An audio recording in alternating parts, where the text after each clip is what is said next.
Usual microphone test. 1, 2, 3. Looks like it's working at least.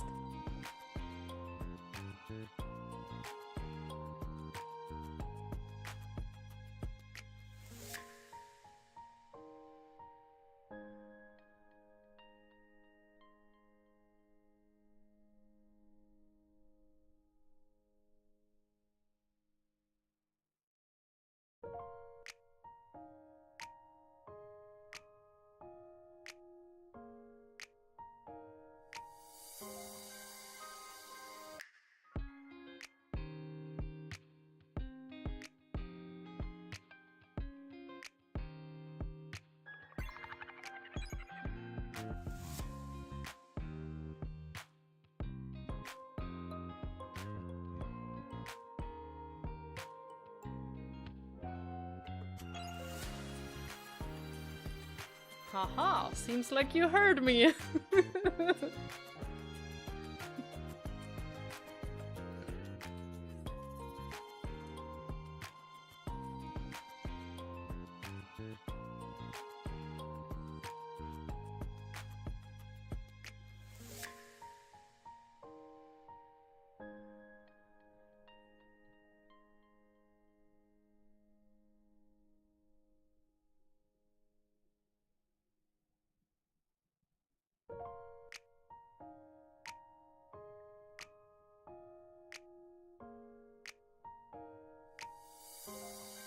Ta-da! I'm here!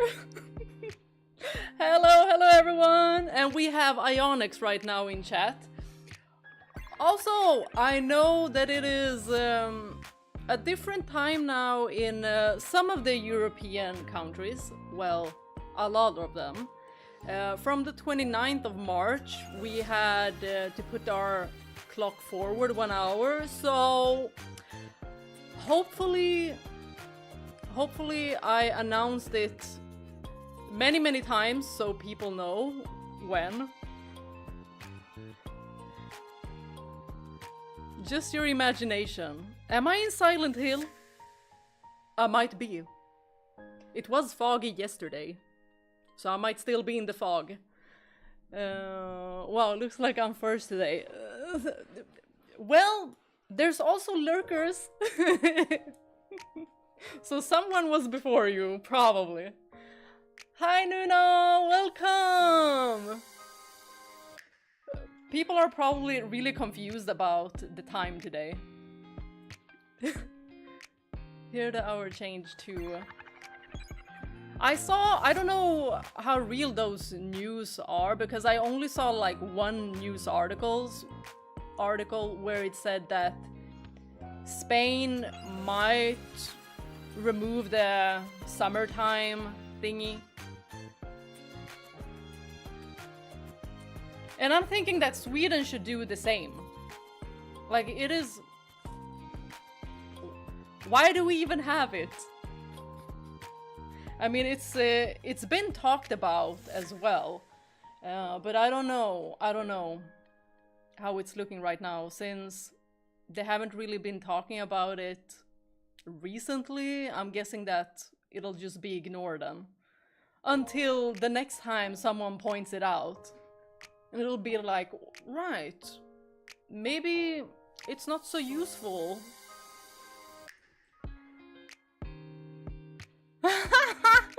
It's not a stream for a while. It's never awkward. I can talk to myself. It is okay. Like, that's what I usually do anyway. Hi Isra, welcome. You still study the case? Yeah.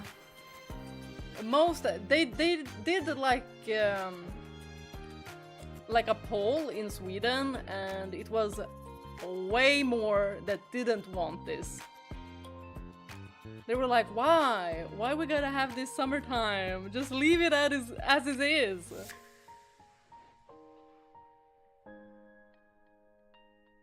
Yeah, we had it last Sunday all the same.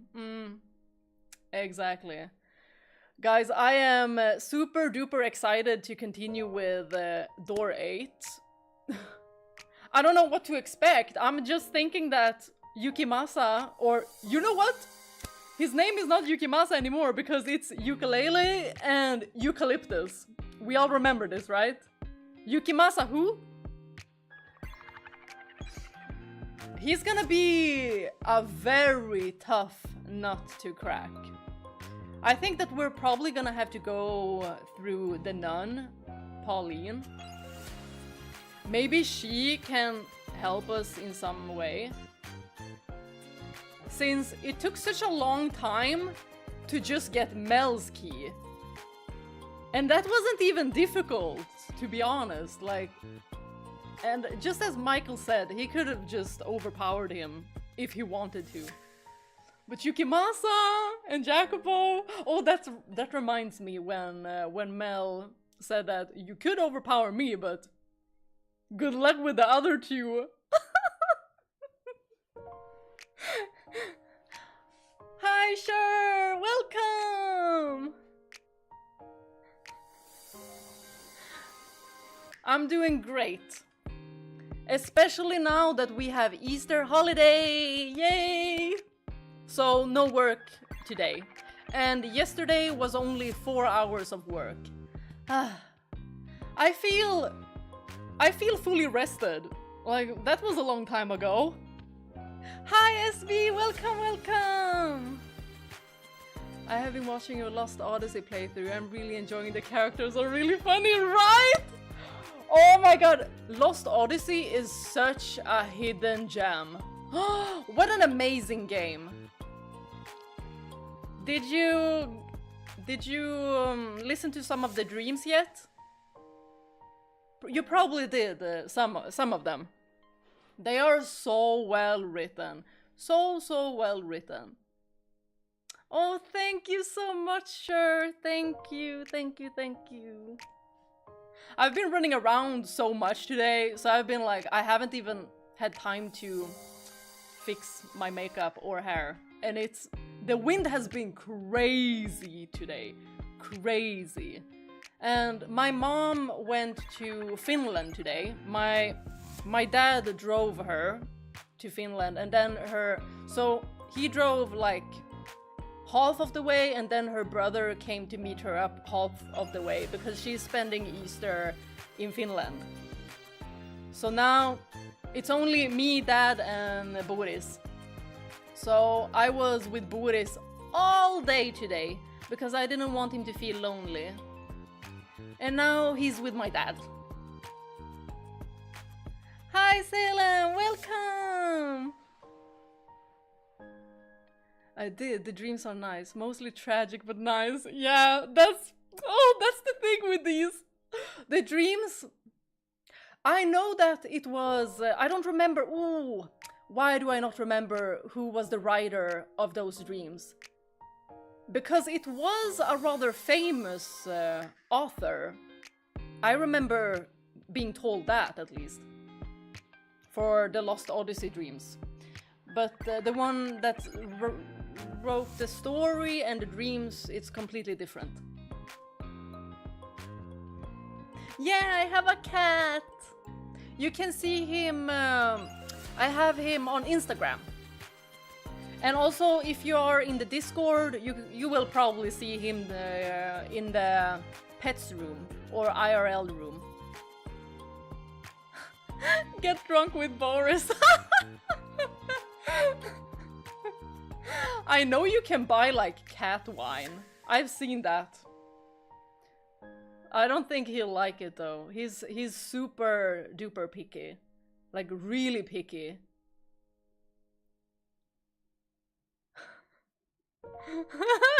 Home Alone, yay, time to be bad and get drunk, let's go!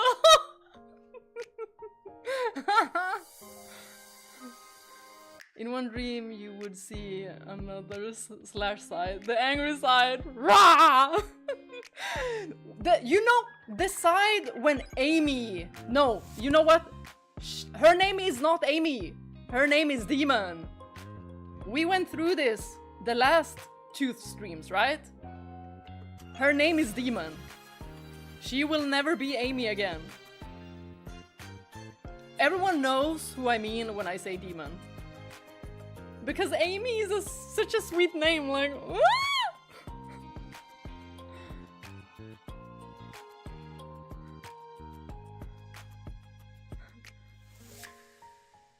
Yes, I did go to the cinema, although 3 of the ones...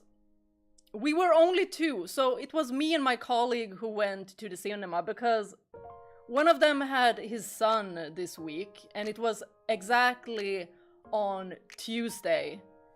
And they didn't have other times for Edward Scissorhand, so they only had Tuesday, so he couldn't come because he had his son. And the other 2 were sick. And I was like, oh, okay, if you're not feeling good, don't come, because I don't want to get sick. I have stream on Friday, but I didn't say that because nobody knows that I'm a YouTuber. Man, are they gonna get shocked when one of them realize. Welcome, cat! Jensen is the comedian character. Oh my gosh. I love Jensen. He is one of my absolute favorite fictional characters. I love him.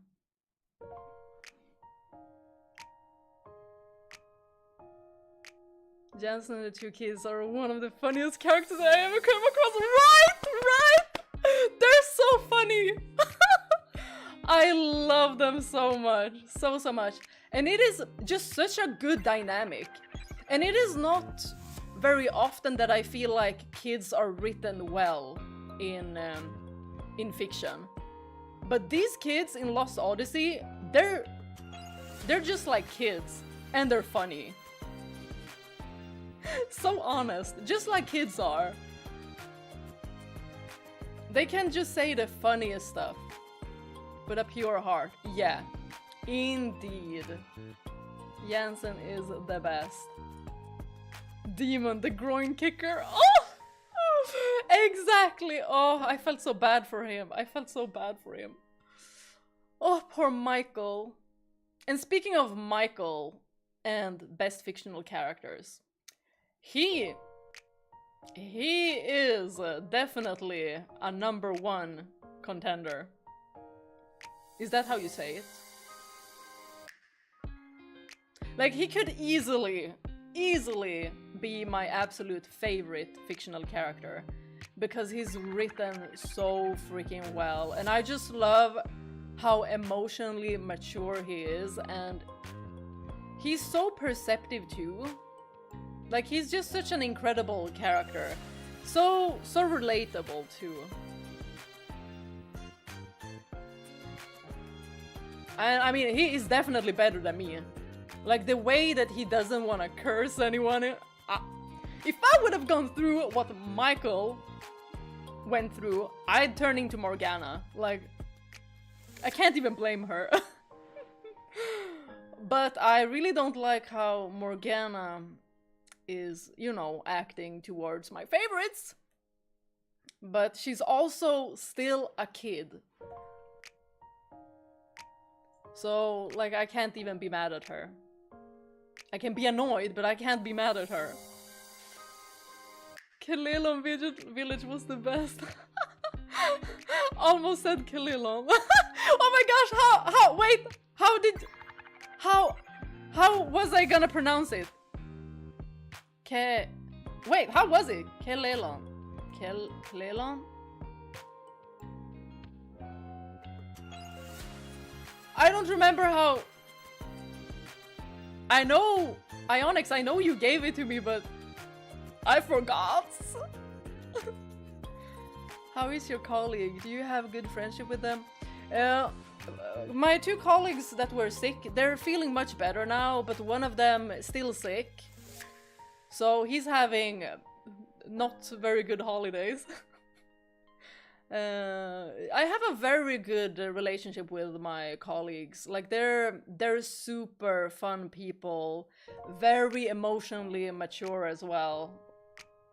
Super wholesome group. And It's just so easy. They're so easy to talk with because they're also a bit nerdy. Kelolon instead of e. E-a. Kelolon. Oh, I'm probably gonna... Kelolon. Kelolon. Kelolon. Probably gonna forget that. Especially when I see how it is typed out, I'm gonna forget about it again. Oh. But Requiem, I haven't forgotten about. Hehehe. I finished watching your Final Fantasy VII Rebirth playthrough and this ending was very confusing. Right? So part 3 of Final Fantasy VII Remake is probably gonna be explaining a lot. A lot. But it is super interesting, the changes that they made. I am very, very excited. By the way, the new episode of JoJo Bizarre... No, it's not out yet! Y'all, every time I go on to Netflix and don't see episode 2 of Steel Ball Run, I just want to cry. Hi Daryl! Welcome! When is part 3 coming? When was it? Was it next year maybe? Hopefully next year. I think so. I think so. But man... Steel Ball Run episode 2! Where is it, Netflix? You read it the first time and you just read the O as an E and never even register how it's spelled anymore.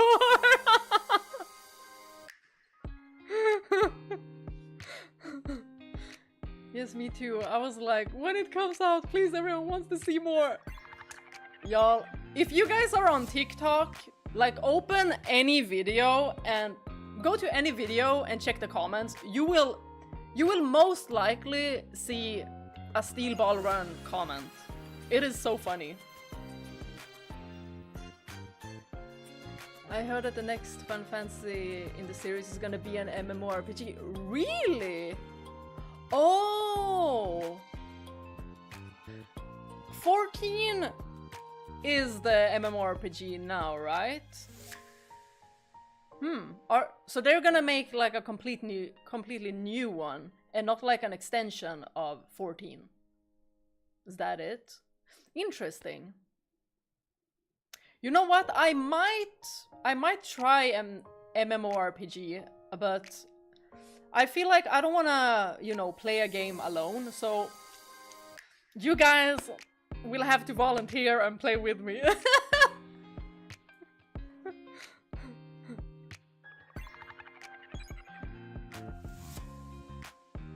This isn't the first time I've seen the concept of the multiverse used, but this was the most confusing of all. Oh my gosh. Indeed it is, indeed it is. I actually have an analysis video of how many worlds I think there are. So if you're interested, I would suggest watching that one. After 16, I think so. Kinda hope not. Ooh. You don't hope that it's a sequel to like 14? Is that it? I've been really interested in playing Blade and Soul. Also, you know, because my favorite artist made the character design, the producer of Stellar Blade, so of course.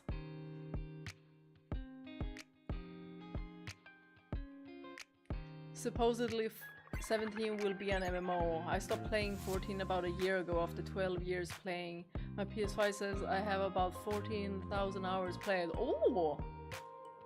I don't know which game, which MMO I played the most. Yes, I do know. I definitely played the most Ragnarok Online. I still love it.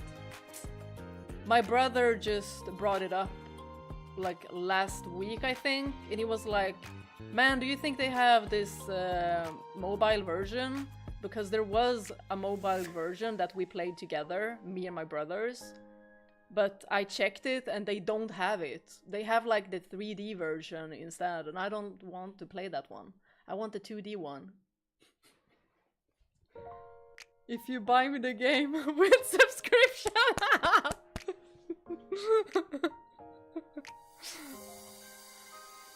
Final Fantasy XIV has a collab with Nier. Oh, and the story is very interesting. Yeah, you told me this, right? I tried Final Fantasy XIV and it was too complicated for my tiny brain. I just think it's a lot of information since it's been going on for so long. Yeah, I want another classic Final Fantasy. I don't know, 15 just didn't give me that Final Fantasy feeling I love. It's a good game still. Yeah, I definitely get what you're saying. I feel like of the Final Fantasy games I've played, I would say 15 is the weakest. It is still a good game. I like it very much. But I have to say that it is the weakest. It definitely felt rushed. And the side quests, my goodness. Okay, the side quests, I can say it outright. They sucked. Like, there was not one side quest that I felt like, this one is good. Maybe there was one, but I just felt like I got burnt out by the side quests. So I was like, no, I ain't doing it. I thought that one of them would be funny, but turned out it wasn't. Other than that, I loved the characters, I loved the friendship, I loved the road trip.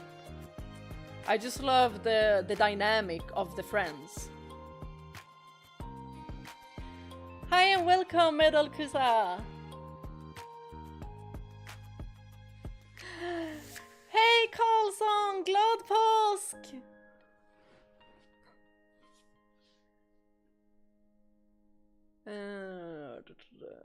Wait, did I miss comments?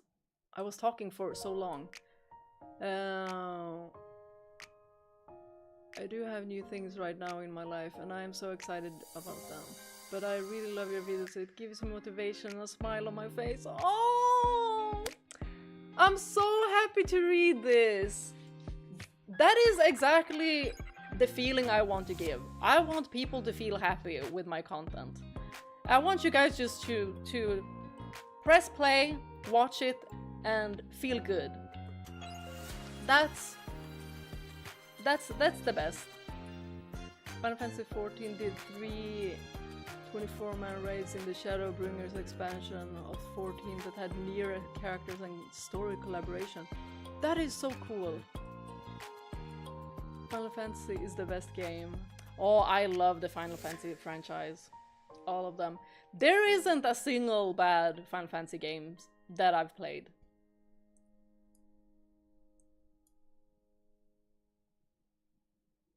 Final Fantasy VII Remake Part 3 is in the final stage of development. They are working on polishing it. It will be released in 2027 for the 30th anniversary of Final Fantasy VII Original. From what I've seen, it's pretty far along the main story of Final Fantasy XIV, so you better watch this, and it's better to have a walkthrough than just cutscenes. No side quests are better than awful side quests. Agreed. If they're not gonna make them great, don't make them. Exactly. And that is what I loved with 13. Because it made sense too. It made sense why they wouldn't have any side quests. I don't want to say anything, I don't want to spoil anything, but it made a lot of sense why there weren't any side quests. And it would have been weird to just press in side quests in 13, the first game. But I liked the side quest in 13-2 and Lightning Returns. Lightning Returns had such good side quests. I just noticed the picture of James on your mic stand. Anyway, hello! Woo! Welcome! Oh, clashes with my schedule. Totally understandable, but welcome! And yes. And you might also want to know that I might be getting a James body pillow soon.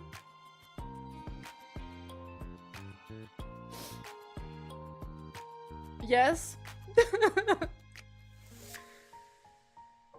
Final Fantasy XIV also did a collaboration with Final Fantasy 15 where you get the regalia as a flying mount. Whoa, that is so OP!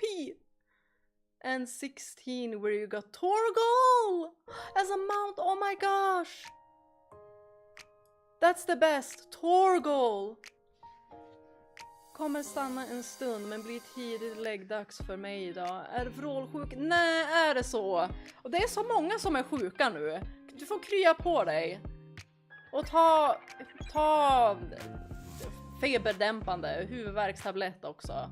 Om du känner av det. I love that you love the Final Fantasy 12 combat style. It's one of the things I love most, but it's so criticized by players, and I literally saw a YouTuber that quit the game because of... Really? What? I think it's one of the best combats! No, literally, it is one of the Gambit system is definitely one of the best. Because there is no voice acting for these parts. I do like voice acting a lot, because I like reading, but it's better to have voice actors. By the way, I started to play Fata Morgana and I love it so much. Oh! Speaking of, we are gonna play it soon. I'm just doing the regular introduction, just talking to everyone first.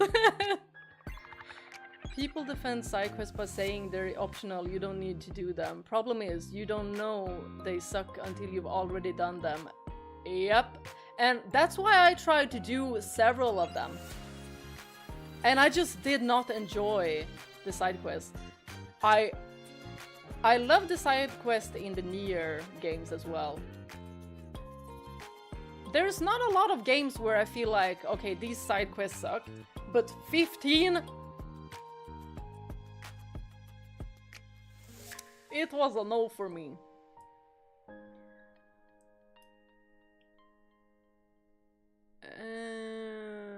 You follow the game after finishing the main game? Which one are we talking about? 15? Lunar 1 and 2 have similar philosophy. There are few, if any, side quests. It doesn't waste players' time. Why I really need to get into Lunar? I already have the game, so... Slash, you have to bless our eyes with below when you get it. Yeah, the pillow, yes! Oh, yes! I might have gotten 2 pillows. And James might be doing this.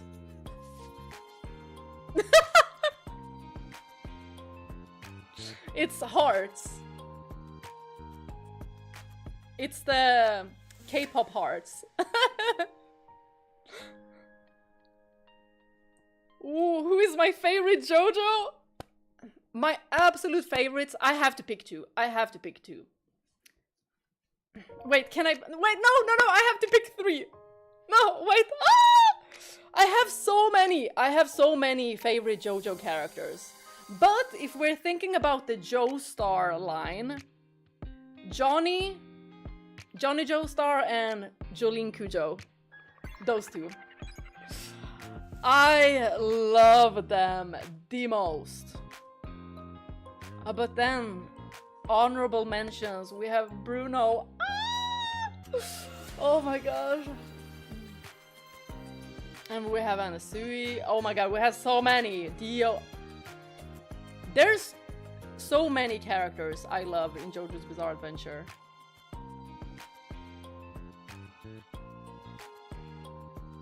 Hey Slash, it's me, TSM. Guess what is TSM mean? It's probably Mike, right? I think I'm 99% sure. Even though it's very similar to a single-player MMO, but it's a good version of it and not boring and mindless like many. Wait, which one? 12 combat is one of the best. I would definitely say 12 does have the best combat. One of the best combats. I do love a good classical turn-based one, and I do also love like live action based ones, but the combat in 12, it is just something different.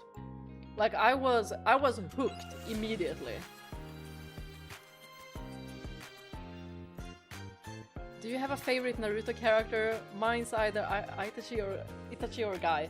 Ooh, I have so many! I have so many!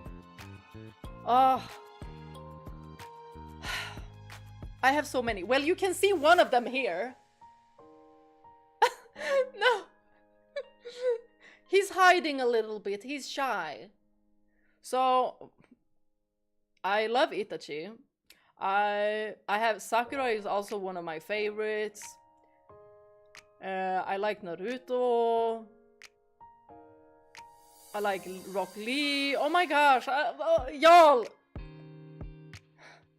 I have so many. I love Kimimaro. Like, he had so little screen time that I'm not gonna say too much. Still one of my favorites though. I love Pain. There's too many. Too many.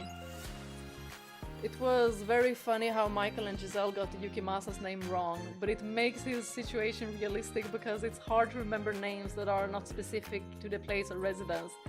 Exactly. It was so funny. It was so freaking funny. And isn't it like the only Japanese game? No, Japanese name in the game too. Like everyone else has like typical Western like names. And then the only name that is not like a Western name is like, what is his name? Was it ukulele? Was it eucalyptus?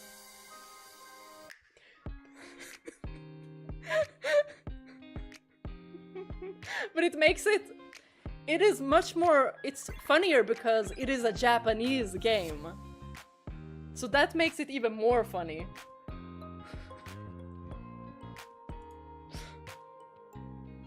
I love Guy and Kakashi. Oh yes, Kakashi too! Jolene underrated so bad, right? Josuke too, yes, oh my gosh, Josuke, oh my gosh, I love him. There are so many amazing characters. Do you know Hunter x Hunter? Do I know Hunter x Hunter? I have this guy. So I have a Krollo figure.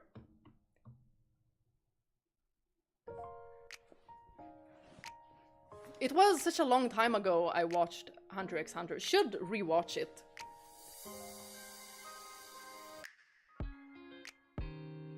I agree with Jolene being underrated. Like, why? She's so smart too. And she had such a diabolical lineup of stand users to beat. Like the stands, they were literally diabolical. Every single one of them.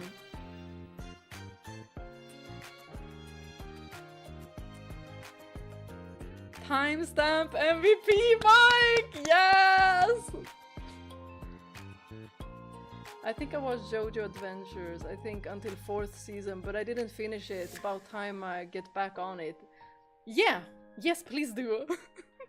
So we can talk about it!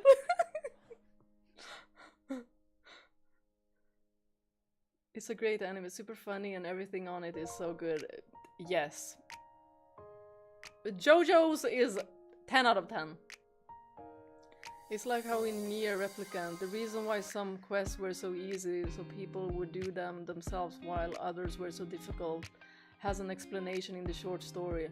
Oh, But still in Nier, I felt like the side quests were so interesting.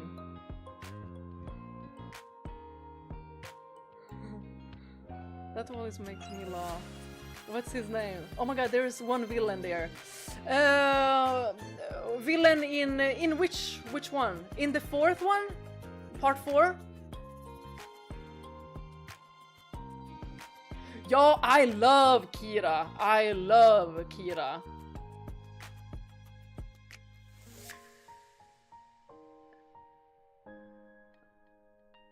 Oh, I've been watching videos about Evangelion. Oh, I still have that one on my to-watch list. Hisoka? Hisoka is freaking creepy. Yeah, Hisoka is the clown. I have a figurine of Crollo and Illumi too. Here is Illumi. I think the focus is over here, where I'm sitting. So, this is him. He has a long dark hair. Basically this could be me, and y'all wouldn't know. Although, he has bigger biceps than me. For now. Wait until I play more games. That's how it works, right? Which is your favorite manga?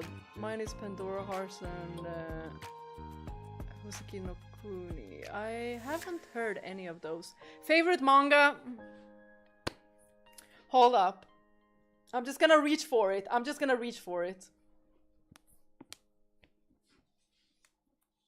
Steel Ball Run! JoJo's Bizarre Adventure. Johnny and Gyro.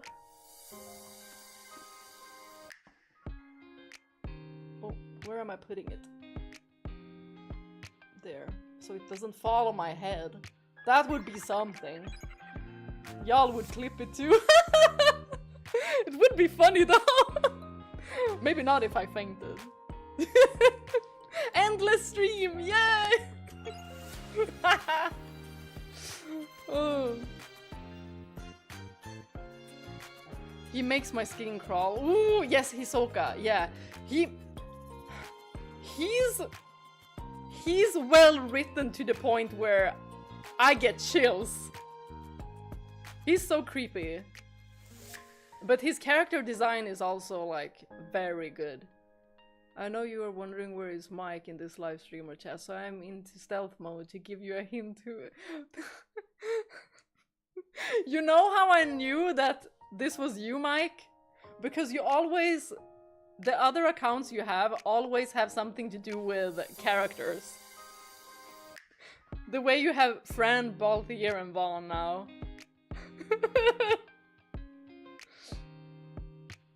There was an episode that he was fighting versus Gon, and it was super funny. Oh my gosh, I don't remember it! Yeah, I definitely need to rewatch.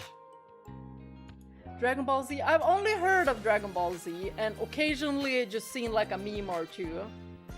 But I don't know much about it. I remember when Illumi took all the screws on his face and he turned into this handsome guy. Why can't he stay like that forever, right? I have so many mangas as well. I have My Hero Academia, Attack on Titan. I only have JoJo's Bizarre Adventure mangas. But I'm also getting Berserk. I know Berserk is super duper dark, but I love it. Even though I like wholesome stuff, and then I read stuff like that.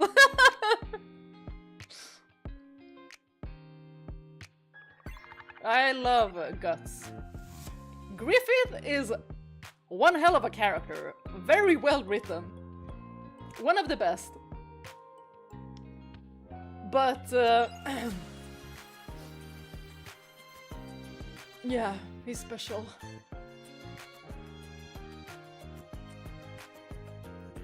Quests like Fragile Delivery or Egg Hunts, and in contrast to them, Wild Boar Hunting. Yeah. Also about Attack on Titan, I'm not sure how to get you more interested, although I think maybe giving it more time as the plot goes on and expand. I think fourth final season is the most striking one. Oh, okay. I'll definitely have to continue watching it. I think I need more time on it as well.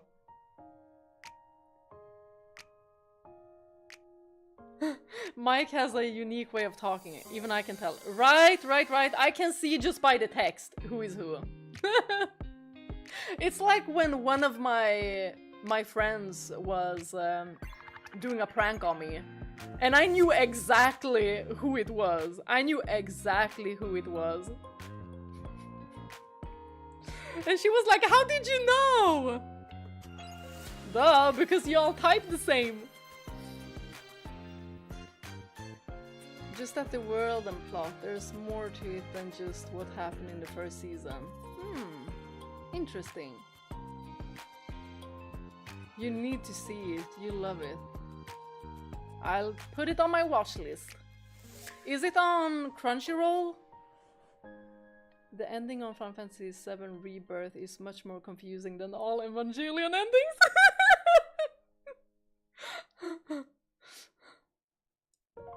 Also, a question, you guys. Is the light too, like, cold? Like, I feel like it's a little bit too cold. I like, you know, when the light is a little bit warm, more like on the yellow side, but this is the most, like, natural lighting that I got set up. But I would like for it to be a little bit on the yellow side, because then you just look a little bit, you know, like you have a healthy glow. But it also helps with me having the lights bouncing off the wall. I have the light like straight on the wall, so the light bounces like this, so I don't get too much of a harsh light on me. Same with this little lamp here. But this one is at least yellow. You see? Oh, it's so strong. Ooh. Dang. Oh, I feel like I'm seeing it now. Ah! Remove yourself!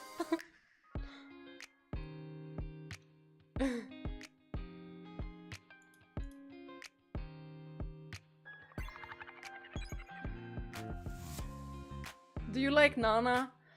Oh my gosh. I do like Nana, but I was so annoyed so many times at so many different characters. Like, was there a character I wasn't annoyed at because of their, like, decisions and stuff? There was only one character that I really, really liked. Oh my gosh, what was his name? He was in Blast. Oh. Spiky hair. Gray hair, silver hair. Gosh, what was his name? Like, I have it on the back of my tongue, but I don't know. Really sets the tone for much of Berserk. By the way, my favorite anime and anime character is Gintoki from Gintama. Oh! I've heard about it. Does he have, like, white hair and his outfit is, like, white and black? Like a kimono or something similar? Unfortunately, no, but it's on the internet. Ah, okay. I haven't watched Berserk and I have really been questioning if I should. Ooh, Isra, be really careful with Berserk. I'm telling you, I was probably, like, depressed for a whole week. Because it's just, it was so traumatic. Like, I don't feel like I've been that traumatized in a while. I watched Berserk: The Golden Age. That one. And then the original from 1990 something. But I couldn't watch the other version because it was so badly animated. I hated it. I really couldn't watch it. But Berserk, the Golden Age, oh my goodness.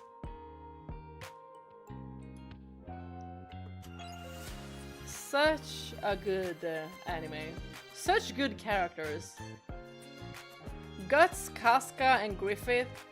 Oh my gosh! And Judo! I love Judo! Oh my gosh, how could I forget about him? Judo, my prince. My knight in shining armor. I love him.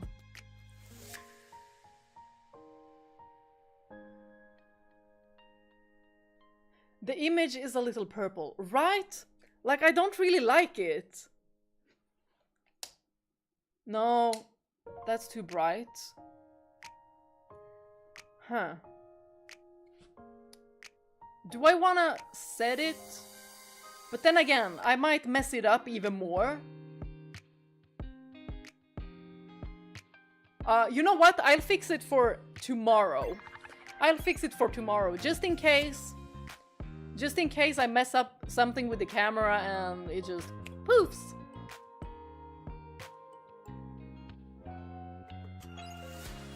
If you point the light towards your face, but with the diffuser, it could look better. Yeah, but this light is like it's not a good light.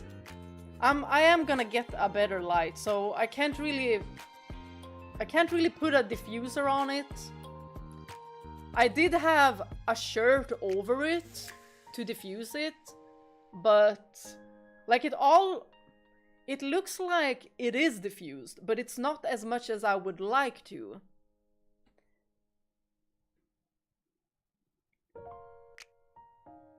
But I really do need to get a better light for this room. It's much better in the other room that I record in. Because the headlight is also super good there, and it gives off this like warmth. It's not as cold. But if it was like this one is warm. Like this one has yellowness. You see, if I put my hand like here. I like that.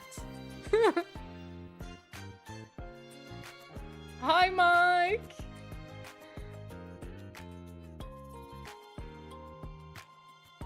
Yeah, he wears a white blue kimono with black pants. Yes, okay, then I kind of have a mental image of him.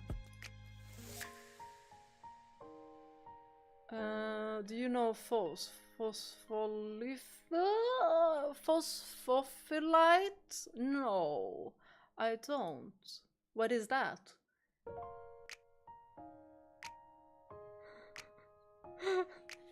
I think Mike X is malfunctioning a bit.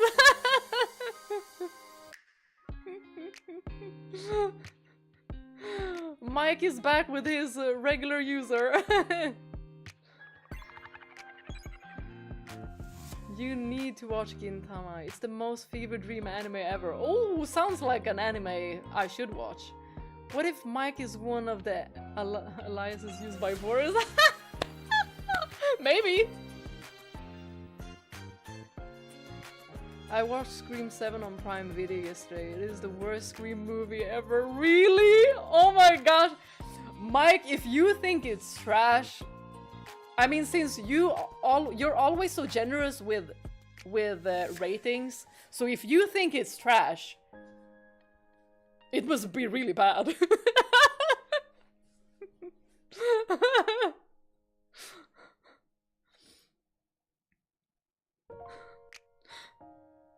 Guys, I think we're gonna switch screen. Already, yes. Because I've been talking for almost an hour. Almost an hour. And this is probably gonna be the longest door ever. I'm not complaining though. Because I freaking adore this game. And after this one, we are gonna play the sequel. And I think somebody said that the sequel is like 20 to 24 hours, so it's much shorter. Bea, so you love reading mangas? Do you love me reading mangas? Well, I only ever like read the JoJo's because I didn't really get into others. Not in the same way. Besides, you know, Berserk. That one I also love.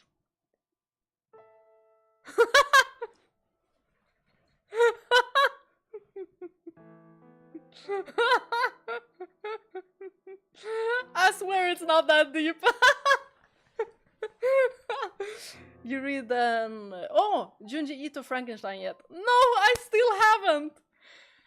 And now when I think about it, I'm like, why haven't I? It's because I've been prioritizing other things.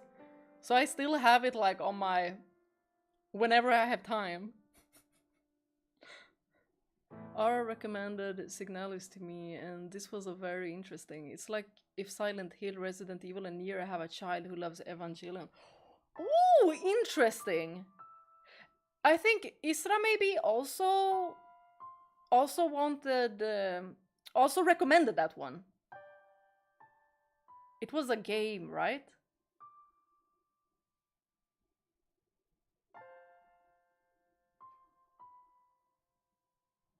Oh, you missed part 8. Well, it's okay, you have it on YouTube. Hi, Siglis! And we were just about to start too! Slash, if you ever get in the mood for reading manga, don't forget to check Toilet Bound Hanako-kun. Oh my gosh, please put it in Discord, so I don't forget about it after the stream, so I can just take a note. I don't have the notebook here.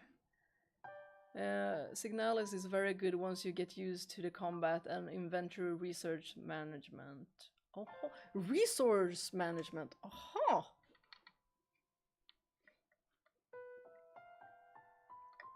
Nier Automata has a manga about A2's past.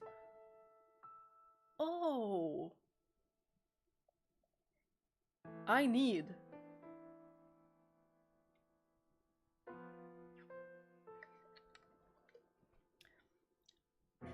Should I go to the bathroom now or later?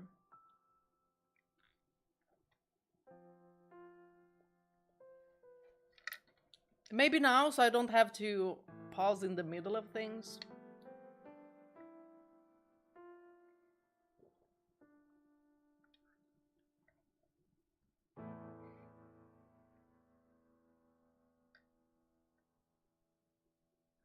It's about A2.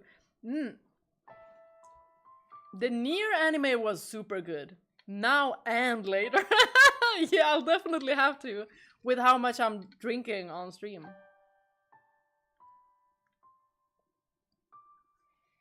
It's an indie game with simple combat and art style. I like indie games.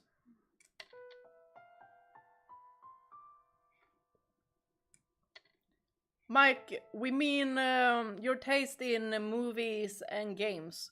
You usually give very generous points.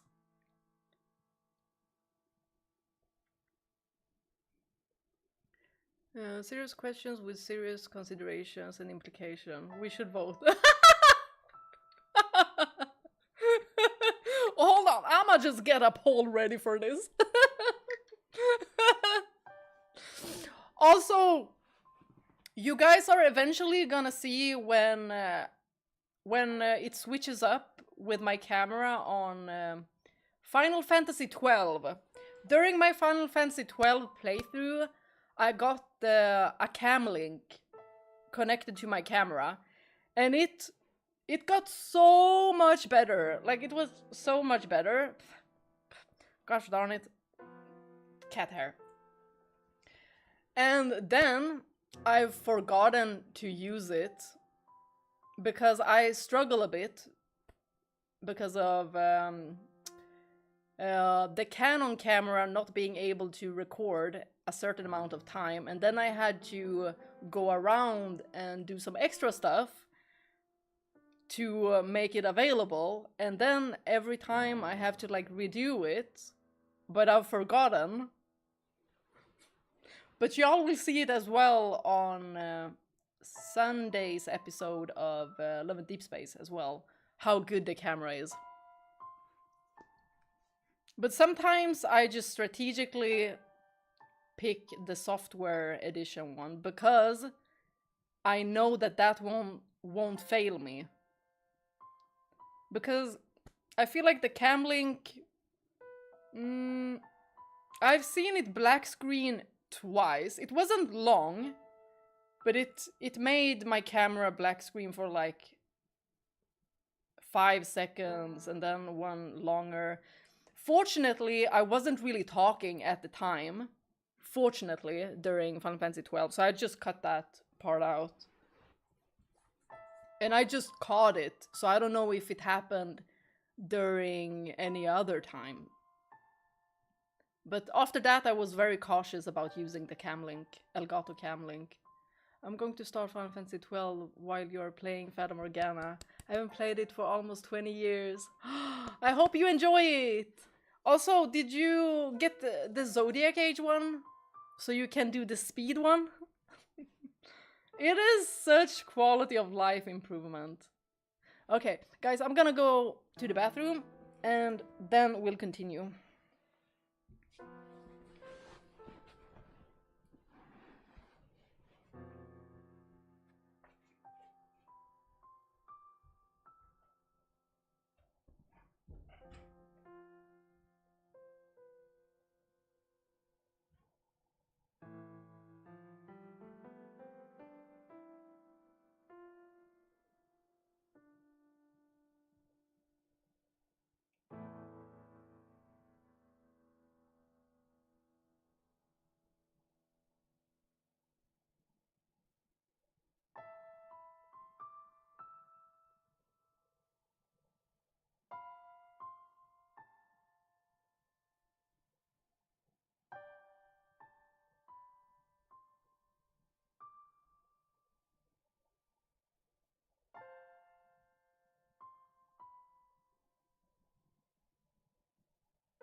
Am I too far up?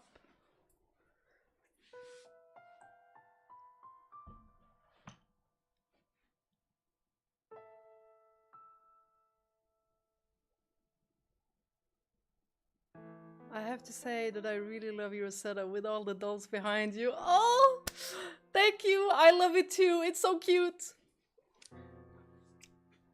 Someday I'm gonna make it even better. Like, I just want to be like in... I want it to just look like, you know, a sea of plushies behind me. That's the vibe I want to give.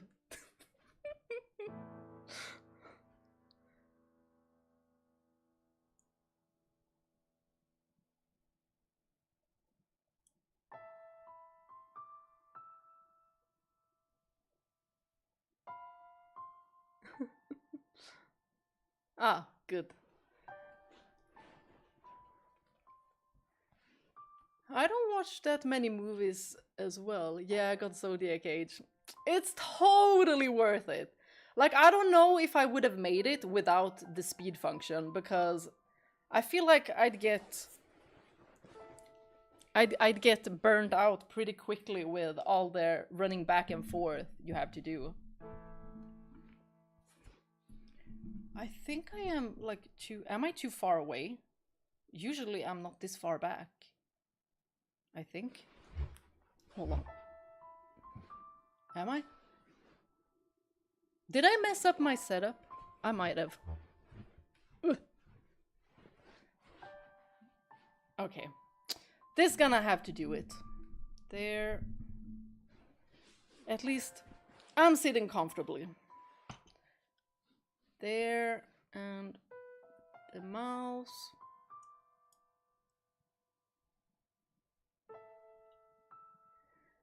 Okay. Ready. Oh, also, start recording. And we might have some frame drops now. Inspect your memories. Most recent is the blood of the saint. So, we are gonna... Oh my god, Yukimasa's... Oh! Yukimasa's theme takes me out.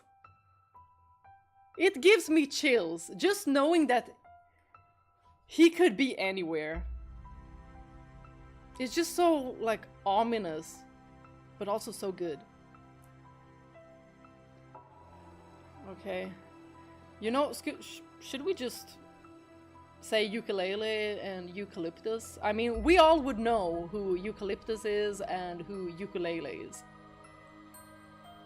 Everyone is hearing the music, right? My audio mixer is saying that it is on. But it has failed me once with the microphone, so I'm checking with all of you, just in case. So I don't go forward and I'm the only one hearing music. Yep, all is good. Yay! Okay, let's continue.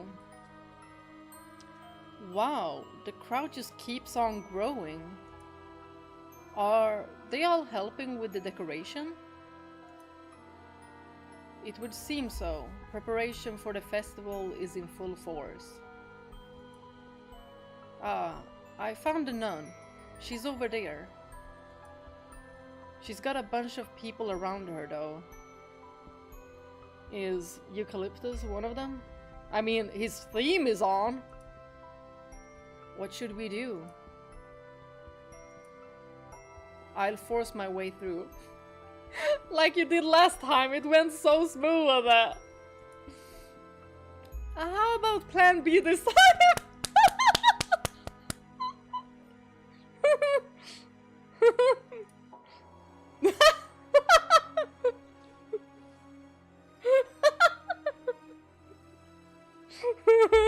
He's like, what? It wasn't really that bad a plan. Well, you were brave. For someone who's been,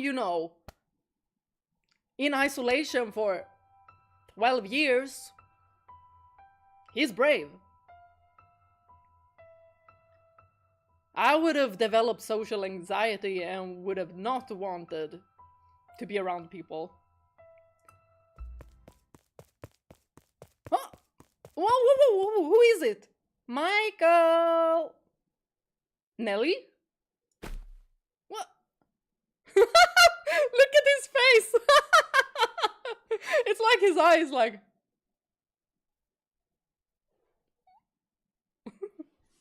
We're the same.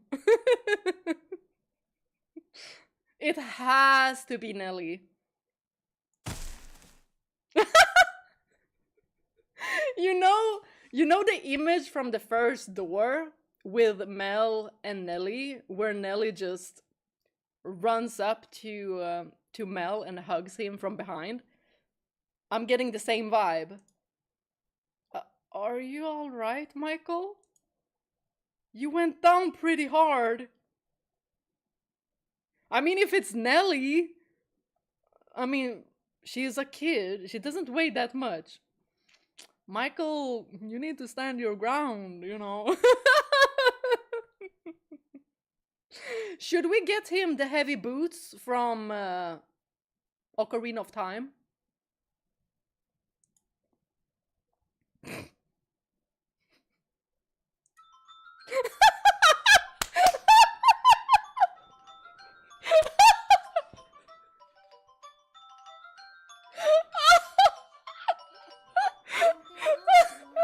Look at this! Oh, you're such a weakling, dearest Michael.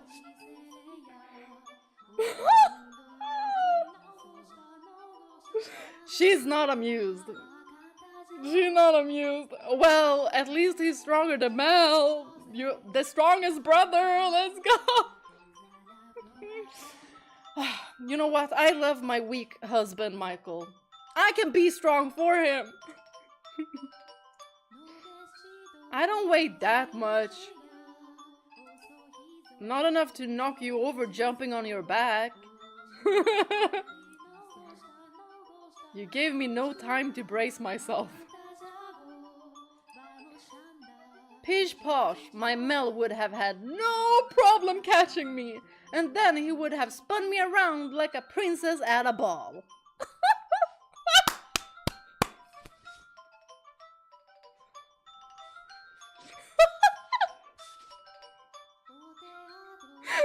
Now I'm imagining Michael having trouble doing this with Giselle. And she'd be like, okay, let me spin you around instead.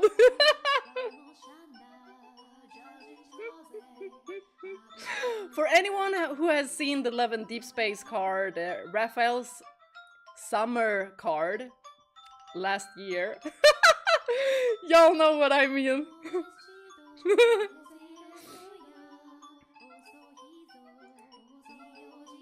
Unreasonable doesn't even begin to describe your expectations. Are you sure you should be running around like that? I thought you were in rather poor health. Amazingly, I'm actually feeling pretty good, and I haven't even had any medicine today. Good! Because you shouldn't be drinking it. Maybe because I cleared things up with Mel yesterday. That too. It was the anxiety as well, you see. And anxiety, the thing is that anxiety has a lot of symptoms that is symptoms of other, like, physical illnesses. Like, the symptoms are similar. Like, you can have similar symptoms like you have in a heart attack when you have anxiety, so it's super scary. And that is also why anxiety is so important to what's it called in English? Not handle, but we'll We'll take that word. To handle.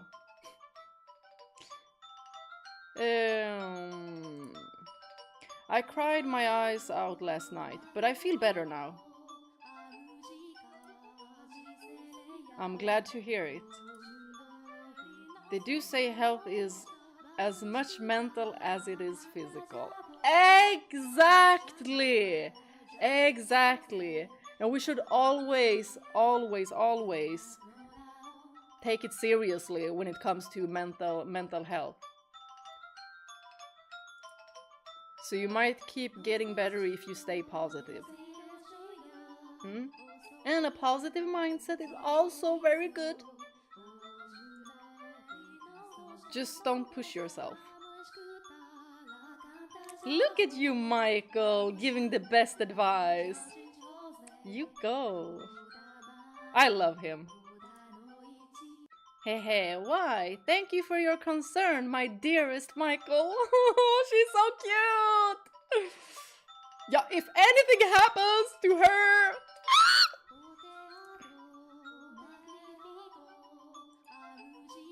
She's taking quite a liking to you. Who wouldn't? How do you like that? It's nice, isn't it? I'm not sure how to react. Oh, just go along with it. You know you want to. I wish I could be there too. I want to pat that sweet little head of hers. Me too! Pat, pat. What do you think she is? A cat? Now that she's opened up though, I will admit, she is rather sweet. Oh, there you are, Nelly. Don't run off like that, you scared me. It's not my fault you lost sight of me, dearest Mel. Ahaha, I'll try to keep a better eye on you. I love these two. So you came to check out the courtyard, Michael. You know, you really stand out from the crowd. You're so pale, I could tell it was you from way off in the distance.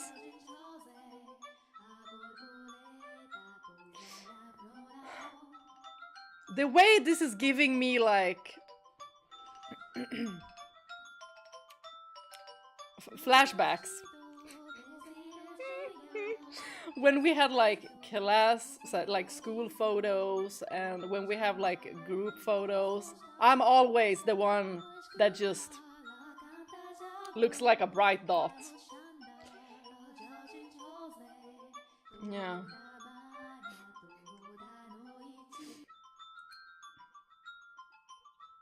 I'm well aware of how conspicuous I am.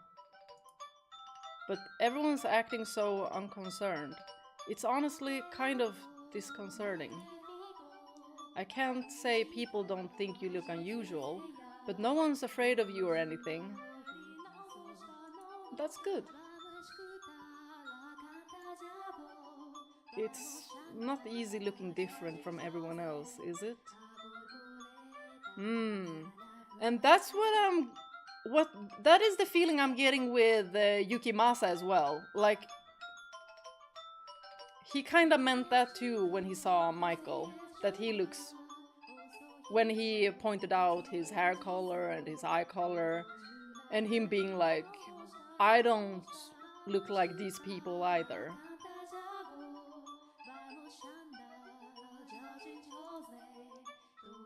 It comes with its disadvantages, yes. And she would have had to deal with the same thing.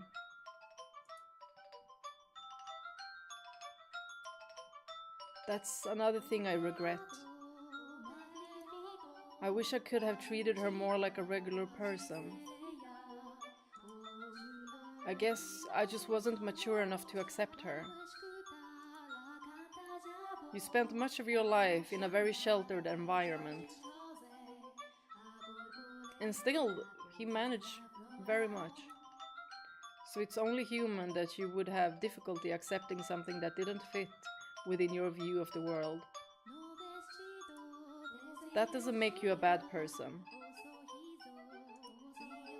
Regardless, you did treat her like a regular person. Y'all, I love Michael.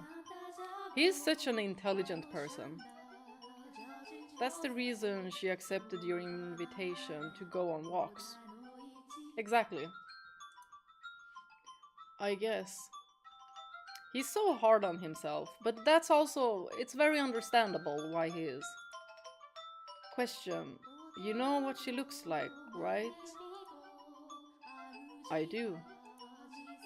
What did you think the first time you saw it? I know that's not the most tactful question, but I thought nothing of it. I simply saw her as a person, as a girl. I see. Ha. Well, what do you know? It looks like I am a bad guy. Well, we can't fault him at all. Like, a lot of people would judge on first appearances. Like, it's very normal. But then how you act, that is what makes you good or bad. Or, you know, gray. And you're a right saint. No, I've simply seen much worse. The demon!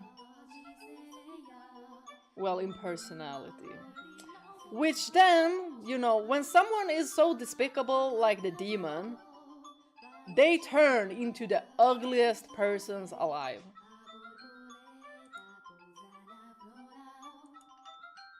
You know, you kind of remind me of her. I do? I mean, you're much more personable than her, but... Oh, what's the word? It's not just the way you look. But there's something a little different than everyone else about you.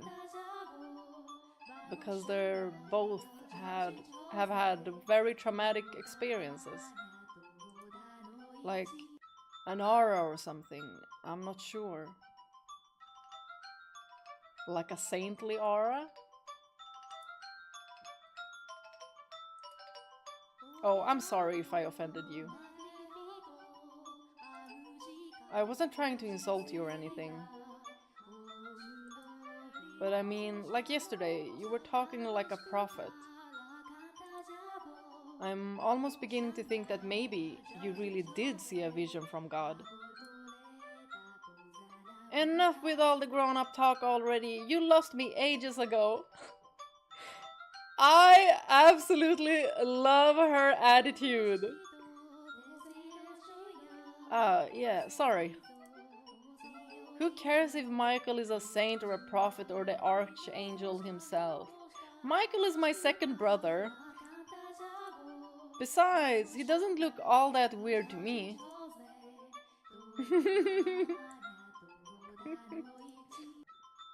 The Saintess is probably just an ordinary girl too.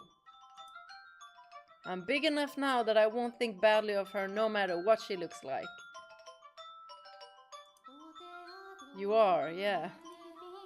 Hehe, and when she's free and feeling better again, maybe we can get together and bake something. That would be lots of fun. Y'all, how are we even gonna save her?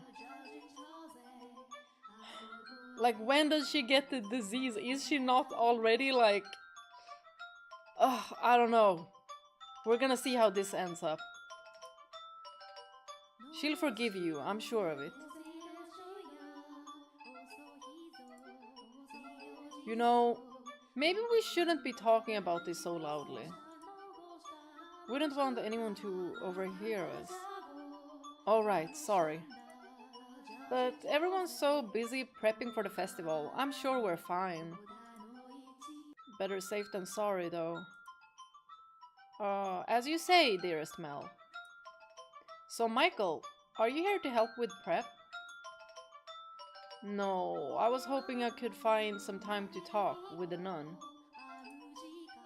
With all the people coming and going, She's going to have her hands full until the festival starts. Well, that's unfortunate. Is it that important you talk with her? She may be able to give us information that could assist in acquiring the second key. The second key? You're not saying she's involved too, are you? By my estimation, she doesn't know anything.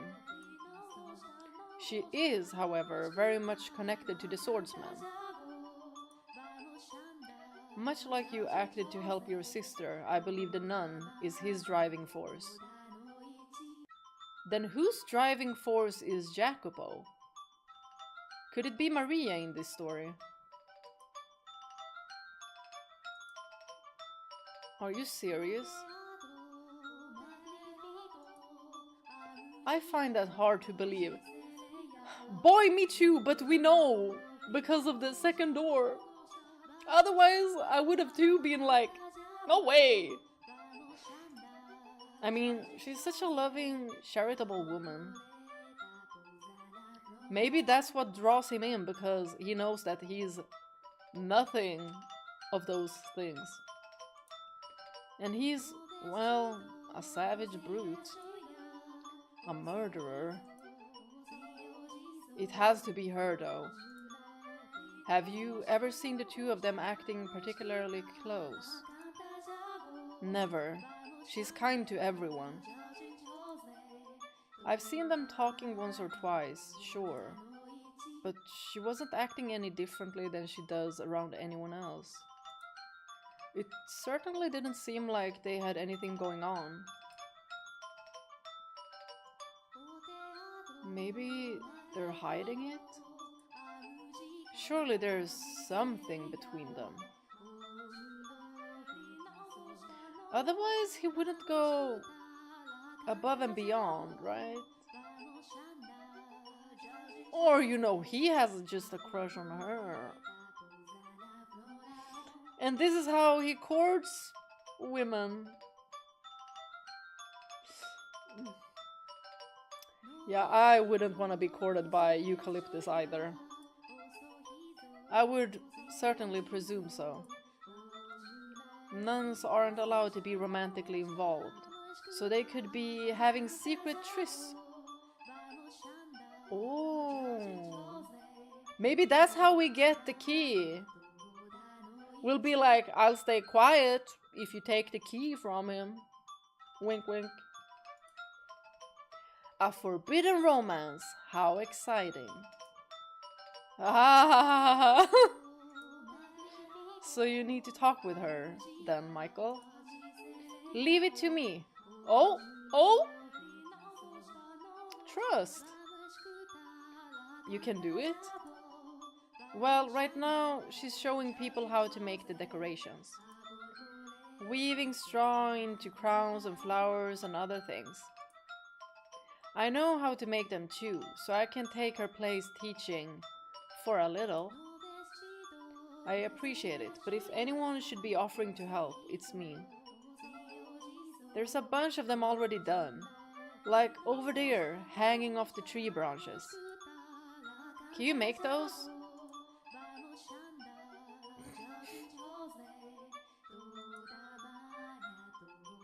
They're very intricately designed. You'd have to be really good at weaving to make those, let alone teach other people how. You shouldn't take her up on her offer. You're right. Your assistance would be greatly appreciated. You got it. I let her know you want to talk, so just hold tight. And you, dearest Mel, are coming with me. You get to help make decorations! I'm not good at this stuff, though. Nope, I said you're coming, and that's all there is to it. With me as your teacher, you'll be a pro in no time. Yeah, alright, you win, let's go. Gosh, they're so likable. They're so likable. Nelly seems to be in good shape, and it doesn't look like last night caused any problems for them. I'm relieved. Hopefully, they can continue down this path. They'll be fine, I'm sure. I pray that they will be. Now we should have a little time before the nun is available to talk, so I would really like to find some shade. Is it pretty bright out today? I thought you could see through my eyes. Is she losing her vision, or... I can, yes. I can see what's going on, just not as clearly as you. Not enough to tell how strong the sun is, for example. Oh.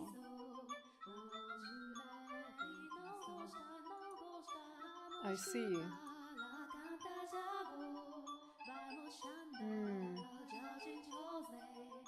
Maybe she really is losing sight. And she'll just be enveloped in darkness. Are you alright? I'm fine. I say, but the back of my eyes are starting to hurt. 2 days now, with hardly a cloud in sight. And no sunglasses.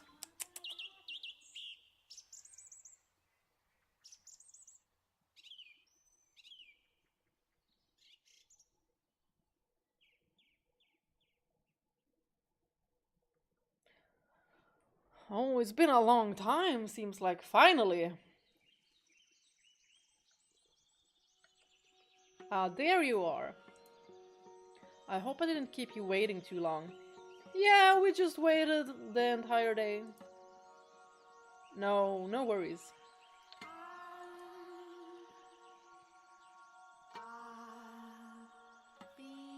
Oh, it was a long time since we heard this song. From the second door. I apologize for pulling you away from your duties at such a busy time. After that little surprise this morning, I figured you must really have something you want to say. I do. Something very important.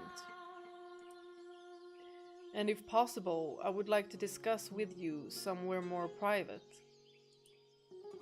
Let me guess. You're going to propose to me?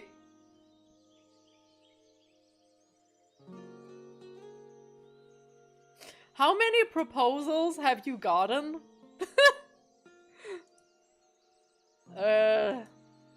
Now you should know better than that. I am a servant of God, the Father. He is the only companion I am permitted to have. No, I just want to... I know, I'm kidding. Okay. I just want to tease you a bit. Funny.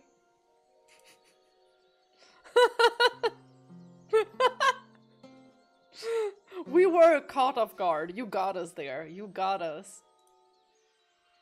I can't be away for very long, though. Alright? I will do my best to keep it short. Okay, let's head inside and find a room then. After you.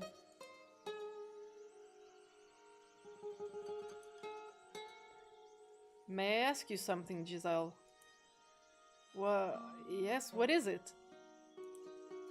Is there something about me that makes people want to tease me?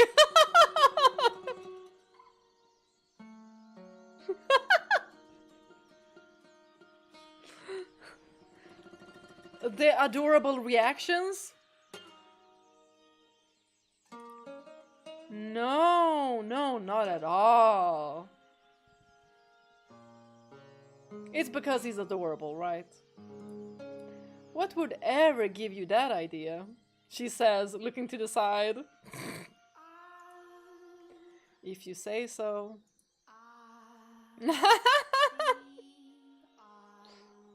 It's because he's likable. He's very easy to talk with. All right, you have my undivided attention. Make yourself comfortable and speak whenever you're ready. I'm here to help those in need. My ears are at your service. The good, the bad, the ugly, tell me anything and everything. You're a nun. You should probably be a little more particular with your conversation topics. What's wrong?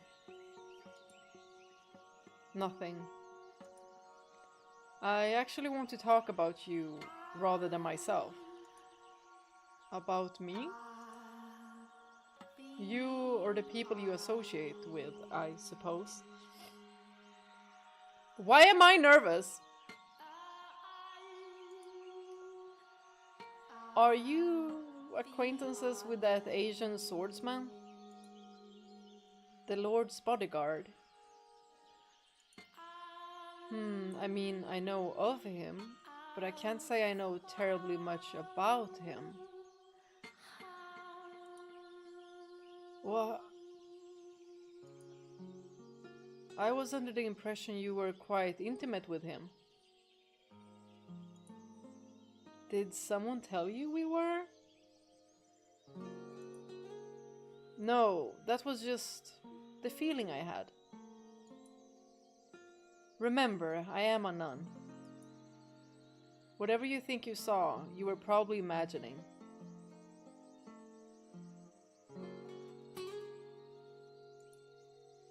I'm not allowed to give any man special treatment, let alone be intimate with one. But you can still fall for someone. And those kinds of feelings you can't really control, so...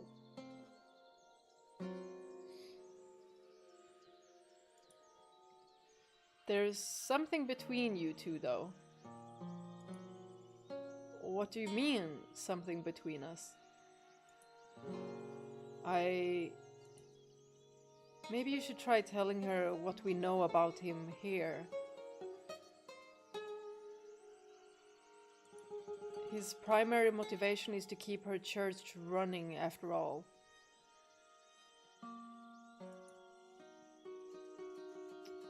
I really wonder how the two of them got to know one another. Maybe she helped him? I have a feeling that it has to be something like that. Is he not here to keep this church, your church, in operation? I feel like this Pauline might be similar to how the white-haired girl in the second story was. That she is also grounding his beast within. And that is also why he's, you know, maybe enamored with her. But we don't know yet. We don't know yet. Is he... what? Y'all, she looks so cute. Don't look at me like that.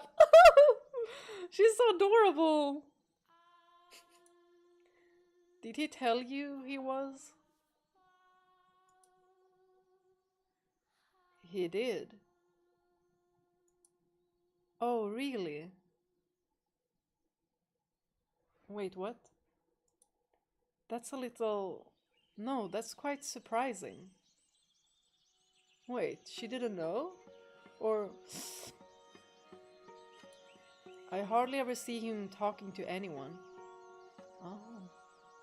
Oh, so it was surprising that he talked with us. Yes, of course, it is surprising. I mean, it's not like he has a bunch of friends surrounding him. Are you friends with him? Perhaps acquaintances would be a better word. Well, he seems to be a nice enough fellow.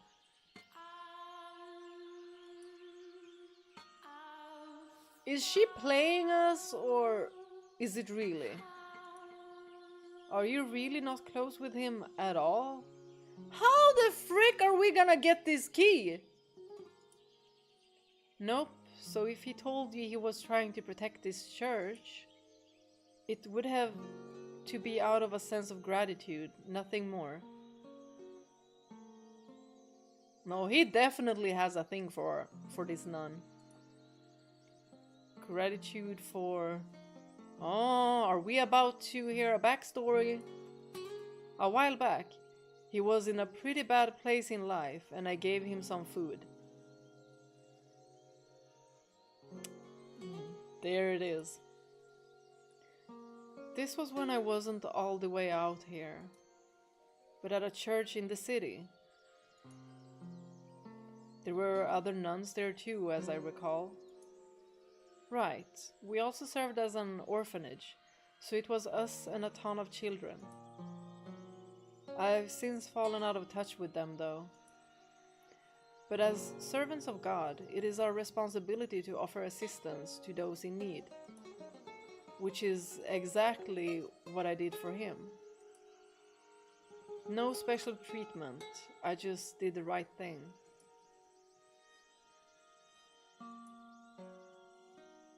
So, whatever you think you saw between us, there's nothing there. You're Pauline though, aren't you?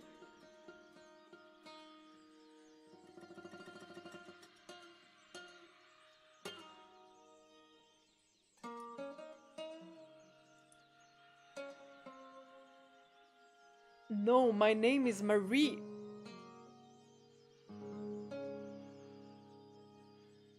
Maybe she switched it. Marie? How can that be? How can she not be her? Marie. That sounds a lot like a name we heard behind the third door. Yeah, Maria. But I don't think they're the same person. I concur. There's no guarantee everyone's name has to be the same. Mel's and Nellie's were, which just made us think they all would be. So, his name could be Ukulele or Eucalyptus. That's true.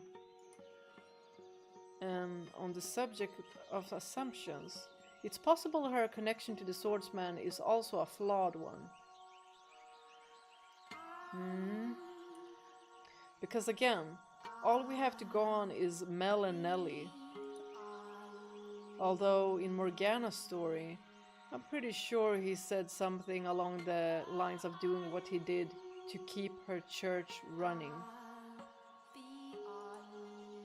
Was he not referring to this woman?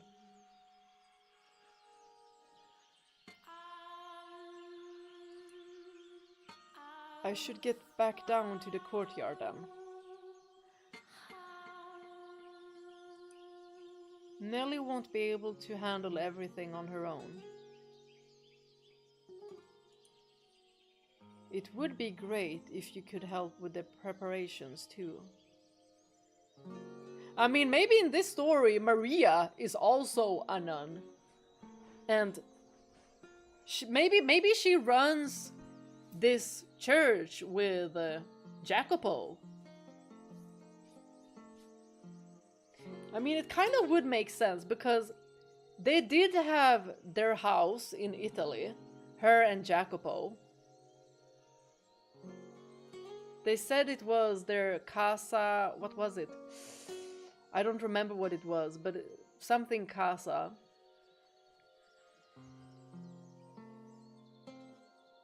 And that would tie into this story as well. And it's kind of funny because in the third story she was like, because she got the name Maria and she was told that, oh, but you got the name Maria, you must be a saint. And she was such a villain. But in this one, she might be very different.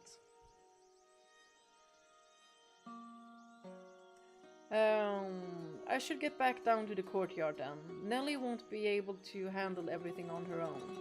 It would be great if you could help with the preparations too. 1 second. There's absolutely nothing going on between you. Why can't you just accept the answer I've given you? Because we've seen into the future! I don't like being so blunt, but you're really overstepping your bounds. I said there's nothing, and there's nothing.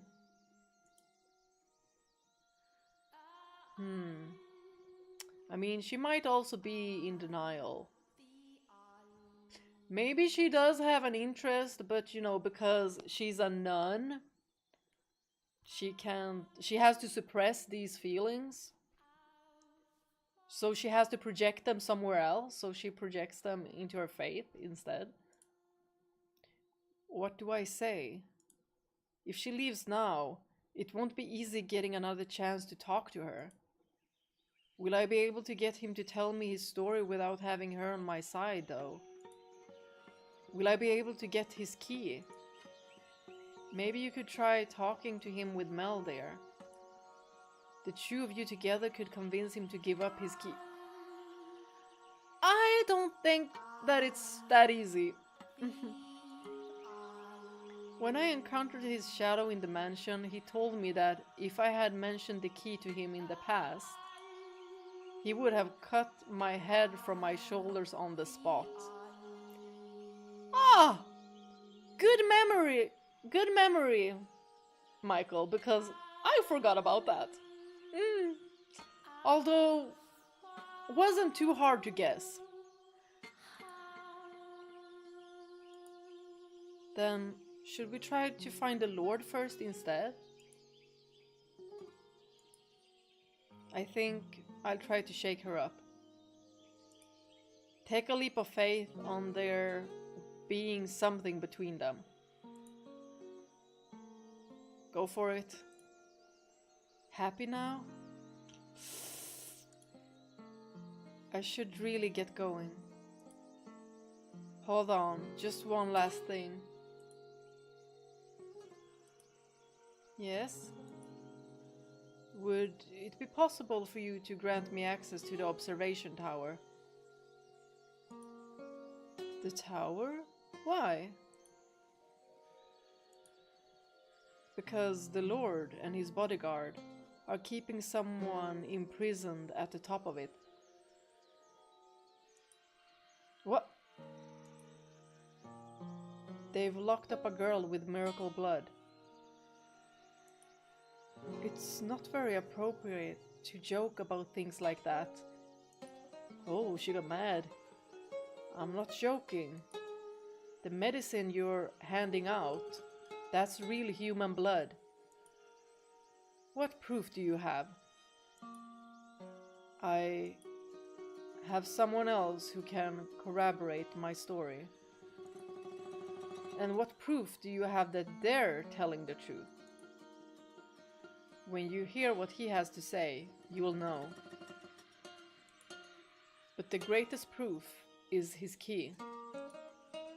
Sorry, but there's no way I can believe someone's being imprisoned here. Your claims are an affront, not only to the good people who give their time, money, and hard work for the church, but to God himself. Open the door and you can see for yourself. I can't. I don't have the keys. And does that not seem the slightest bit unusual to you? Does it not make you think they may be hiding something? No, because I know what's being kept in the tower.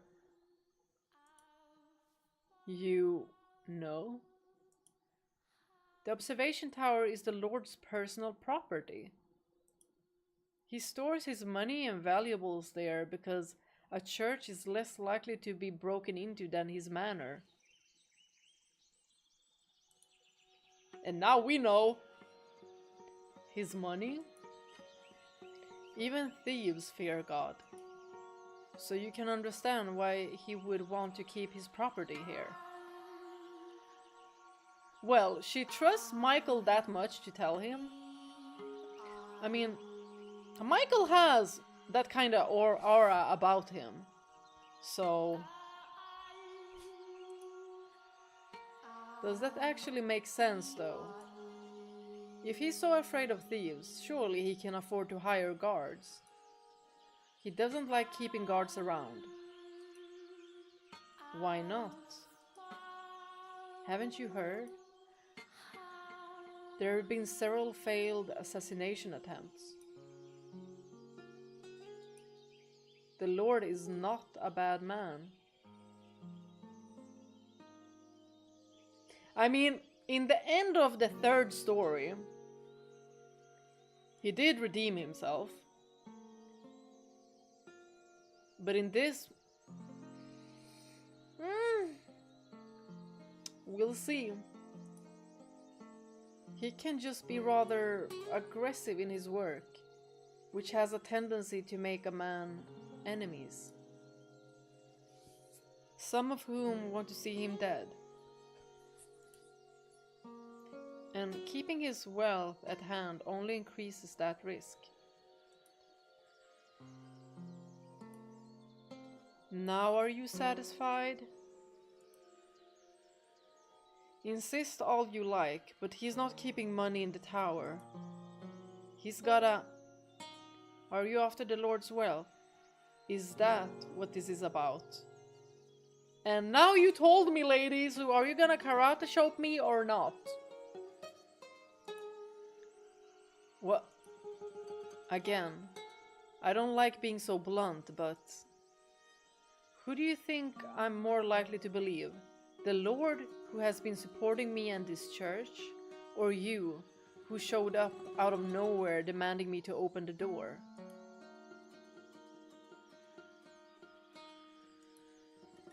I'm telling the truth. There's a dying girl in that tower.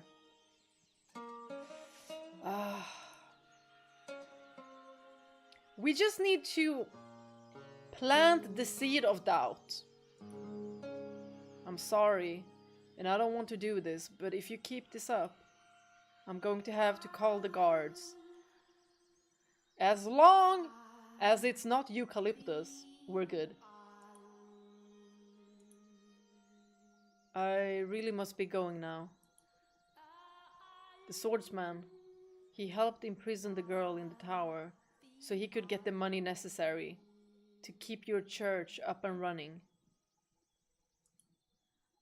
With your help, we could stop this. Take some time to cool off.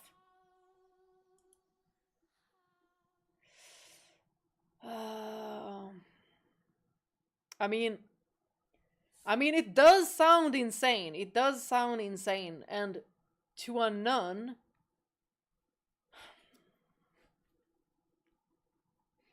something like that happening in the house of worship,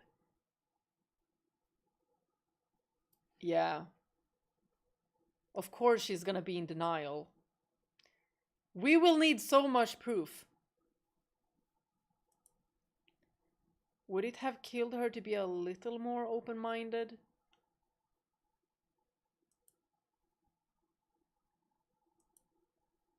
I really hope she considers the possibility we're telling the truth, even just a little bit. Is she so defensive because she trusts the Lord that much?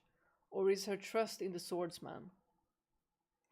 I believe that in this story, it's also with the swordsman. But she made it sound like it was the Lord. Or maybe it's simply because she doesn't trust me.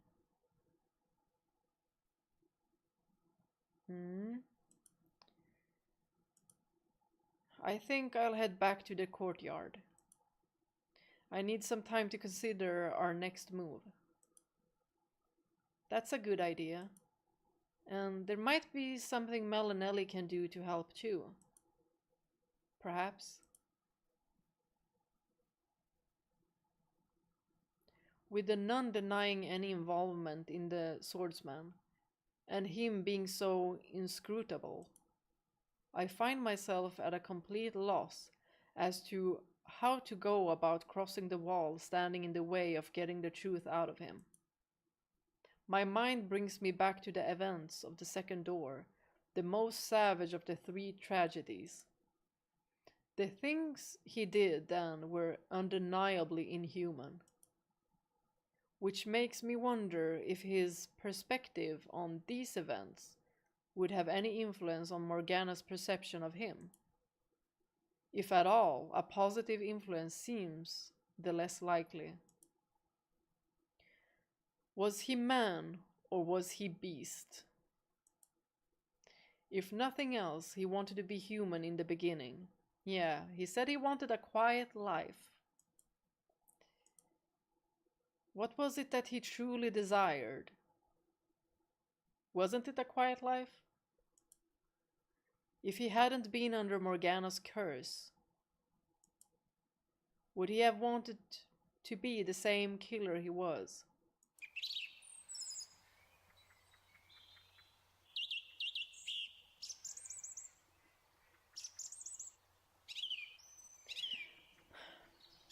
Are we bird gazing?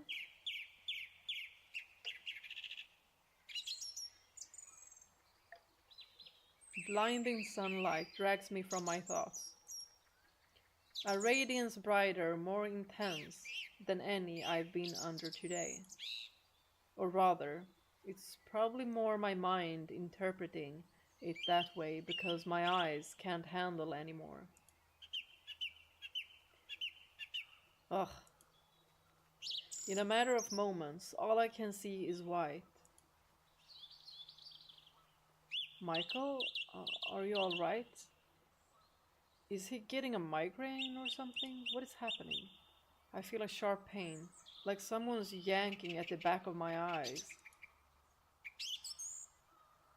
I'm fine. I just need some shade.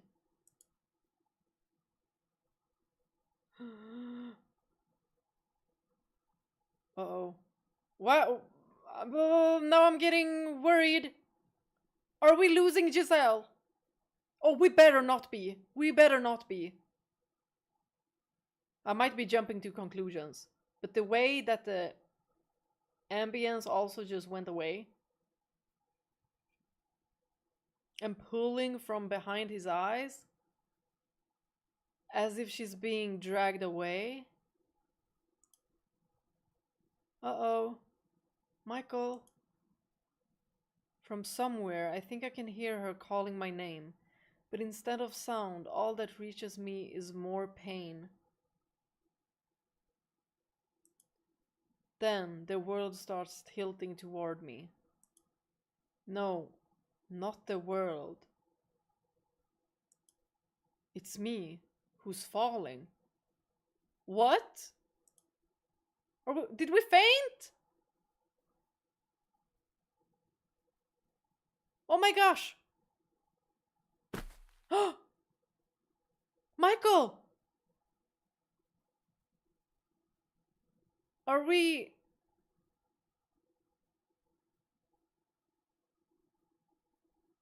in Morgana's cottage?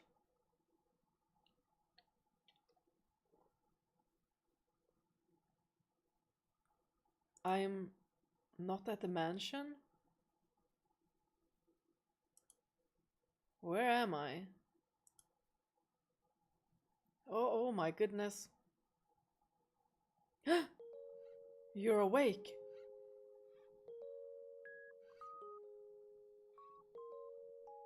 Oh, she summoned us.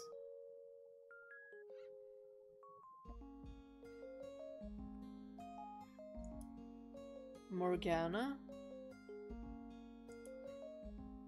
What are you doing here? Does my appearance disturb you? That is to be expected, I suppose. I am hardly what you would call attractive, after all. Morgana? it seems like we're talking with this timeline's Morgana.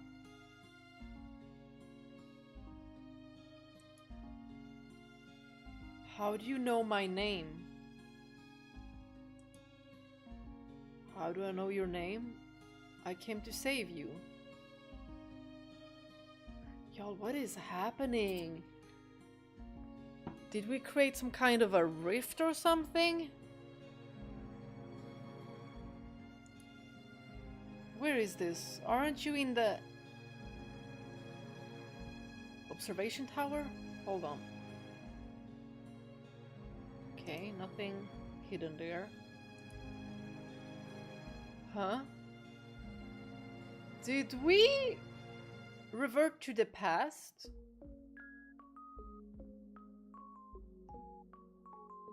From when she was not captured?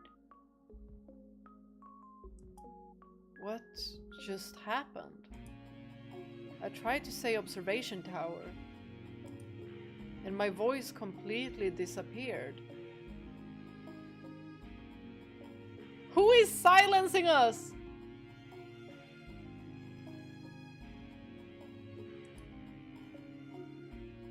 Where is this? I'm not sure how you couldn't know. This is the witch's cottage by the lake. I found you unconscious outside my door, so I presumed you came here in search of my herbal medication. Unconscious? Wait, can he move to the past and then go to the future? Outside her door?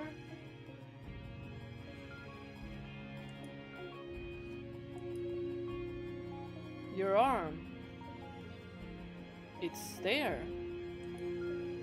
What? See, her arm is still there. We are in the past indeed. This is before she lost her arm.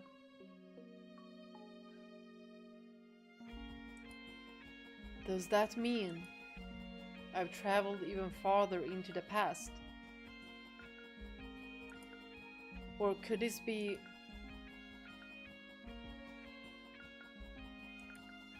You must get yourself far away from this place, Morgana. Better yet, escape to another country entirely. Where did that come from? I have no means of survival if I leave. In that case, beware of two men who will come to visit you. You must not open the door for them. What do you mean? Oh! They're a haired boy and a flaxen-haired boy and a swordsman.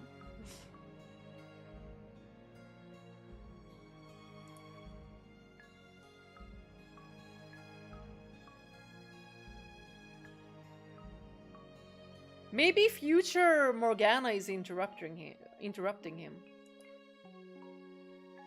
Blanking it out. Why do I lose my voice for all the most important details? Is this really the cottage by the lake?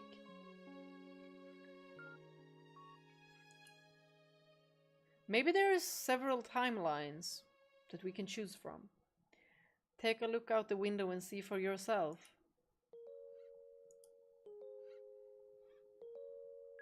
There's nothing there. Nothing outside the window. It's like with the mansion. No, that's not exactly right. A reddish-black fog churns beyond the window. A pretty lake, is it not?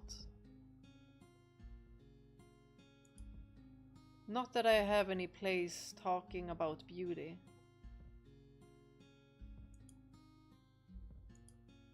Now I understand. This isn't the real world.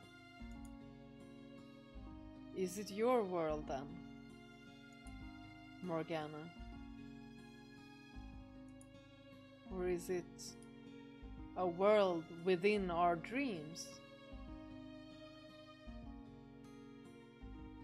Oh, interesting. May I ask who you are? I once spent much time at your side.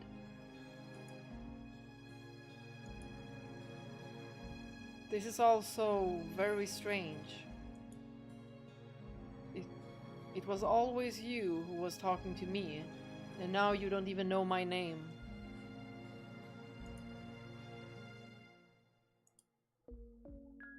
Shall we talk for a bit, Morgana? If you're going to try to convince me to leave, I won't have it. And please watch what you say.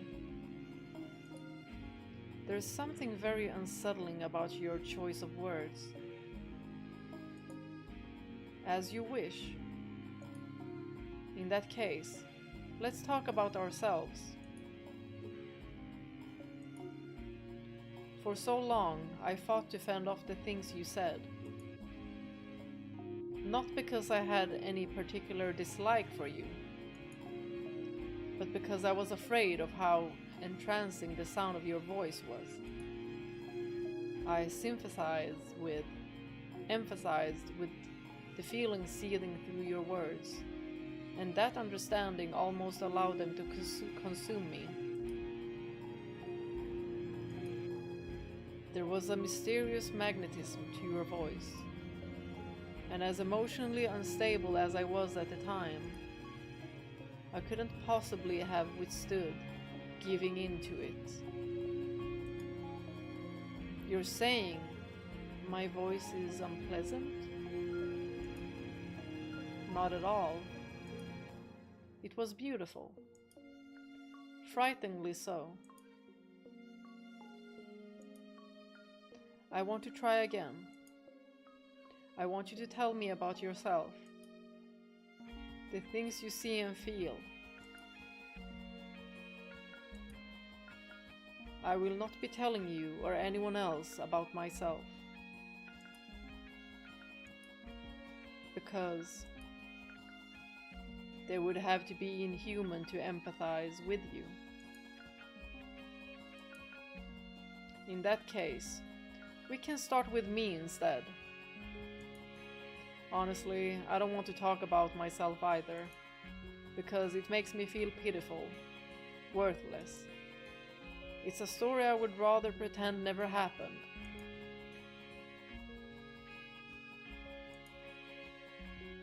And it's not a story I can tell just anyone. But you can tell me? Indeed. I was born into this world female. What? From a young age, being a girl felt somehow wrong, and as I grew older, my body developed like a boy's. Not entirely, though. My body is incomplete. I am missing one thing every man is supposed to have. The change drove my mother to madness, and she hid me away. For I was unfit to be in the presence of others. That was when I was 14 years old. And that marked the end of any semblance of normalcy in my life.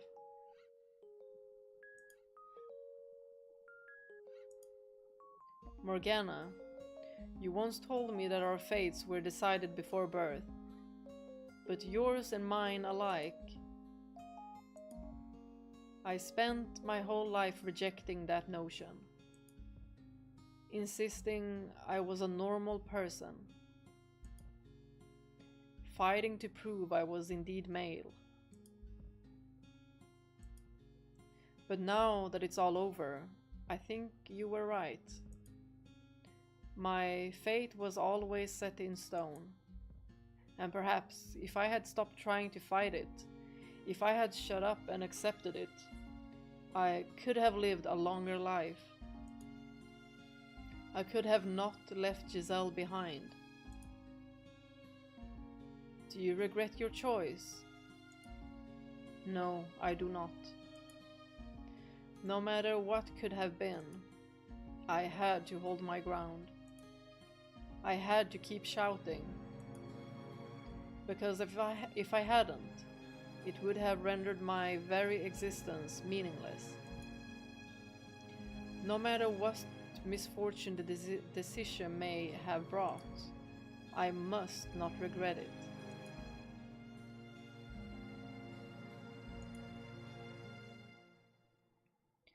Everyone has some principles, some beliefs, some fundamental aspects of themselves they must always stand in unwavering support of. Or perhaps must not lose sight of, would be a better way to put it. For if we do, we lose sight of ourselves. For most people, these beliefs have probably been internalized so deeply they aren't even aware they hold them. But what we carry inside us is unique. Difficult for other people to understand, to accept, forcing us to walk a path of solitude and persecution. I believe you genuinely do have miraculous powers. And who knows, maybe your blood is special too. But I think your real power lies in your voice, in its ability to enchant anyone who hears it. But it was something you were born with, not something you asked for. Was it not? I am a saint and a daughter of God. That is the lot I was given, and that is the path I must walk. If I stray from that path, or stop walking, I will no longer be myself. It would make me worthless. No, that's not true, that's not true.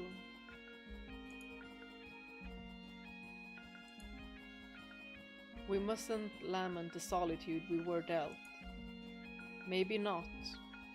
But I think that if either of us had had someone, even one person who accepted us, it would have caused us to see the world in a much different light.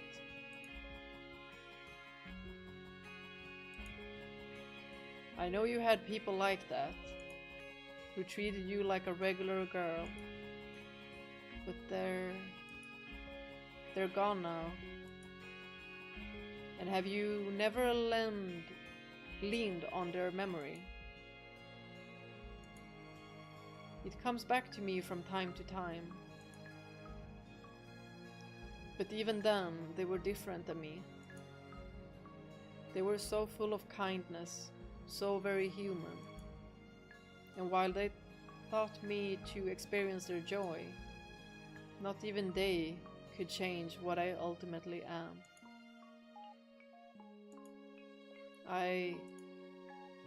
I left my humanity behind far too early in my life.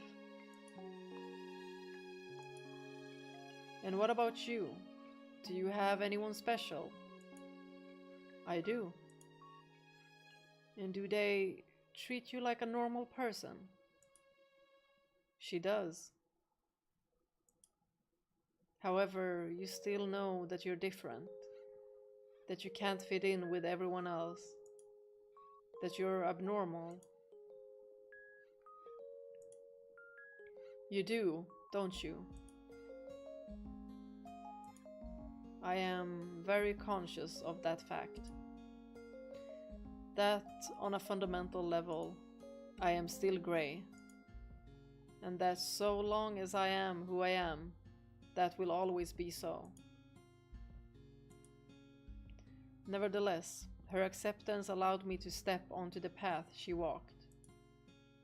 A path wide enough even for me, despite my abnormality. You are, I expect, only half right about that. You're a man capable of making compromises. With a spirit strong enough to try to walk the path of humanity, while still being an outsider to it. I could never do that.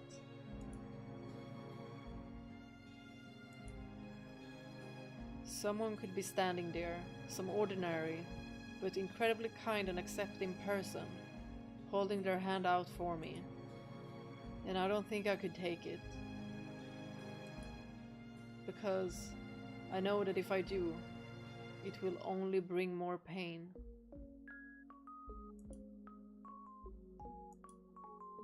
So if I'm to take anyone's hand, it must be someone inhuman.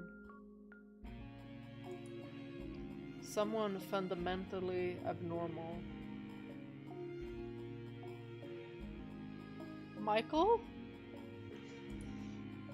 And not just mentally or emotionally. Well, in this case, he's stable. But on a deeper level, intrinsically different. Morgana, maybe you could do it. Maybe you could understand even the tiniest bit of my fate.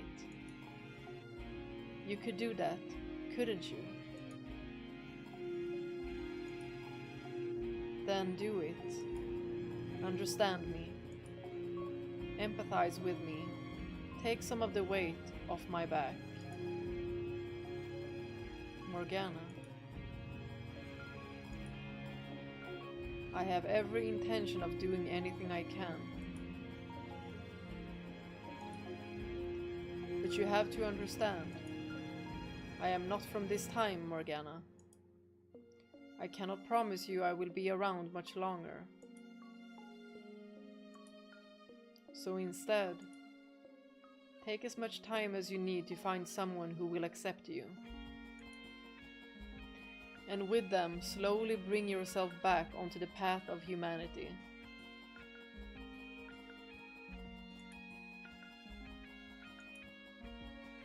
It will be not to be easy, I know. It will be not to be easy. Can you say that?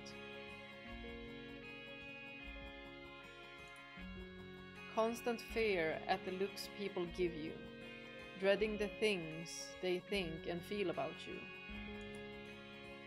Terrified by the thought they might abandon you at any moment. The ever-present anxiety about whether you're able to fit in with them. But I know you can do it. I know you can bring yourself back to a place you can love. Like what you had 4 years ago.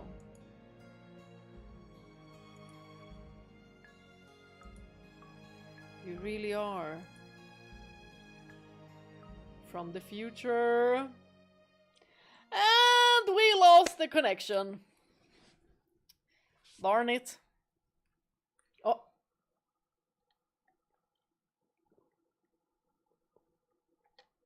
Well, we didn't really lose the connection. Michael, you may think talking to my past self can change something, but you're sorely mistaken. Nothing of the girl you see there remains. Poke and prod at the past all you like. It won't change anything, my dear.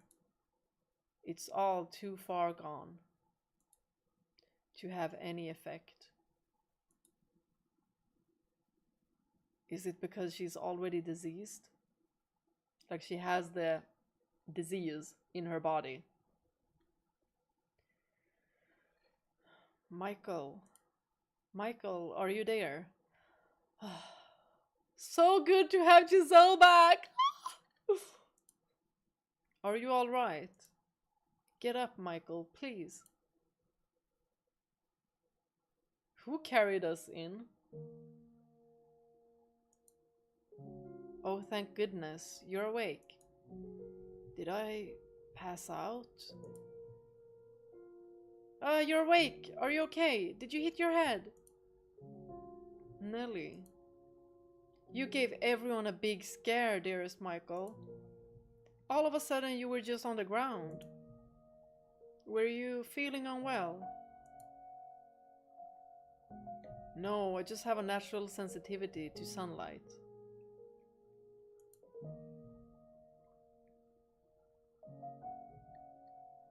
I apologize for any concern I caused you.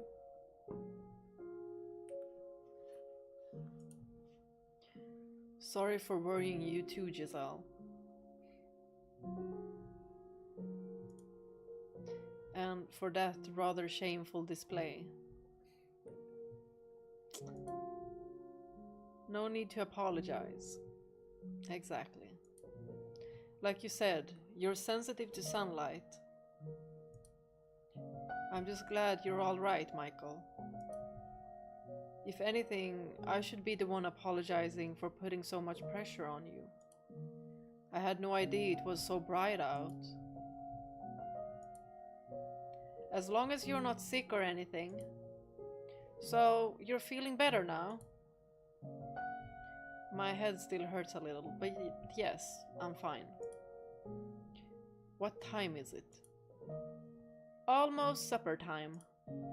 Which means I'd better get back to the cottage. Was I really out that long? At least you woke up before supper. I should get going though. See you tomorrow, Michael. Good night, Nelly. Tomorrow is the day before Morgana's supposed to die. Oh my gosh! What are we gonna do? Our time is limited enough as it is. Can we reverse time? That said, Giselle, I saw Morgana. What do you mean? How? I don't know if it was in a world of her creation or simply a dream. But in it, I spoke with Morgana when she was still alive. What was she like? Not like the Morgana we know now. Not someone who seems to feed off hatred. So she really was a saint in life, like Mel described her. Though I got the impression being a saint was more like a chain around her ankle. The only way she was able to derive meaning from her life. Not to mention the utter sense of solitude brought about by the knowledge that no one like her would ever come into her life. Do you think she wanted to break free from the chains then? Even if she were able to, she would never be able to return to anything resembling normal. Much like I will never have a normal body. Although... Oh, you're awake. That's good. What? You came to check up on me? What if Mel can help?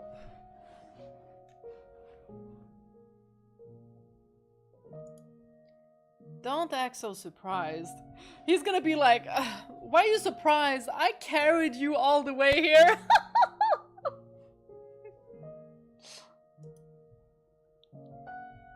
I'm plenty capable of showing concern for others. We know, Mel, we know. That said, no, that's actually not why I'm here. He looks pale. Is it Yukimasa? Ah, I mean ukulele? I know you're not feeling well. But if you're up to it, would you mind joining me for supper?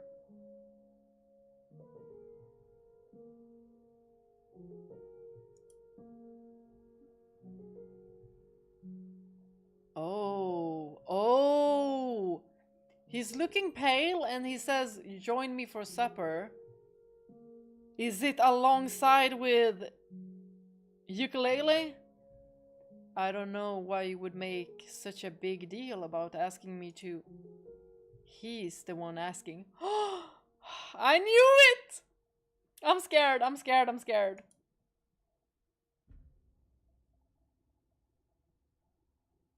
And the way the music just switched off. I think he's getting suspicious. I see. I apologize for not handling my encounter with him better. Don't be. If he was sure I was playing him, I wouldn't be here. I mean, Mel is right. Mel is right. So don't blame yourself. Though I would still appreciate it if you came. Absolutely. Turning him down would only give him more reason to be suspicious. True enough. I'll do my best not to let anything slip. You try and do the same, alright? Of course. Well, let's get going then. Could the nun have told him what I said to her?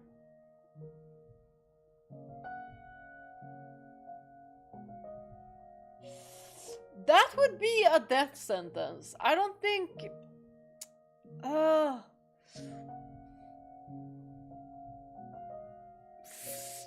I mean, the nun might have said something, but then have been like, please don't harm him or anything. Whatever this is about, we don't want to keep him waiting. Be on your guard. Oh my gosh. I will.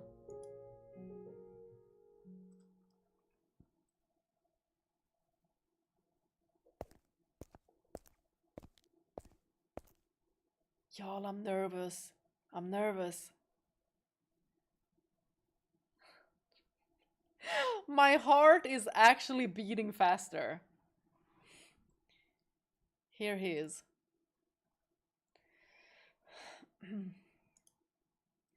I see that. I've been waiting. I saved you a couple seats, so go on, sit down.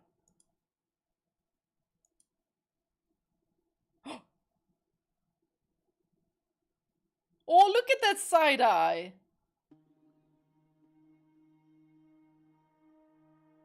And the music, oh my gosh. So what are we eating? Seems like Yukimasa is just having bread with water. We're having something in this concoction. Mel, you're having some kind of... What is that? Kind of soup? Goulash? Whoa. Wow, this is a mysterious melody. Whoa. Y'all. Can I just say how much I love this art style? And I love how they have drawn Mel's eyelids.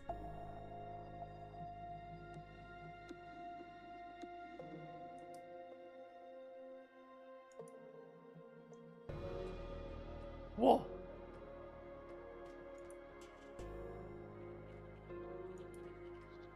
This is unbearable. The tension! What's the matter, Mel? You've hardly touched your food. Lost your appetite. Never been a very big eater. No? Then why don't you give the rest to your friend here? It's a bit bland, but it's passable. You didn't poison it, did you?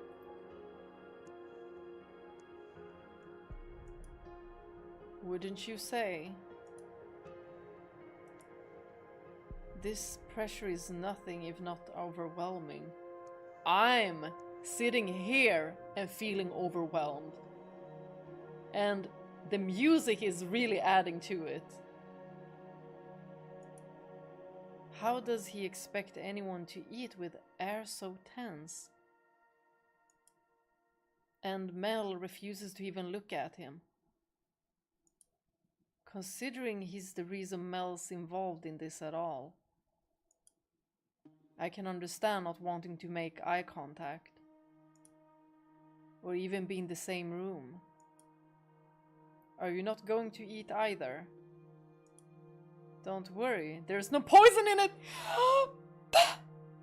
Now that you mention poison, sir.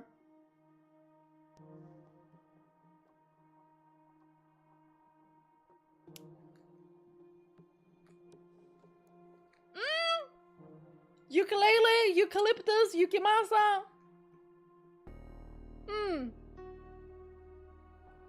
I see you. I see you. It's okay, I can also be threatening.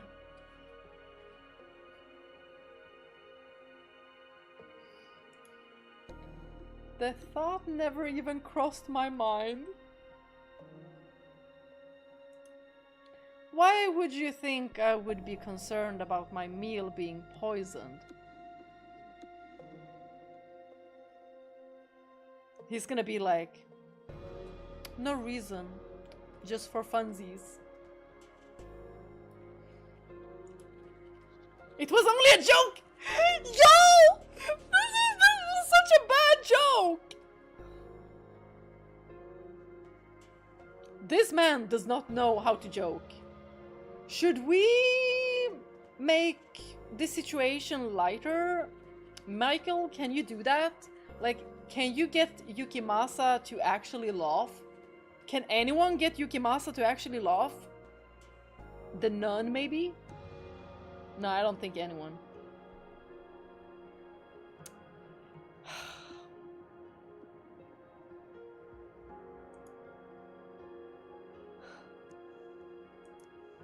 I don't see the Lord anywhere. He's gone back to his manor. I thought you were his bodyguard. He's a lord. He has more than one guard.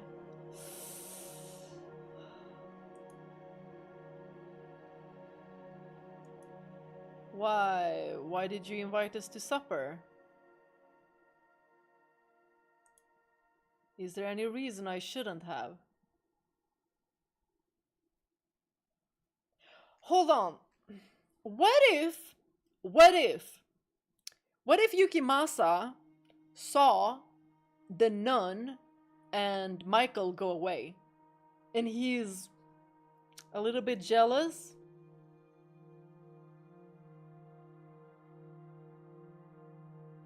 And he's like, I saw you with the nun. What were you two talking about? I don't think the nun would say anything. But then, if he's interested in the nun...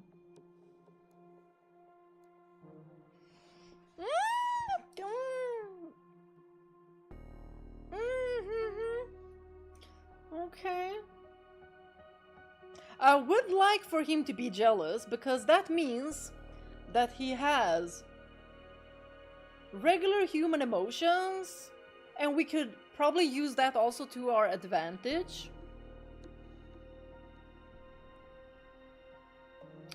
We could be like, oh, well, she was telling us about her preference in, you know, if she ever would get married, you know, if she ever would have left the life of a nun. Maybe. There are plenty. Such as, like, I imagine anyone would feel a bit overwhelmed dining with the Lord's personal bodyguard. Like that. In fact, I'm surprised you two knew each other at all. Let alone were on good enough terms to share supper together. You haven't told this man anything, have you, Mel? Nothing. All I told him was that you were the Lord's bodyguard. I see. You want to know what kind of terms we're on? What? We're accomplices. Because you threatened him! Don't call him an accomplice. Leave him alone.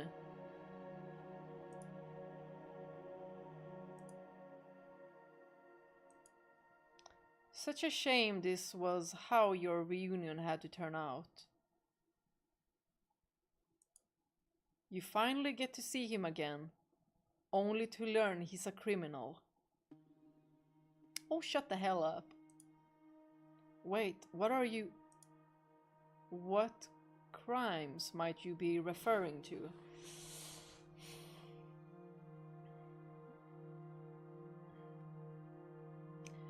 Yukimasa, I just feel like he wouldn't have any issues telling him what was going on. Because he'd just be like, well, I'm just gonna kill you. Simple as that. Take a guess.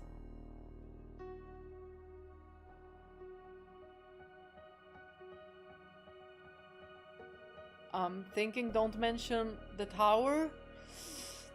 Talk about Pauline instead, is what I'm thinking. What sort of atrocities do you think we're committing?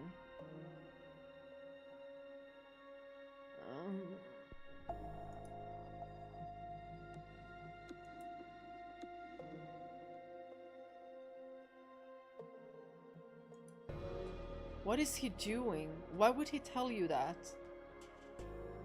He's fishing! He wants to gauge my reaction. I assume. I have to choose my words carefully. I can't say too much, but I won't get anywhere else saying nothing either. Am I gonna have an option? How should I handle this? I have no idea. All I'm asking you to do is guess. Question, how many guesses do I have? And do I get killed if I happen to be correct?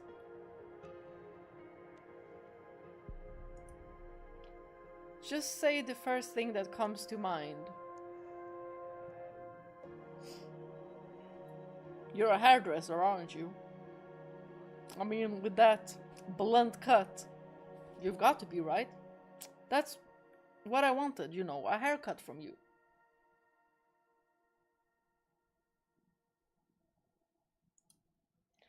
You're putting me on the spot, telling me my friend is a criminal and asking me to guess his crime. Did you honestly think you would get any sort of answer out of me?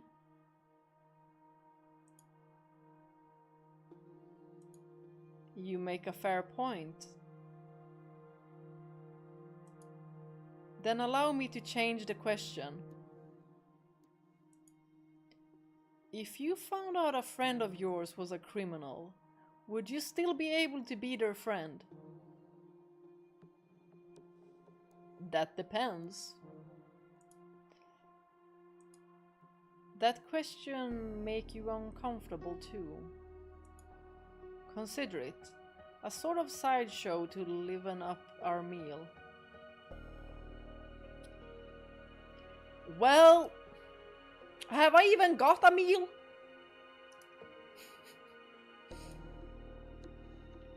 Don't take it too seriously. How can I not take it so seriously? When I'm getting suffocated by this air.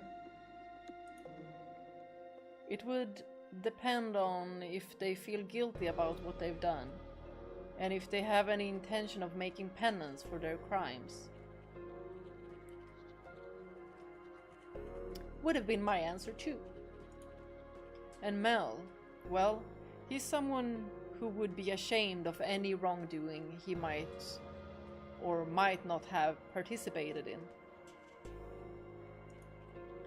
I see. What about you?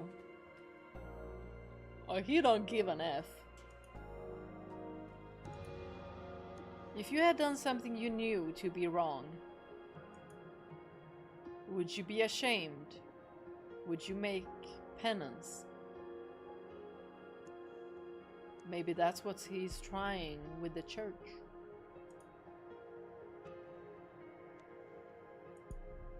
Maybe, maybe not.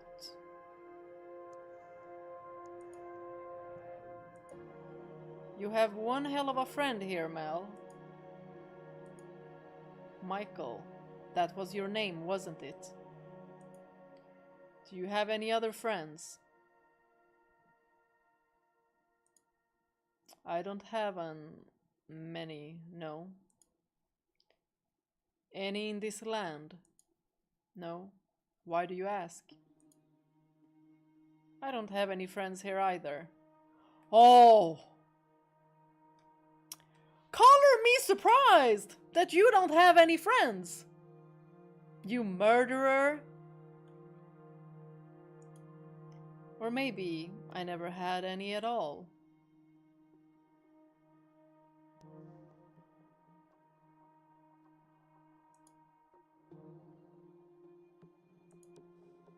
Maybe he wants to be your friend, Michael. How about no? Well, for strategic purposes. Somehow I doubt that. Yeah, I guess not. Any family? Why? You need to know if I have a family so you can go after them too? I left home some time ago. Are they too far to visit regularly? He's like checking. He's checking, like, if he needs to blackmail him. How far he needs to go.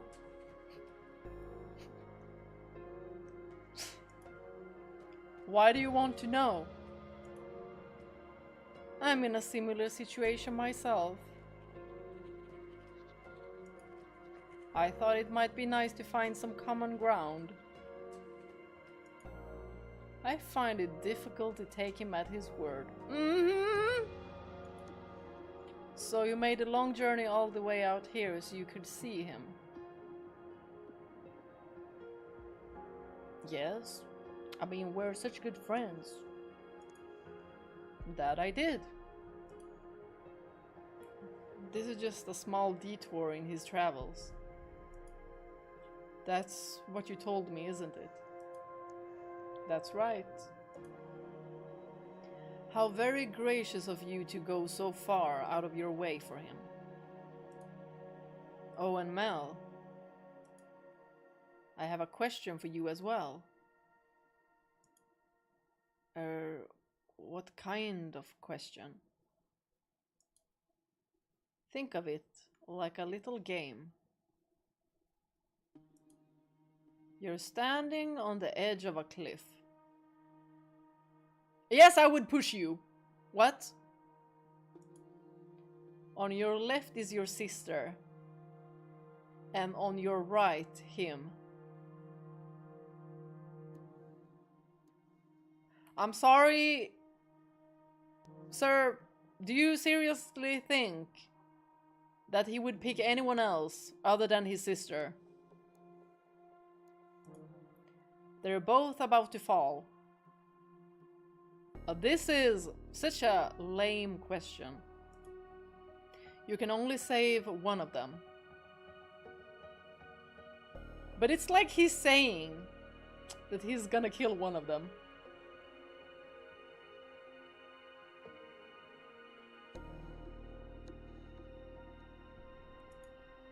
Whose hand do you grab? Surely this isn't the first time you've heard the scenario proposed. I mean, considering how everything turned into this mess, is also because he would 100,000% save Nelly. It's not real, it's just hypothetical.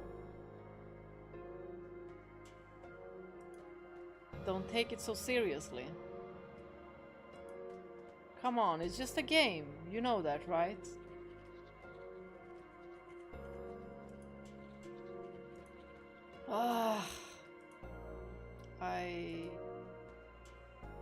You don't need to answer. I would have been like, well, screw you. I've got 2 hands. I'm saving both.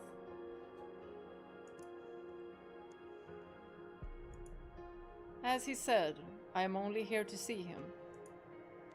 When I heard there was going to be a festival, I requested permission to remain until then. If that displeases you for any reason, I apologize. But hypothetical or not, a question like that makes it uncomfortable for everyone involved. Or are you trying to make him feel cornered? Not at all. It was merely a question. I never meant to make him uncomfortable. My apologies. Now I suppose I should take my leave, as it seems my presence makes it hard to enjoy the food. Do not turn your back towards this man. Relax, I'm not staying here tonight. I won't get in the way of your reunion anymore. You said you would be here until the Harvest Festival. They're supposed to be putting on quite the impressive event. Look forward to it. May I ask you one thing before you go? Gosh, we've gotten like 1,000 questions already. Oh, it's us! Never mind. Now it's our turn.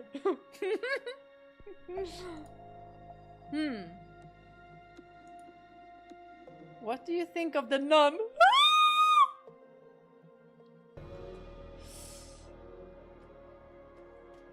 Let's go! Are you very close to her?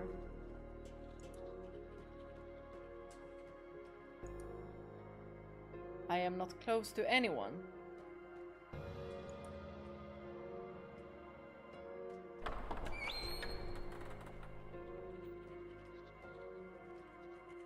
Why did he wait before he answered?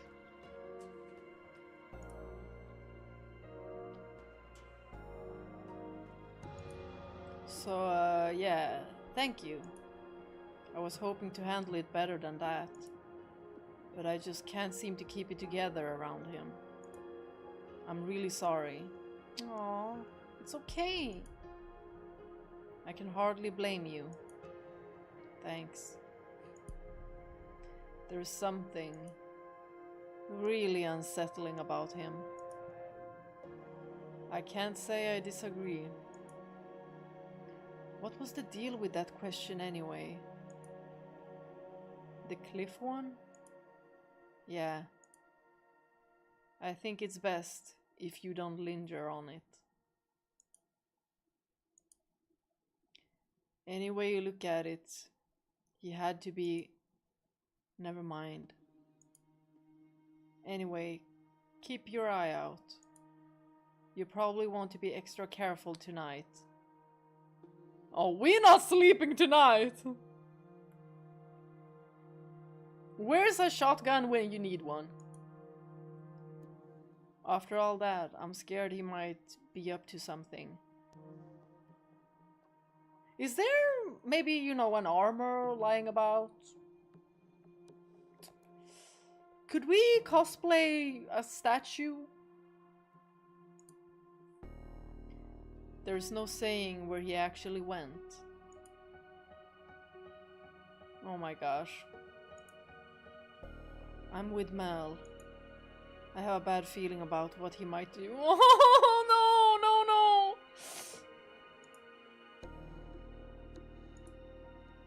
After a conversation like that, you'd be crazy not to be on alert. That would be wise, yes. I plan to head straight back to my room. Yeah, that sounds like a good plan. Do you really think we'll be able to get his key?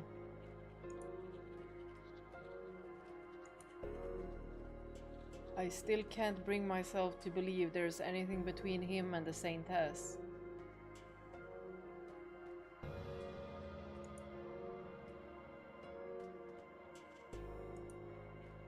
And the Lord's pretty much always inaccessible. Does the Lord say anything when you're all together? Such as? Anything at all? Something to give me some idea what kind of person he is. Sorry, I've got nothing. I usually keep my mouth shut when I'm with them, and they hardly talk to each other either.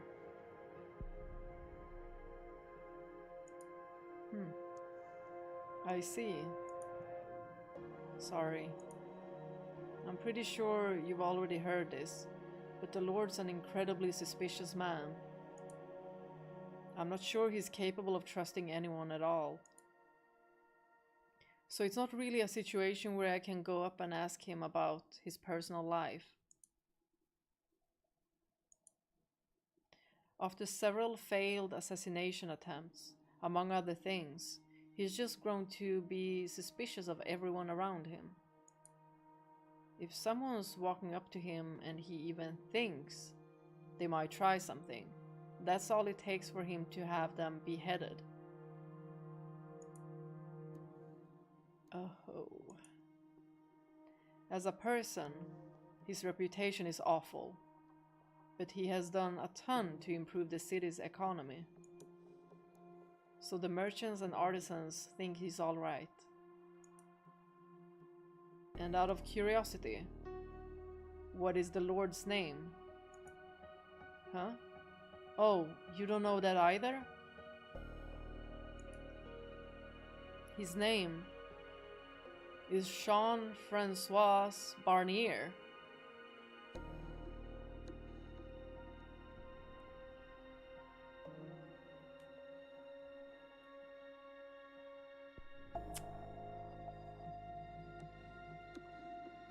So it's not Jacopo, but like with Pauline, the nun, whose name is Marie, they could have different names.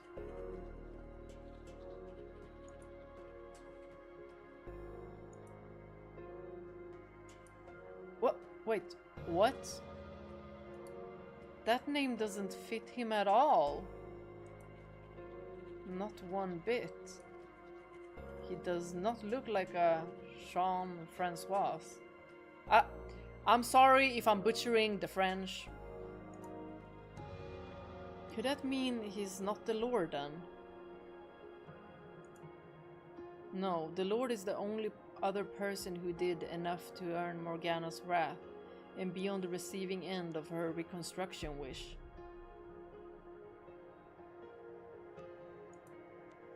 It has to be him. But between this and the nun, being named Marie, things are starting to get a bit muddled. Hold on a second. I think I've heard the name Barnier somewhere. There was a diary in the library when I lived in the mansion, as I recall. Written by someone named Barnier. Actually, now that I think about it, that same diary also showed up in Mel's next life. In it, he was complaining about not having gotten the larger of the family estates. And a bad harvest, I think. That was on one of the books your family sent you, right? Actually, that was the one book they didn't. It was already in the library when I arrived. You think he could have written it? And here I thought it was just the scribblings of a disgruntled noble. If the book really is that old, I'm amazed it was in such good condition for so long. We can't be more than 100 years behind our own time, so it's not inconceivable it would still be in good shape then. But Mel came back many hundreds of years after that. It's almost like it was frozen in time.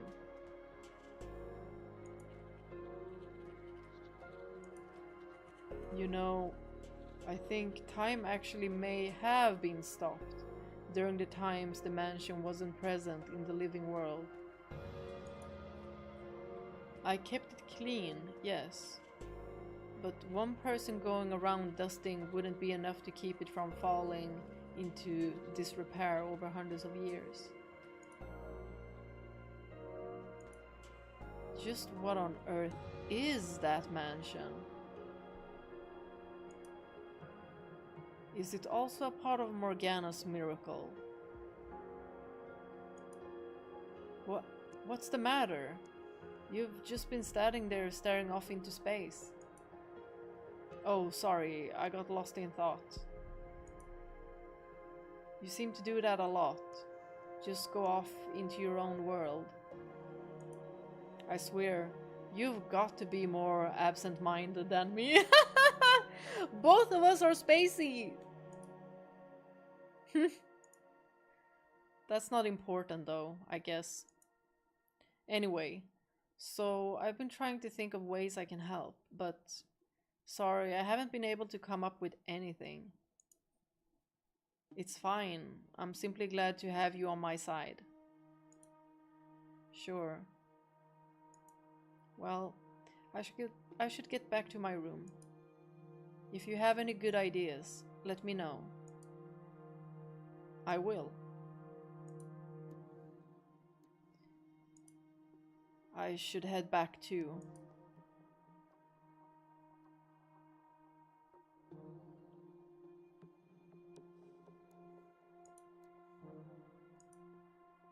I know we don't have much time, Michael, and that concerns you, but try not to agonize over it too much.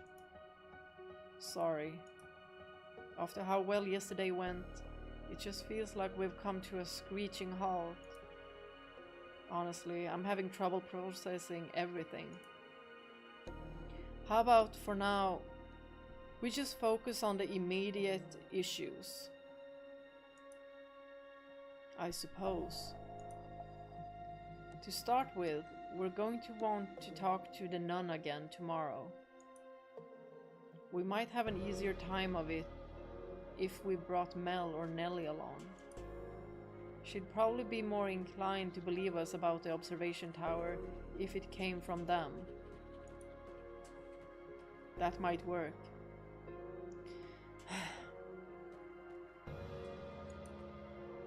Though it presents another potential problem. What if she doesn't believe them? It could put the two of them at risk. Although, she wouldn't put the kids at risk. And there's also the chance she's not involved with the swordsman at all, as she claims. In which case, convincing her doesn't get us any closer to getting the truth out of him. Maybe it would be better to approach it from the Lord's... Uh-oh! Uh-oh! Did you hear that? It came from over by the window. No, no, no, no, no, no, no. No. Is it Yukimasa? Oh my gosh, I'm scared. I'm scared. I'm scared. I'm scared. Maybe it's a cat. I hope so. I'll go check. Michael, Michael, Michael!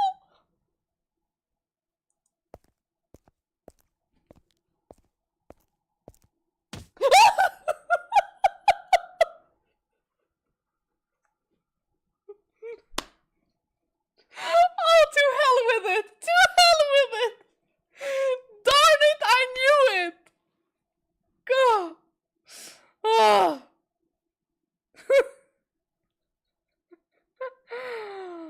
Oh, I cannot believe how frightened I'm getting with a visual novel, mind you.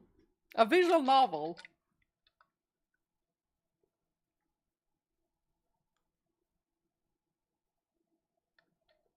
That was scary, okay. I need to get more water. Oh, did anyone else get jump scared? Or just me? Hmm?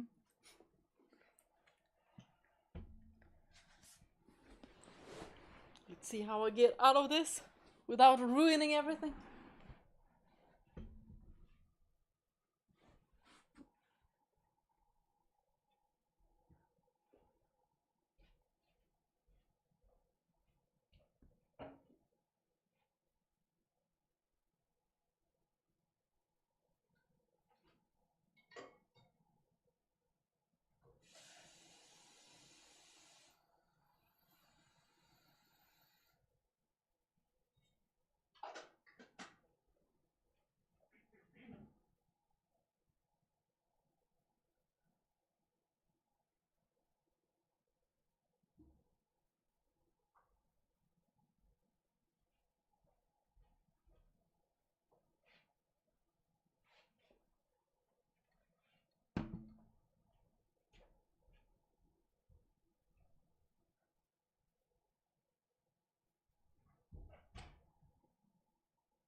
Javier! Welcome! No, you're not late. How long have we played for? 1 hour! 11 p.m.? Yes. In 2 minutes.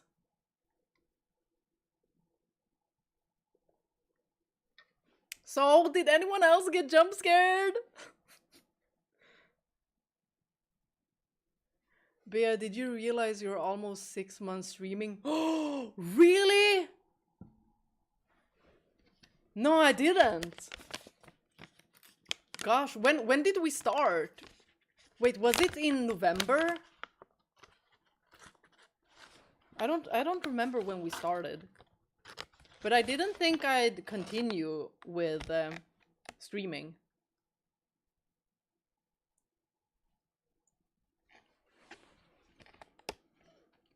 What next game are you planning to play after House of Fata Morgana?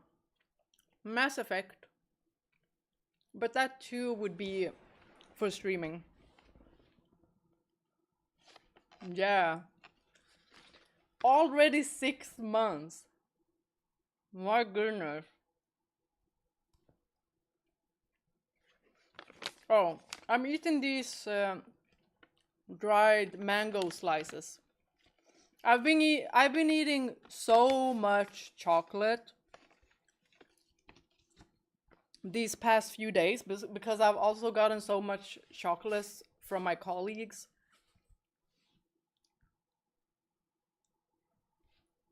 Send me some.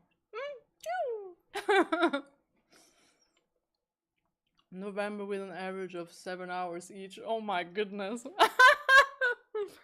Although, I mean, how many hours do streamers usually do? Maybe those who work full-time with like YouTube and streaming, maybe those actually do 7 to 8 hours, like with a work day. But I only stream twice a week. Before, it was only once a week.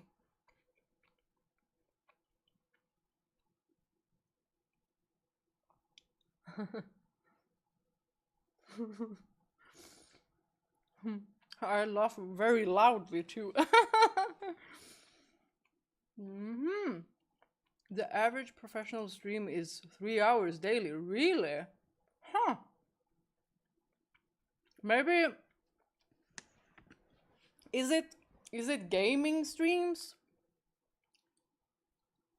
Or is it like vlogs? Like IRL thingies. But 3 hours for horror games. Yeah, I when it came to Silent Hill, like 3 hours, I think that was like my what's it called? My threshold. Is that it? Yeah, mostly gaming.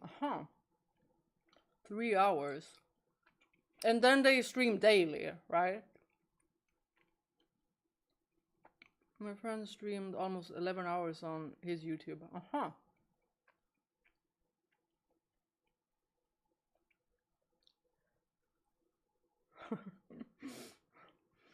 Maybe Yukimasa wants to ask Michael to date, but doesn't know how to do it properly. Cat! I think you're onto something. Oh, thank you, Daryl. Thank you very much. Hold on. I can heart it as well. Ta-da! Since I don't have alerts on during gameplay. But maybe he does, fancy Michael. I mean, Michael's a beautiful man. And on top of that, emotionally mature, funny. He has a lot of good traits. But yeah, someone streamed 11 hours on his YouTube channel for Resident Evil Requiem. What? 11 hours? Wow, I wouldn't be able to. Like, if it was a cozy game, like a farming simulator kind of game or something like that, then yeah, I probably would have, but like a horror game, no.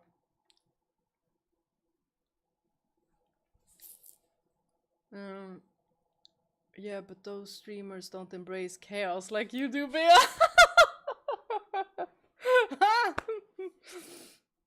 But I hope you remember same vibe, Caleb and Carlos. Oh. I am, as you all know, I am fluent in the language of thirst. I always find someone in every game. Yukimasa looked hot in the table scene with Mel, and you know it. Okay! Okay, I'm not gonna lie. Okay! Okay, he did okay, he did kinda look, you know, that side eye. Ah! Okay, no, no, no. He a murderer. He a murderer. And now he's grabbing our face. Oh. But he looked cool. Not gonna lie.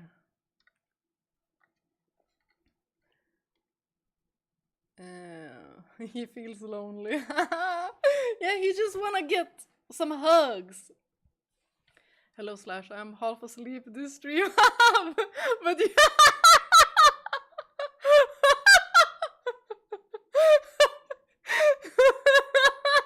you screaming brings me back each time.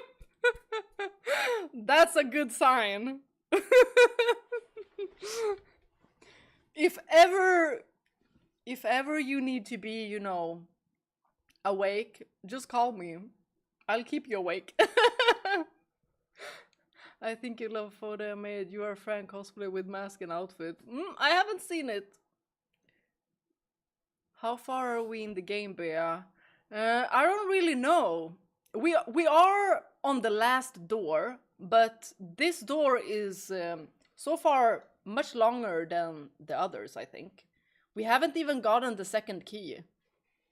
We have one key so far, and we should be getting 3.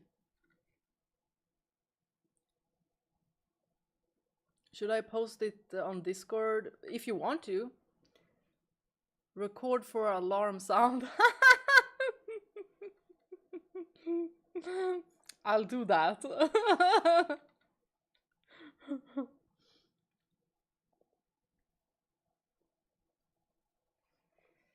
The ending of season 5 of You is for girls like you. Wow, are there already 5 seasons? I think I stopped watching after the second season, because I started watching the 3rd season and I just couldn't get into it. But 1st and 2nd season, I love those.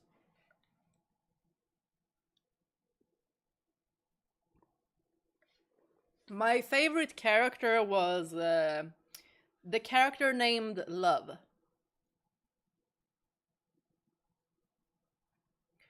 But do you like Scream movies? Scary movie? Or which one you like better? I don't know. I'm not very fond of those movies. But I mean, some of them are fun.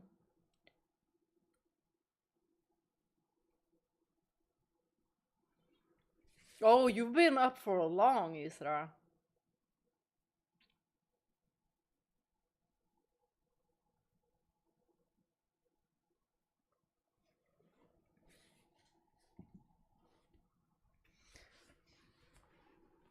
Also, you guys, don't worry about the Aura.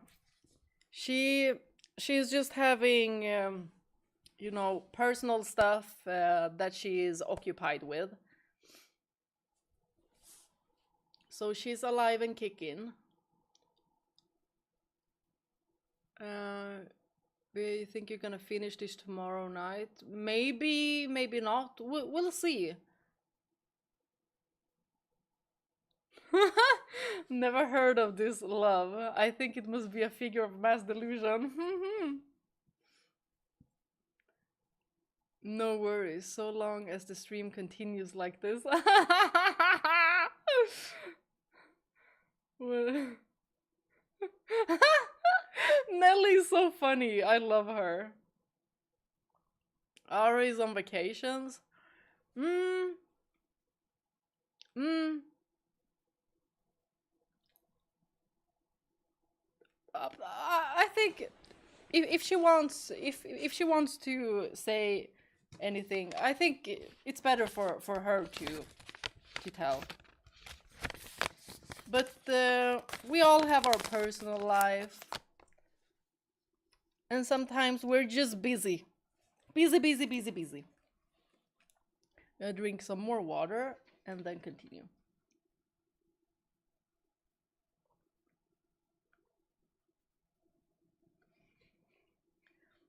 But do you need a mod for this stream while Aura is busy?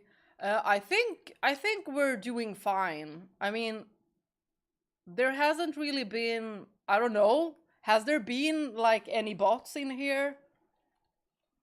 Or anyone like trying to spoil? Well, if someone is trying to spoil, just spam the chat so I don't see the message. I think when we do need a mod is when we're playing Mass Effect.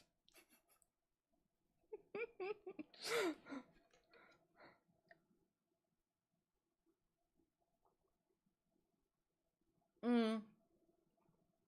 Yeah, agreed. We always have a good time. I mean, we've rarely. Aura always takes it up with me if she kicks someone off or something like that. And so far, it's only been like bots. She has kicked off bots, and one person that was rather passive aggressive, but it wasn't like a regular on the channel or anyone following the channel.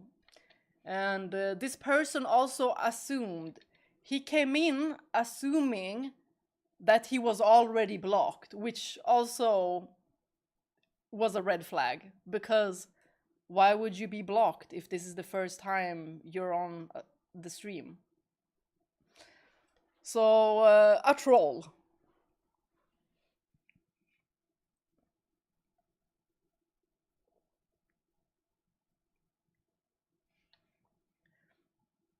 YouTube is more chill on that regard, I think, on bots and toxic chats. Yeah.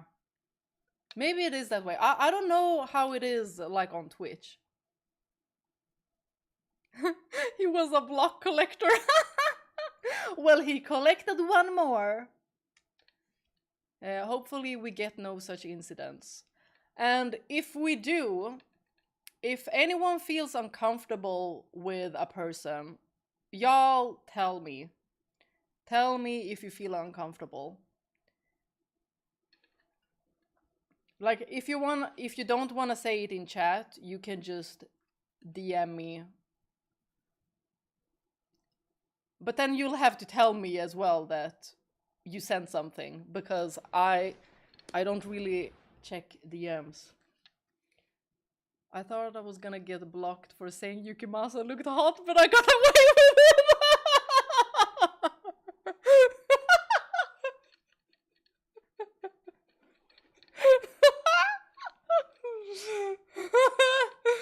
Daryl, you'd have to do so much more.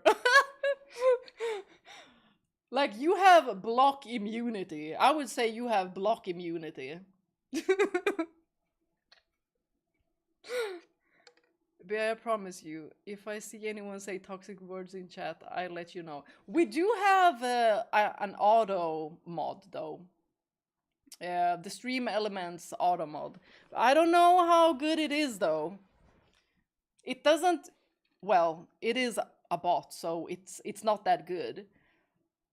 But it can block like links and stuff like that. That just puts you in the naughty corner, Jay.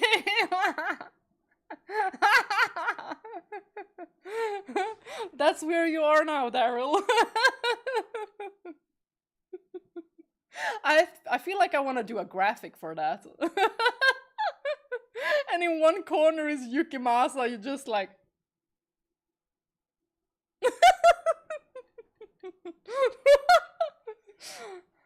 I wonder if Yukimasa's name in this time is really Yukimasa. Oh. Maybe we should try to call out to him. Maybe this is how we get out of his clutches, if it is Yukimasa. Could as well be the Lord. But I'm thinking Yukimasa. That makes sense.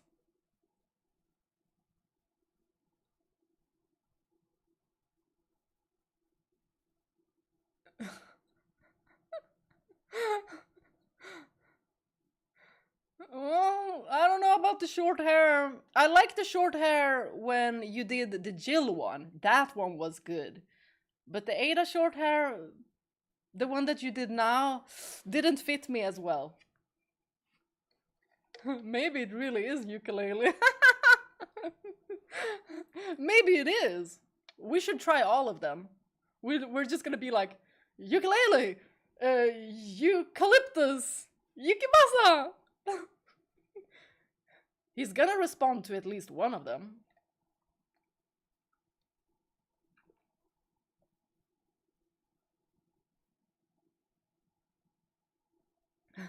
So, we eat, or try to eat, and even not ask, what is your name? Good. Yeah, but yeah, did you know there is a JoJo's Bizarre Adventure fighting game? Yes, I know. I have it. I have it. I've had it for a long, long, long time. Although I am not one for fighting games.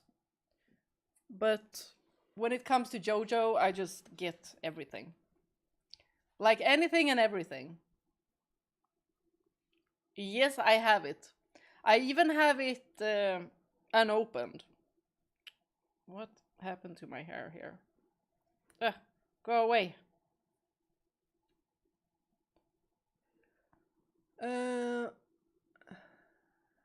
have it digitally and I have it in a physical box.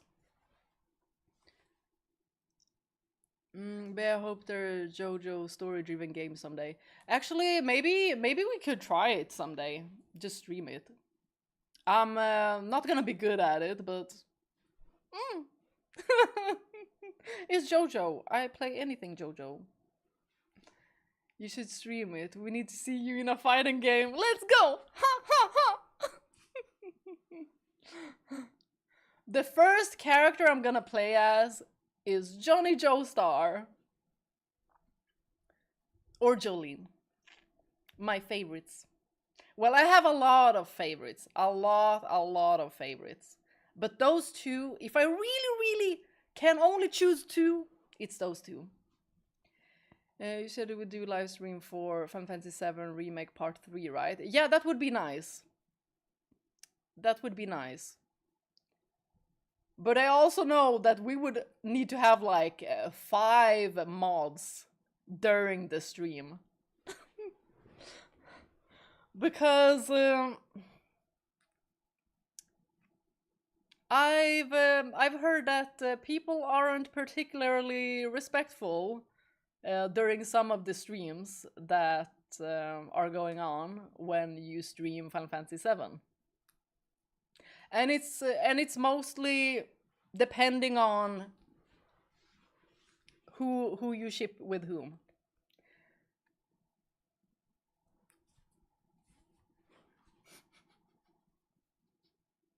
Some of you might know. There are a lot of characters issues, yes. But very cautious, people might spread spoilers in live chat while you're playing. Oh! Part 3, no, I will not stream that. I will stream Remake and Rebirth, yes. But I will never stream Part 3. Because for that one, I'm gonna be offline. I am not gonna be checking Discord, I'm not gonna be checking anything until I have finished the game. So for Part 3, no. No stream. Did you play Stellar Blade and Nikke collab? Actually, not yet. But I do wanna replay it like a new game plus with the Nikke collab. How was your comment section on your Final Fantasy Resident Evil? No, oh, re-trilogy, yeah. Did you got many toxic people? I think like during the remake, when I since Johnny was my moderator back then, he still is now as well, but he doesn't really have time. A lot is going on in his life and such and such. But occasionally he goes through comments and such. And I think actually Final Fantasy VII has been one of those games that has had more like toxic comments, but not like outright like hateful. Well, some of them might have been, but more like so for a specific character at some points. And when it comes to the remake, especially when I started out with part 1, the remake, I feel like a lot of people were fighting in the comments because I was also new to Final Fantasy VII. I had only watched someone else play the OG 7. And when I watched that one, the person that I was watching got the Tifa date and got, like, what was it? Highest affection, something, something. So I assumed that there wasn't like any optional parts or something like that. So because of that, and also because of watching Advent Children, I was kind of into Cloud with Tifa, but I was also like curious about who Aerith was because she kept on coming up in Advent Children, specifically only with Cloud. So I felt like she must be very important to him. And so I was like, okay. Well, I'm gonna play remake anyway, so let's go. So I went in shipping Cloud and Tifa, and then it just turned. Because I was like, hold on a second. The chemistry between Cloud and Aerith is so much different. So you could clearly like see a switch up during my gameplay where I was like unsure. I was like, dang, something is happening. And then going into Rebirth, I was just like full on. Yep. If we play the story, this is how it ends up. But you can still like whatever you like. I don't care. But when I was playing remake, there was a lot of comments like people were fighting because they wanted me to continue with a certain ship, and it was just messy. So comments did get deleted. They did get deleted to just keep it on a bit of a normal level and not so sidetracked. Like people really got into it, and they got super upset over the fact that I changed because of the story of the game. and how I felt that the dynamic was. I was like, is it really that strange though? Because they were vibing so good. Um, so it's not gonna be if I would stream, which I am eventually gonna stream part 1 and 2 of Final Fantasy 7. We're definitely gonna have mods. But I also want anyone to be able to ship whoever they like. And even if I don't like a particular pairing because of their character dynamic and how I feel like their relationship is, it doesn't matter. And a person should also be able to distinguish like fictional relationships, like what you would like for a fictional relationship and a real life relationship. Like, for example, you can find it interesting to read about or watch a relationship that is very like has a lot of misunderstandings, has a lot of like toxicity, but at some point you get these crumbs that are so good, like finally something, we get something out of it. But like that kind of just burned me out. And I just get whiplash from those. So I like the more like wholesome relationships now. But of course, you know, misunderstandings can make for very, very interesting plots. Very interesting plots.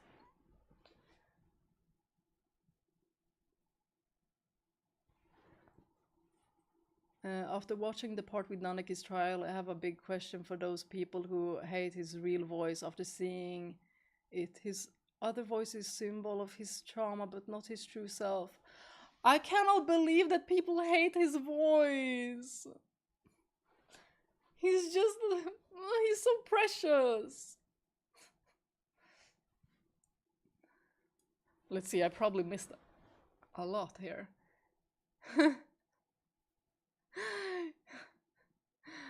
Is your name eucalyptus? No, it's pine. Or is your name ukulele? No, it's guitar. Those were valid options for a dinner with a stranger.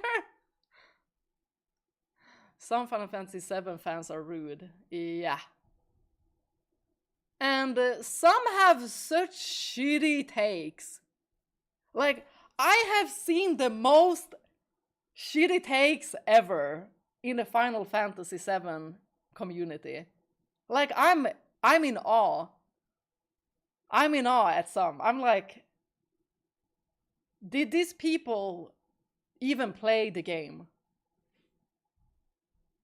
Did they understand the game? Did they understand the concepts? Or are they just here to for like the shipping?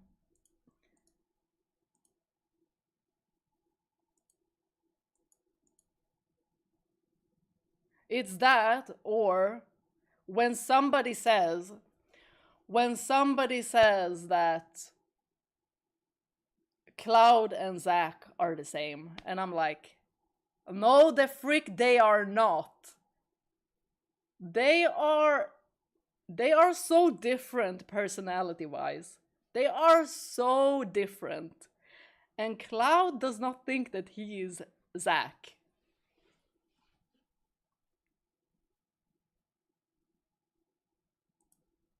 I would like to see Zack and Yuffie meet. Yes, me too! Wow, I would love that. In the original, we don't have the camaraderie that the two have in the remake, which led to the creation of Team Tifa and Team Aerith. Oh, that I can understand. That I can understand. Like, you can like whichever couple you like, because Square Enix has also like they have done optional things as well for the players. So it's like they're saying as well, like, well, you can choose as well if you want to. But there's optional parts, and then there's actually the story-driven parts. I have seen a couple of new streamers play Final Fantasy Remake, and after Evergreen Park, they fall for Cloud and Aerith, and the comments go hard trashing on them, telling them they don't know how to play. And it was also at the park where I was like, he's really feeling this.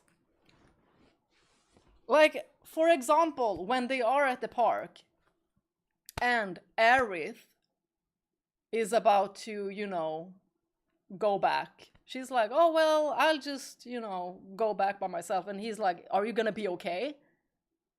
He's worried about her getting back home safely, but... And this also annoyed me, actually, afterwards, because he sees Tifa in that, what's it called? A carrier. Carriage? A carriage. He sees her in that carriage, and then knows that she's going to Don Corneo, who is really dangerous, so she's going straight into a trap, and he's like, she'll be okay. Really? Is that how you treat a person that is important to you? Like Aerith that he just met, he's like, are you gonna be okay? No, I'll come with you. Tifa?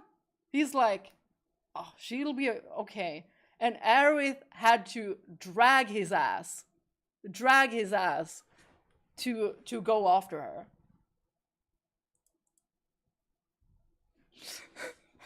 And Aerith was able to put him in a dress. Like...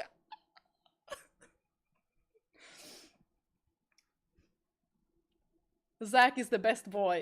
Agreed. I love Zack.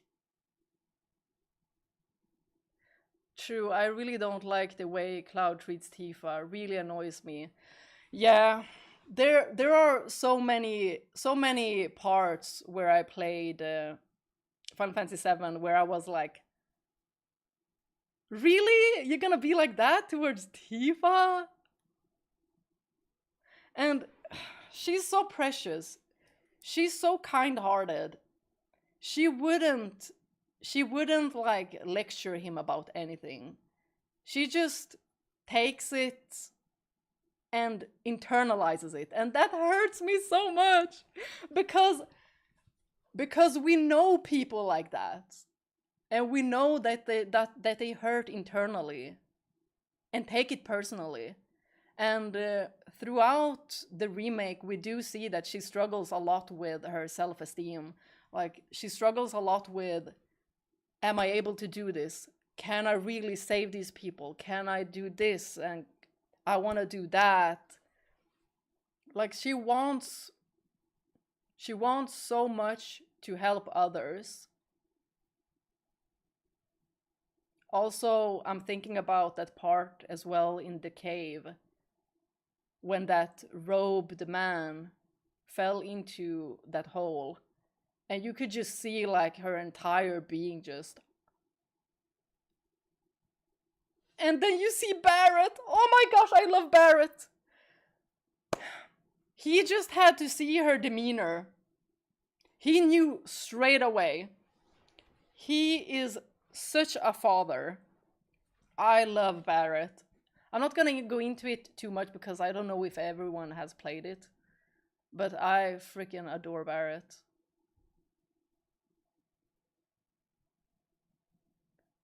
They are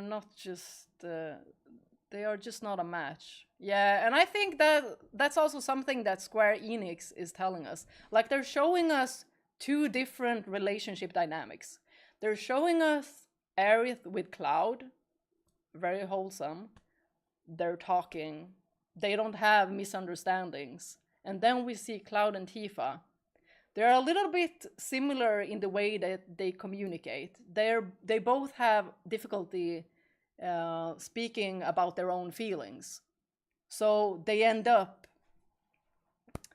in on a bad path during that conversation.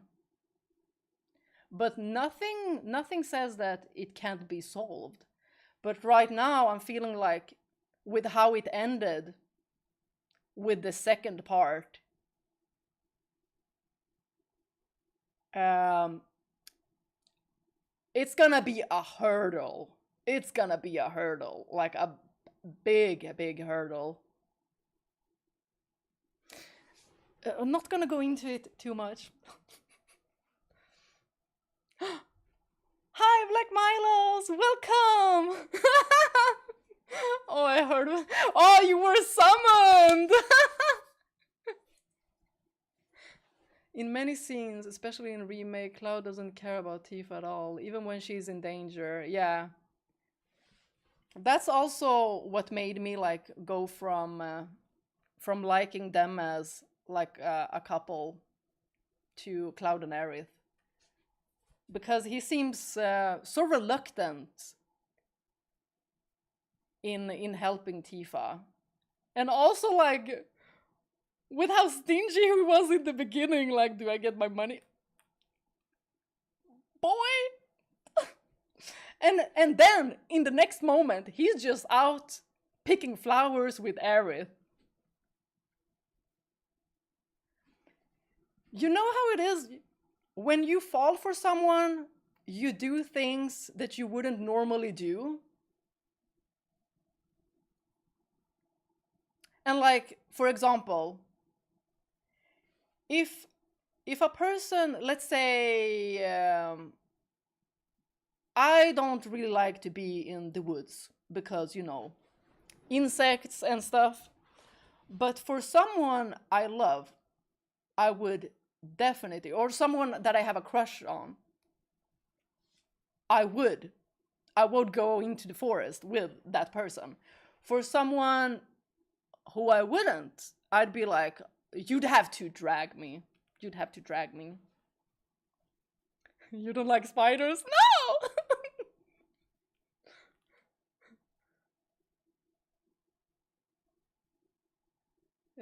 But I need your opinion. To me, Aerith and Cloud flirt a lot in both games, but I really don't see much flirting with Tifa, and many say they flirt all the time. Am I missing something?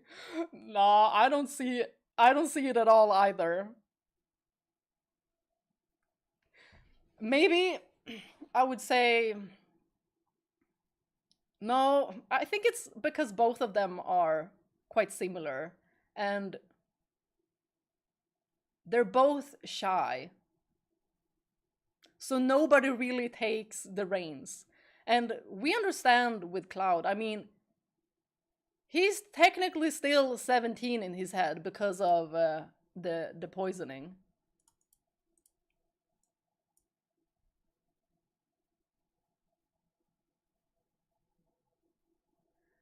I think Tifa will be much happier with someone like Barrett or Zack. Much happier. I would think so too. Like someone that has the personality of Barrett and Zack. Minus womanizer part with Zack, because he a little playboy. Tifa needs someone who is like 110% into her. And no, it's not gonna be Johnny. He's too much. And he only likes her because he sees her as popular and like her looks. It just feels like. But I think devs understood since the AC movie had something happen with Cloud and Tifa, then Cloud preferred toward Aerith. Yeah, the way he kept on just ignoring all her calls. Yeah, that also had me like. He hasn't really been that good.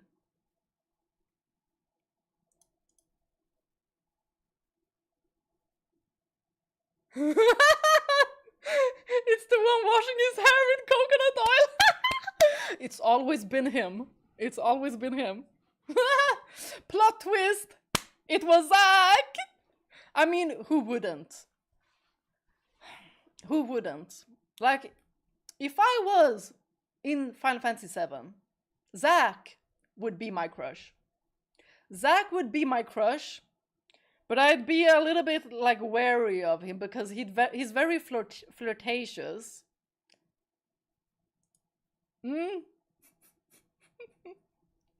But I think he's loyal. Oh, but although I think that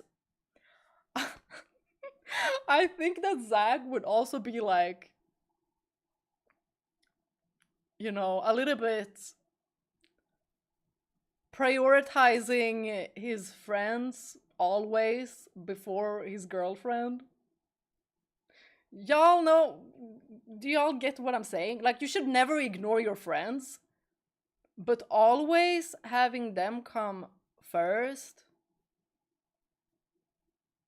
If it feels like he could be the one to be like, oh, right, we had plans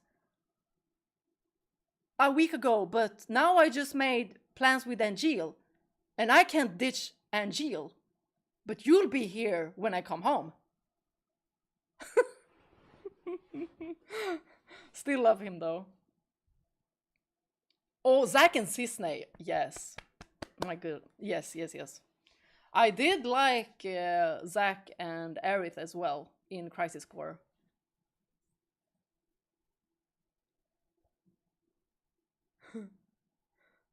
I know Zack is a playboy, but I feel like he can lock in, you know? He can! And Sephiroth prioritizes his mama, Genova. Exactly. Okay, guys. We need to continue. Something really interesting happened. And that is that a hand just came into our view. So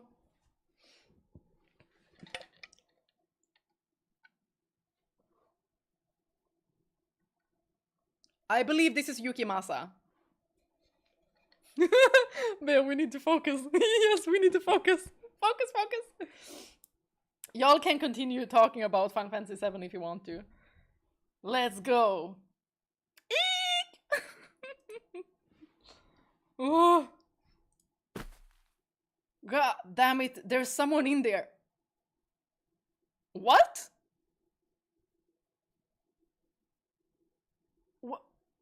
Was someone trying to break into the church or something? It's a ghost. What? No. We got grabbed, didn't we? There's a ghost out there. Are you... What are you seeing, Giselle? Get away from the window. Hurry, you don't want it to possess you. Calm down.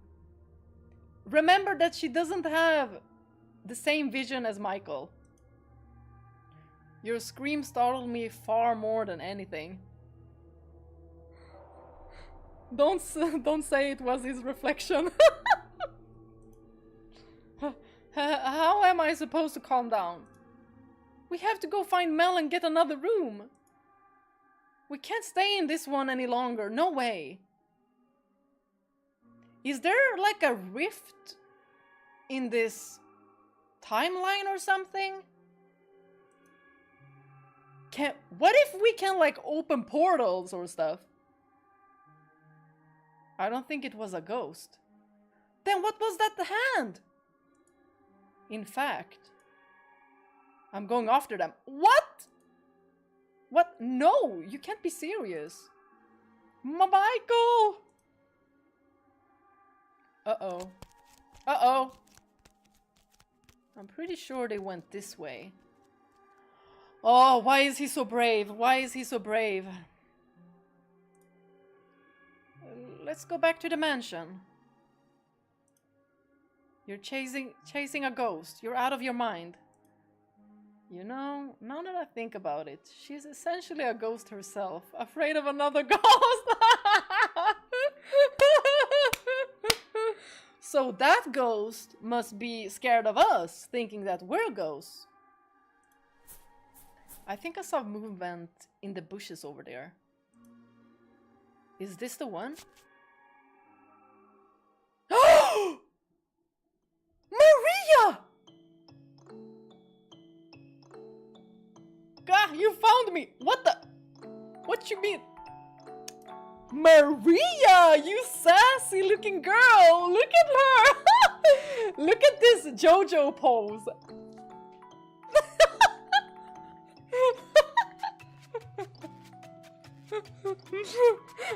Well, we didn't even let her dress properly. Like, she hurried. Wait, did she just jump out of somebody's... Did she just jump out of somebody's window? Huh, I think... 10 out of 10.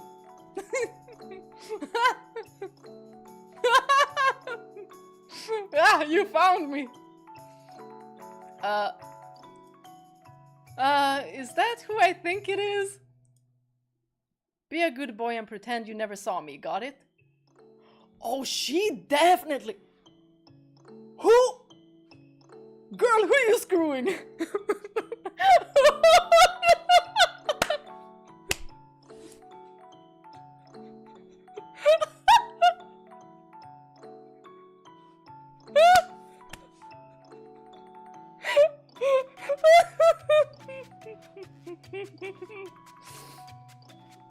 Be a good boy and pretend you never saw me, got it? And I'm off! Bye! Hold on! Go after her! Isn't this gonna look weird? What if somebody thinks... Stop, please! I want to talk to you. You stop! Why are you chasing me? For the record, I wasn't breaking in for nefarious reasons.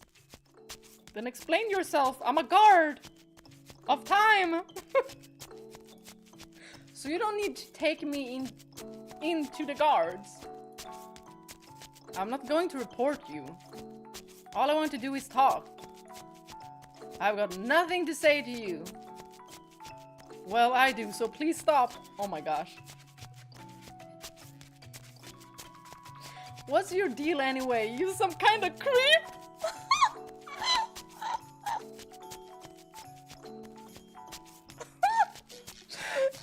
Michael, a creep? Far from it. No.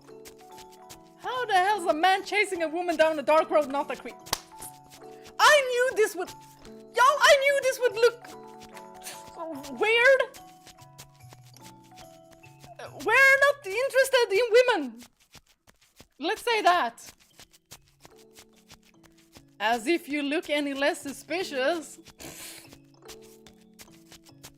Screw off and stop chasing me, damn it. Then stop running. Is someone there? Perfect. Help! Please! I'm being chased by a strange man! No!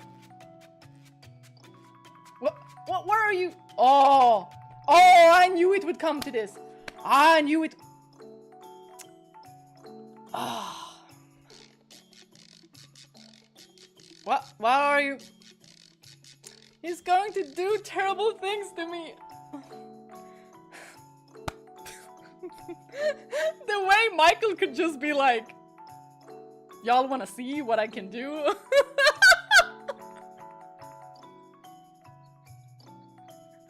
It's gonna be like I couldn't, even if I wanted to.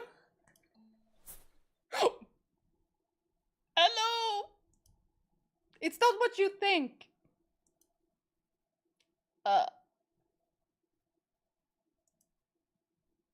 Is this as bad as it looks? It's worse. What's going on here? Oh, hell. Wait a minute. Don't do anything rash. I can explain. I'm completely innocent. Maria?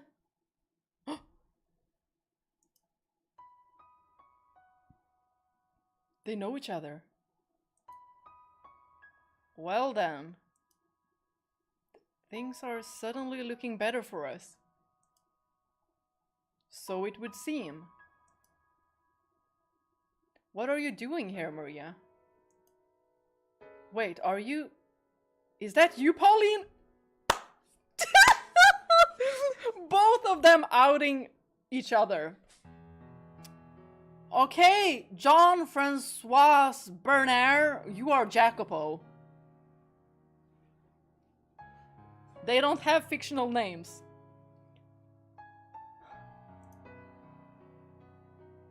Michael's like, I got you and I got you now. What? They know each other? And she called her... Pauline's like, oh, dang, now he knows. You outed me. And she's gonna be like, you outed me! So I was right. That is your name. She's like, what about it? That is my earthly name. It is not who I am now. I am Marie. I no longer go by that name. Marie? That's your name? Ha ha ha. That's a fucking laugh. You joking? I'm not. And that outfit. You become a nun or something? I mean, she looks like a nun.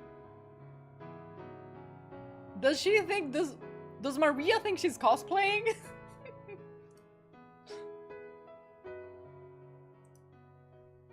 That part of the gag? How do they know one another? What if...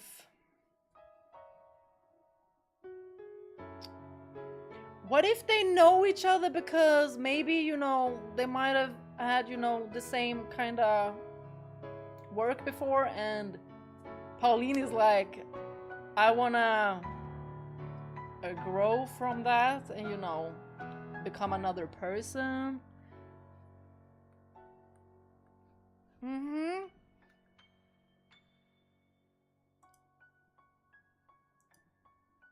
That's why you call yourself Marie, huh? Name suits you a hell of a lot better than me. The Virgin Mary's namesake grows up to be a whore, while sweet little Pauline grows up to be a genuine Virgin Mary. What do you say? Want to take my earthly name and I'll take yours? You don't have to be so crude. This seems like it could go south very quickly. That reminds me, I heard word there was a saintess or whatever at the church here. That you? A saintess, huh? That's just what people call me. I don't actually consider myself a saint. Pure as ever, I see. If it were me, I'd let them put me up on that pedestal, bask in their worship for a while. Then swipe all the thighs and get the hell out. You're unbelievable, Maria. Oh, I'm just kidding. Don't take what I say so seriously. What did you come here for, Maria? That's what whores do. We come and go. We're anywhere and everywhere, and then we're gone.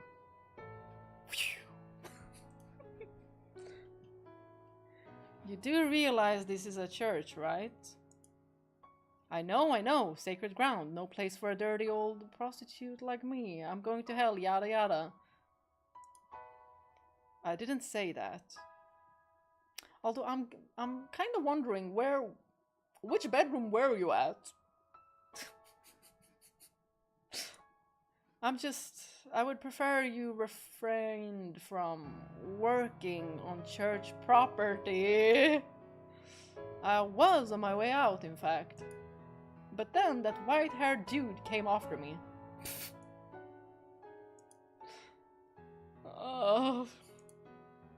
I do believe you tried to break into my room first. What? You keep your mouth shut. You tried to break in? What for?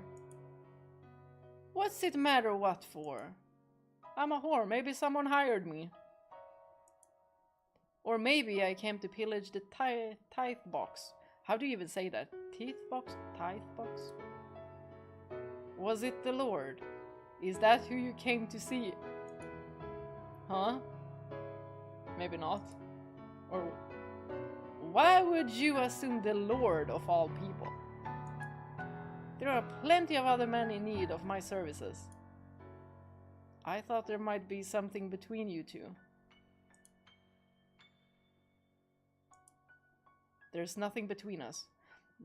Why the pause? Why the pause?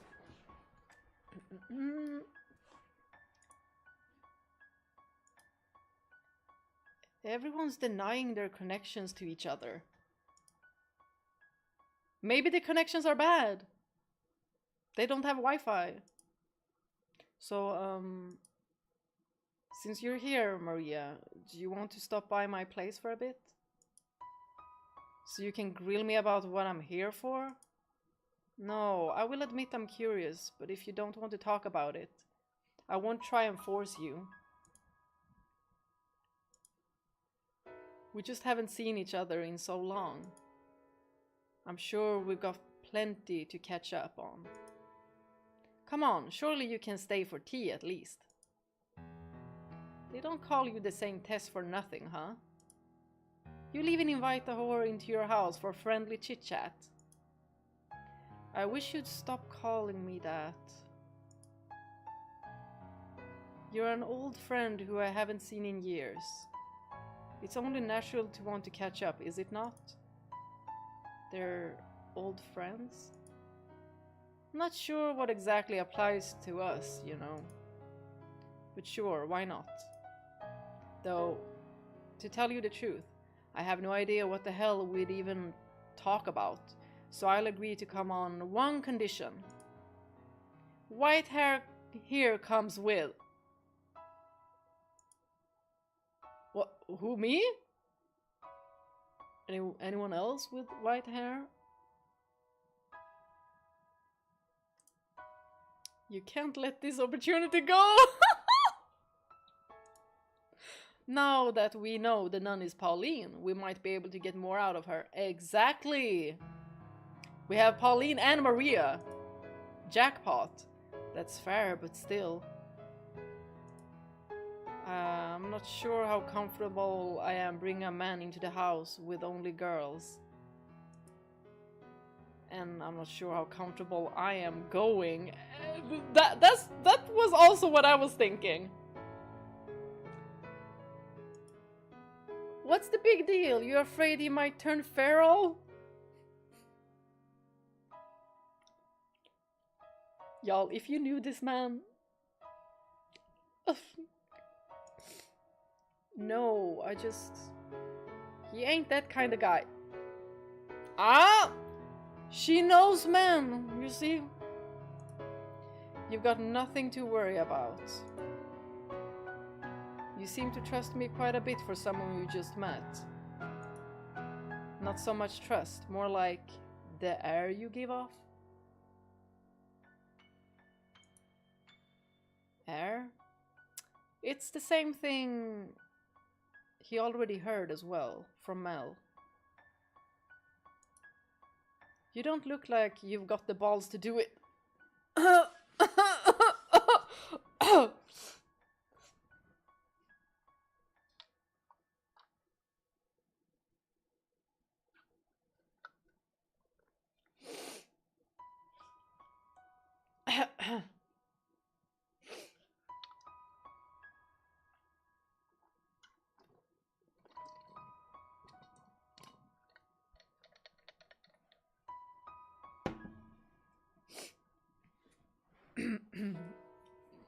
How will Michael respond to this?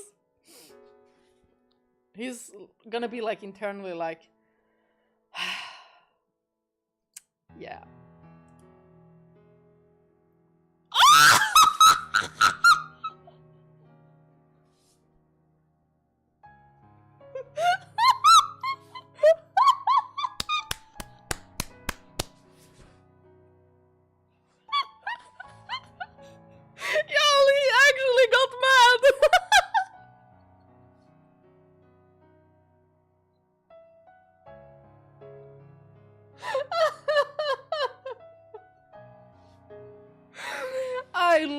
Michael. Oh my gosh. I love him so much. He's adorable.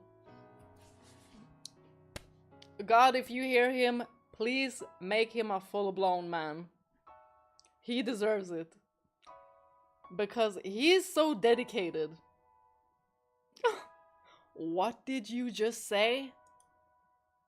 Damn it, that stings worse than she has any way of knowing. Oh, Michael. Please. The god of this game, give Michael balls.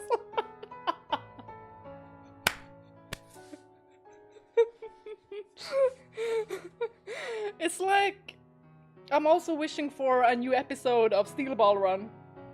You know, Gyro and his balls.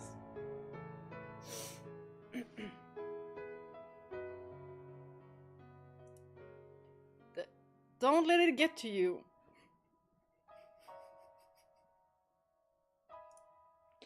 There's nothing you could do about it, that. Well, what are you waiting for? Go on, get your butts moving. Okay. I'm not sure I like where this is going. Giselle's right though. This could be a good chance to get some new information. Ah! What's happening? What is it? I just remembered. Something vital? She called me a creep!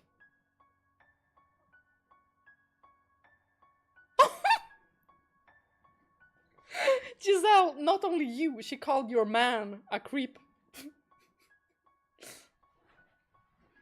In the third door, she kept calling me a creep.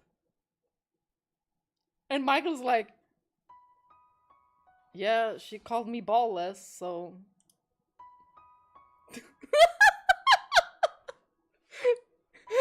He's like, are you for real right? Are you for real right now? She called me a creep. And that I didn't have the balls to. Which I don't. Who's more hurt? Okay, I'm just going. It just occurred to me now that she was talking about me. Like that behind my back. I can't believe she would do that. Let it slide for now. It's something she does in the future, after all. I'm not a creep, am I? Well, considering what you were like at the time, I can't really blame her for thinking that. You know who would, you know, also think she was creepy? The white-haired girl.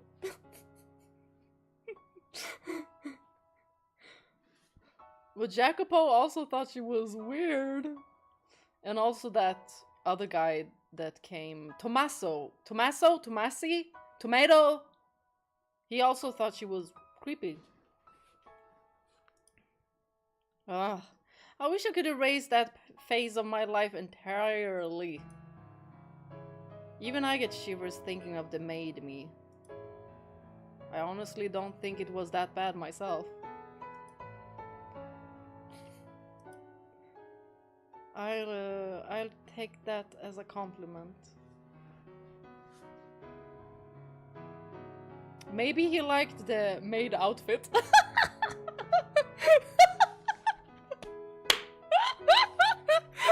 Y'all, I'm way too into this now.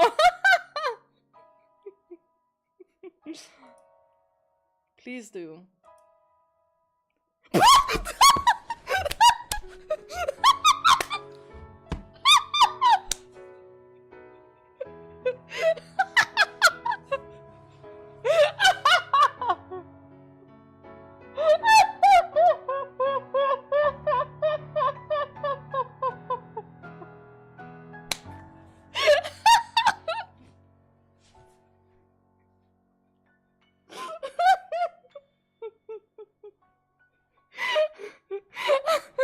I cannot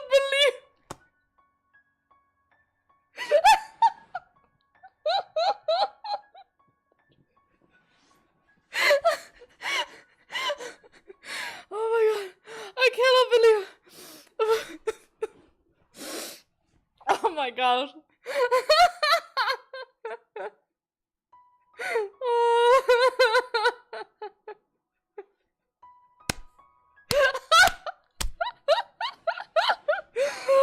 Oh my goodness. Oh, that was so random. But that was what I was thinking. Like, I liked the maid outfit. I mean, he was saying like, Giselle, you're not yourself. Like, he wanted the old Giselle back. And then when he complimented her like that, you know, let's see what he exactly said. I honestly don't think it was that bad myself. I'll take it as a compliment, please.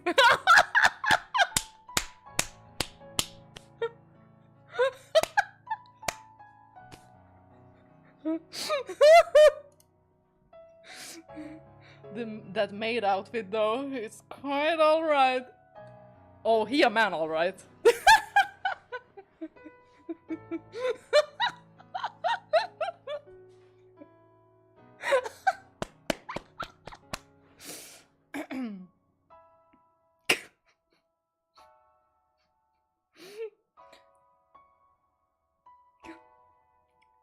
You know what? Points to Michael. At least he's honest. Yo,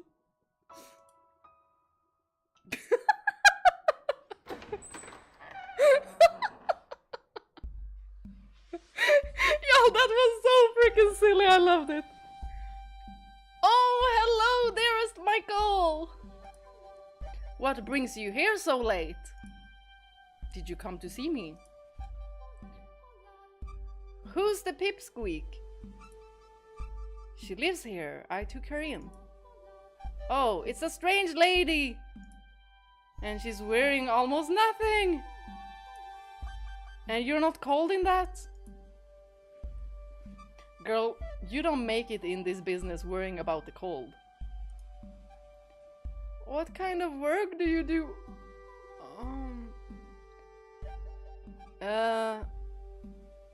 We're not gonna tell her, right? We're just gonna tell her she wrestles with men, right? Your clothes are really pretty colors, like something a princess would wear. Oh, I love you so much. You're so innocent. In a way, I'm kind of like a princess. Oh. A wicked princess who goes around and seduce. Maria, she does not need to hear that. Oh, what's the fuss? I'm just giving her a glimpse of the real world. Not now. And you think now is the time for that? Right? Am I right? Nelly, no. No.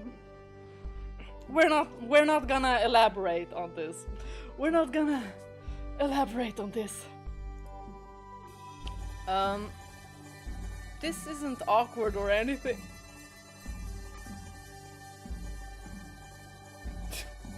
Also, what's this dearest Michael about? You two a thing or something? She's a kid! He's 27! Seems a bit young for you. Now you know. And illegal. Can get shot, you know? No, that's just what she calls me. That's what I call my brothers. He's my number 2 brother, but we're not related. My real brother's back at the church. He's got the same color hair as me and we look a little alike. You look plenty alike. But that's also so interesting because siblings can look so different. Like me with my siblings, I would say we look totally different. With eye color, with hair color, we look totally different. Oh really? Must be a pretty good looking fella if he's related to you. Of course he is. I wouldn't let him be my brother if he didn't look good. Michael, that's a compliment. That's a compliment, Michael. That's quite the assertion, Nelly. Ah, it's so lively in here. I love it. I'm stranded in uncharted territory. I love this, I love this, I love this. I love this vibe. Michael just here with a bunch of women and he's like, why am I feeling a little bit uncomfortable but safe at the same time? Oh, I bet you're stiff as a board out there.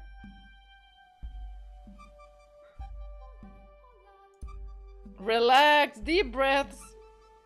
You're asking the impossible.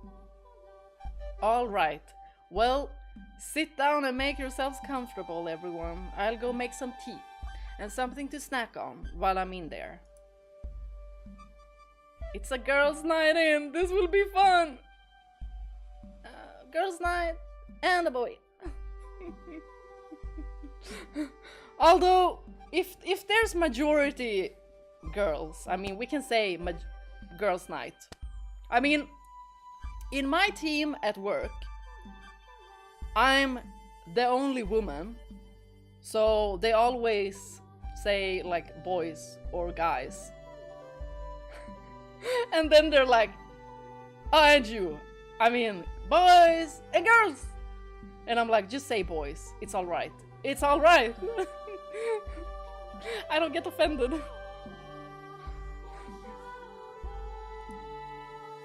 Why is Michael here though?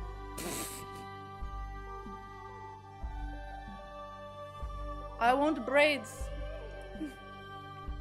You have no idea how much I wish I knew. Oh, that's not important. But you know what is? 3 girls, 1 guy. That's gotta be rough. Actually, make that 4 girls. Yay! And me playing! Huh? Why would that be rough? Tell me, you've got 3 girls in 1 room. What do you think they're going to be talking about? Love. Romance! I would say that's a pretty gender neutral question. I mean, topic. But, I mean, romance is very much marketed towards women.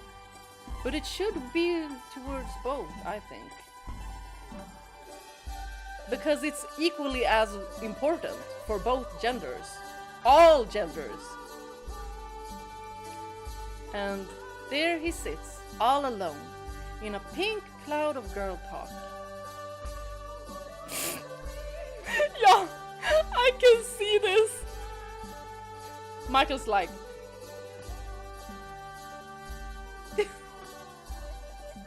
that sounds uncomfortable. And we get to watch him twist and squirm. That sounds like fun. I love Nelly so much. Yeah, if anything happens to her, I'ma have to fight everyone.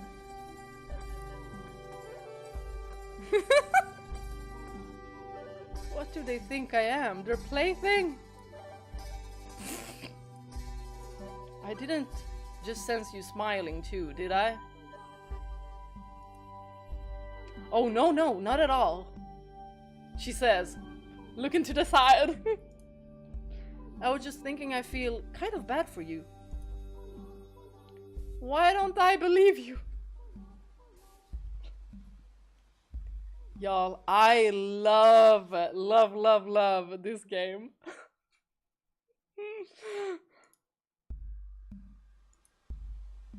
We don't have time for this. Morgana's still locked up in that tower, even as we speak. Oh, come on, let's just relax a little bit. I get where you're coming from, but I don't think this will turn out to be a waste of time. I don't think so either. All three of them have ties to the men with the keys. We could very well learn something from their conversation that could lead to a breakthrough.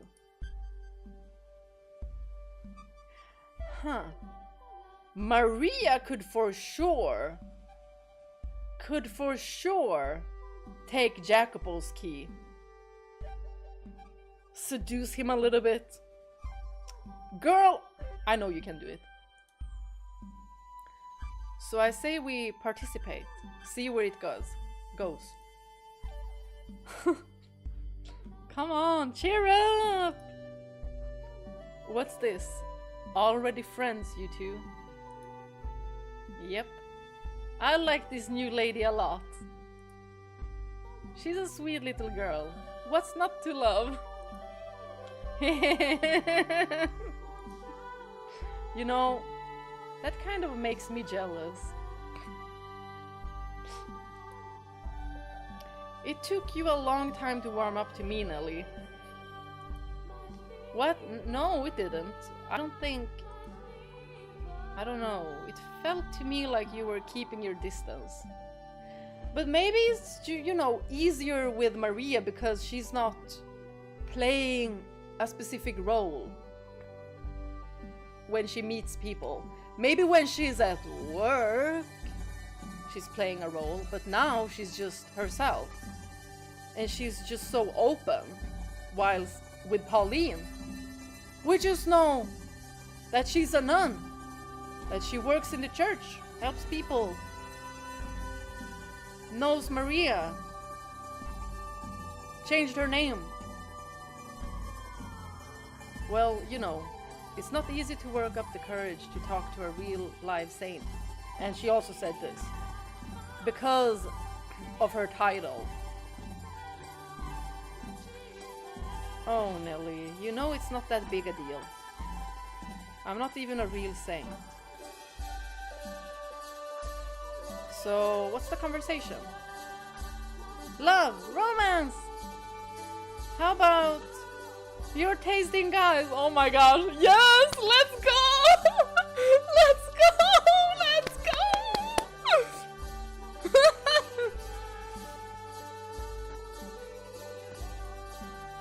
Oh. He's gonna be like, the sword man. Do you have anyone? A crush? A special someone? You do, don't you? I'm a servant of God, the Father. No one gonna rat you out! So no, I do not have anyone.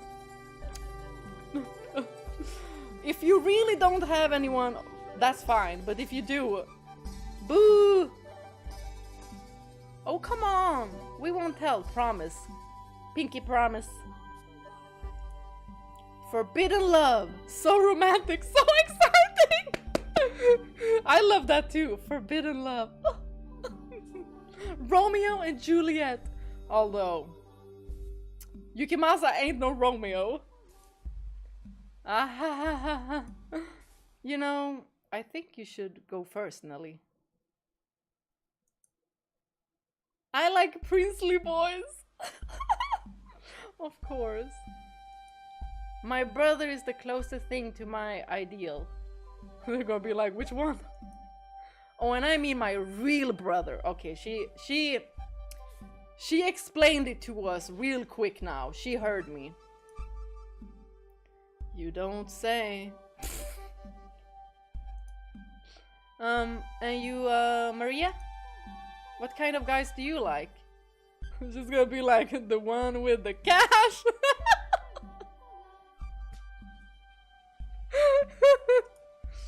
Me?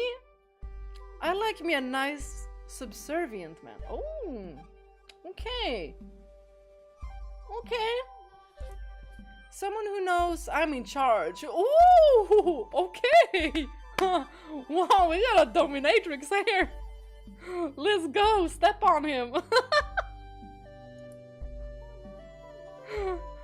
Subtlety isn't her strong suit, huh? Why not someone you can always count on? Or encouraging and supportive? Or sweet and kind?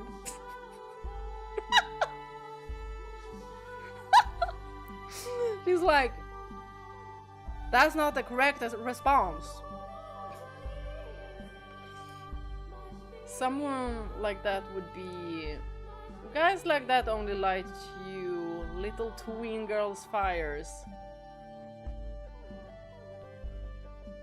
Hey! No! I'm not the tween girl. I like the type that Nelly is describing. Minus the brother! Minus. Things get a little more complicated as you get older.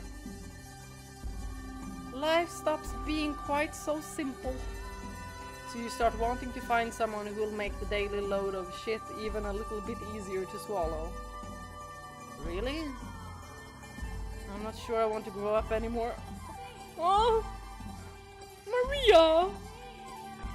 Ahaha, though I guess that's partly a result of who I am. So who knows, maybe you'll have it a little better.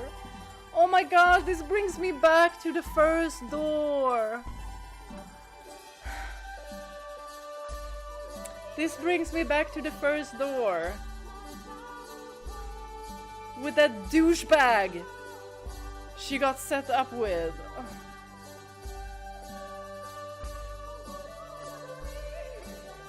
I hope so. Okay, now it's your turn, Sister Marie. Sister Marie. So cute. Me, I suppose I could tell you who my favorite angels are. Come on! She's gonna be like, I like Michael the Archangel. No, it has to be someone real. You have to have someone. I already told you. Is it the man with the blunt cut? The man with the bob? Dun dun dun. There is someone else who hasn't gone yet. Hey! Don't duck this one! I can go after that, can't I? Who else is there?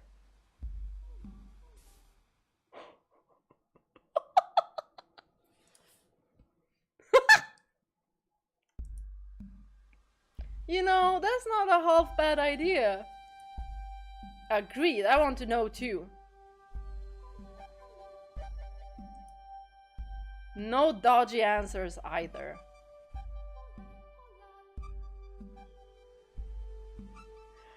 We have a lovely woman, mind you. She's gorgeous. An 11 out of 10, let me tell y'all. I'm so sad that y'all can't see her right now because she's gorgeous. She's inside of my head. Wait, we can't say that, can we? What? What? What kind of girl do you like, Michael? What? You're not supposed to bring me into the conversation. Yes! This is fun! Why not? Lighten up, loosen up, let us have it. It's a very complicated personal matter. Then how about we make things simple? Turn it into a choice. A choice? Of the three of us, who ticks the most boxes on your complicated taste?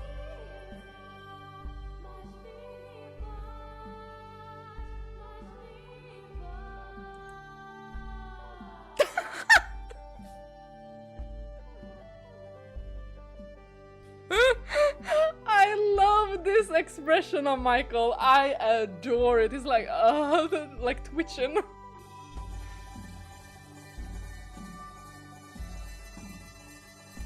Don't think too hard about it. Just pick one. Me? The teensy tiny one? Or the nun? Who'll it be? Giselle! We have one woman in mind. We are loyal man.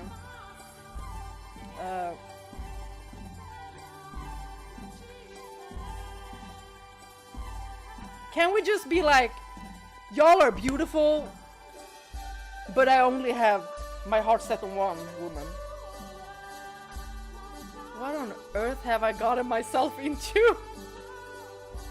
The way they're staring at me, I'm not getting out of this.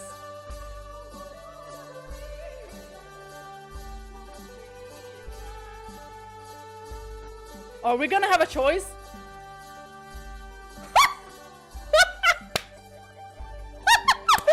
I'm not interested in women. Yes! Hold up. No, because I'm picking all of them. I want to see all of them. I want to see what they have to say. I'm a little reluctant with taking the Nelly one though. But maybe he'll say something like, it's the hair. I like the hair color. I'm gonna go get some water. And then we continue. This isn't like story progression kinda option, right? Right?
Uh-huh.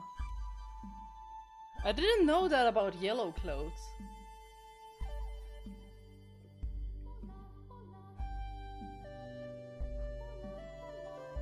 From arsenic? What? But green is such a good color though. Oh. Of course, green as in green poison.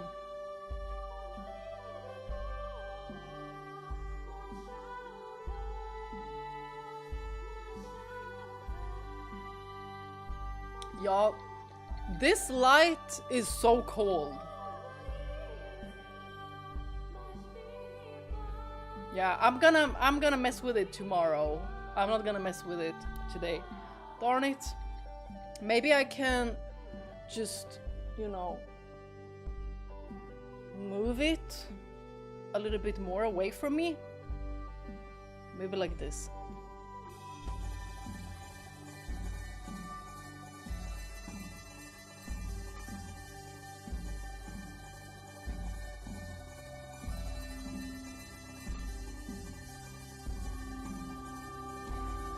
I highly doubt most picked the Nelly choice for good reason. Any option here is fine. Everyone denying their connection with each other. Maybe their connection. Oh!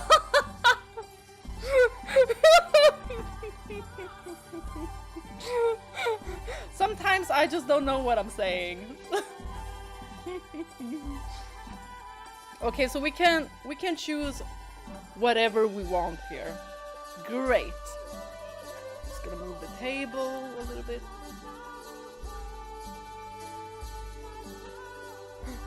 I can't believe you predicted Michael being into the maid outfit like that.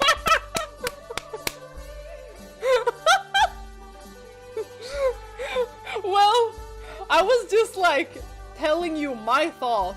So me and Michael, we're in sync. We both like the same thing. I also like Giselle. Okay, let's go. We're gonna go from top, and then I wanna go with I already have someone as the final option, because we do.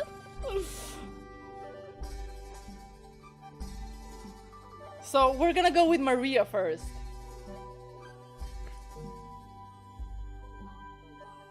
Me? So you're into me, huh? Wanna spend a night together then? I'll even give you a discount. I was simply answering your question, not propositioning you. Why would he need a discount to spend a night with you? We'd be doing more than just talking, girl. Oh no, it'd be grown-up fun, if you know what I mean. Maria, I already asked you not to talk about that around Nelly. Oh, quit being so overprotective. She'll know when it is time. She's not a toddler, she knows what I'm talking about. But... grown-up fun? No, no! Leave her out of it. Keep her in the dark for now. You know what a man and woman do in bed. No, Maria! Ah, that's vulgar. You're both vulgar. You're vulgar for mentioning it, Maria, and you're vulgar for paying for it, Michael. Oh, wait. I'm not paying for anything. That's something you can only do with someone you really, really love. After lots and lots and lots of time getting to know each other and a whole bunch of other stuff.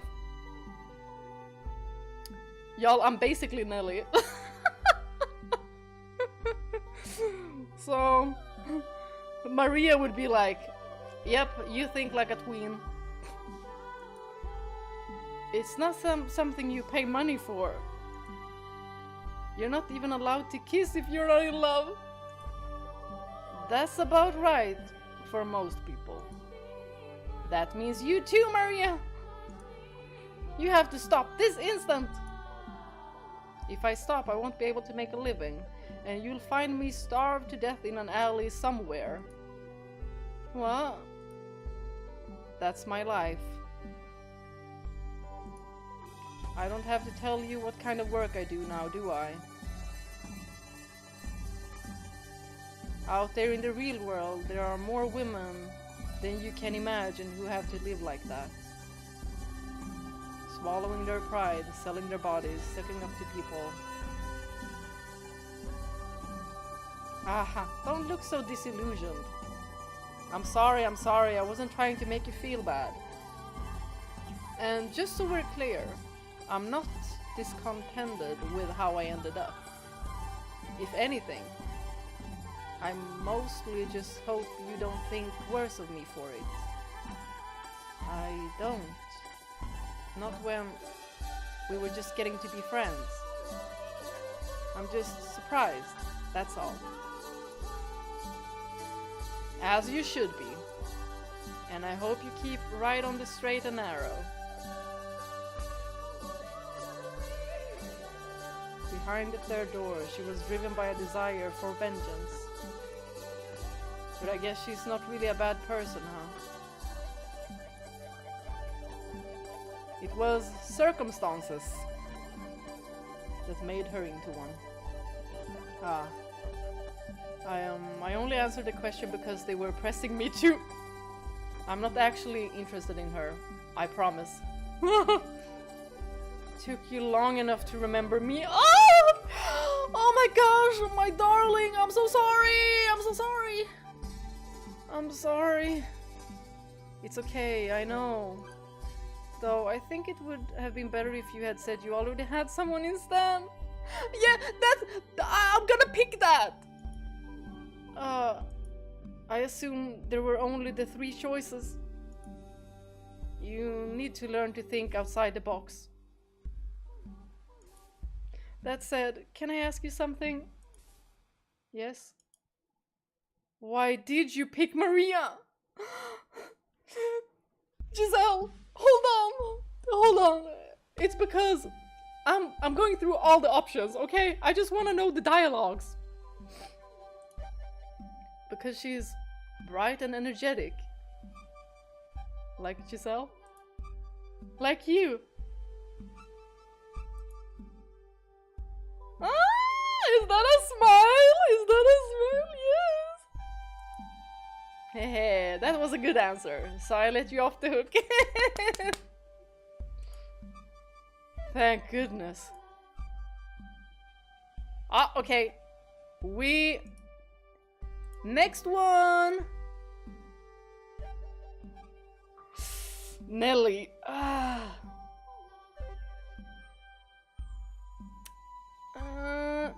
You know what we're gonna do? I'm gonna pick Nelly almost last. Because then it's gonna feel like we were just like, oh, I go with Maria. Oh, no, kidding. No, I'm going with Pauline. Kidding. Oh. Like we're just joking around with them and then being like, oh, no, I actually already have someone. So Pauline. Huh? Me? It's the outfit. A lot of guys are into that, yeah. I'm sorry. As a servant of God the Father, I cannot reciprocate your feelings. Shut down on the spot. Poor Michael. Save your pity. You asked me to choose, so I chose. Right? I didn't mean anything more than that. I don't know, I'm not convinced you didn't fall for her the moment you laid eyes on her. I mean, she does have a pretty smile. Poor Michael. Listen to me. What about me do you like, out of curiosity? Oh, I think he's definitely gonna say the smile. And that's also what Yukimasa liked about her. And that's also what he likes about Giselle. What about you? It'll only make things worse if I say she seemed like the safest option. No, real reason. It's not that hard to see what he likes. You're nice to everyone, you rarely get angry, you're hot as hell. And you've got huge knockers!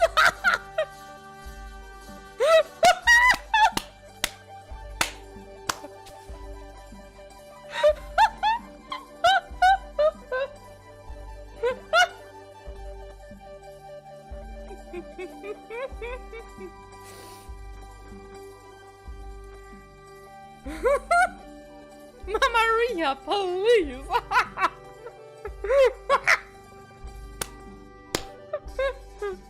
Oh my gosh. Oh, this has been way too fun.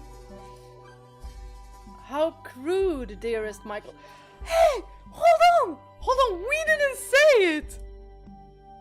Could you stop heckling me already? Michael, there's something I need to ask you. Oh my gosh. Is he gonna be like, well, you also have huge knockers?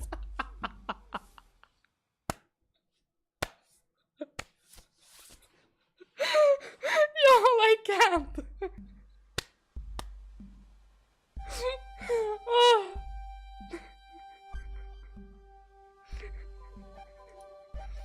Well, what is it, Giselle? Did you fall?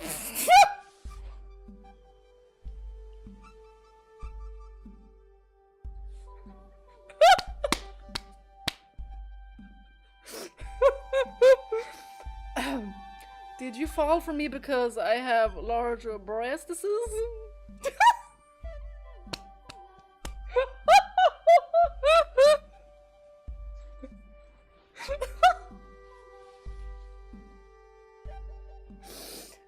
Giselle, it was definitely the smile. It was the smile.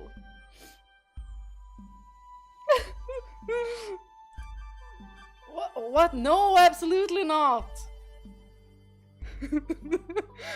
He's like, I didn't know because I didn't get to see them first after like a year. Be funny, please. If I didn't, would you still love me?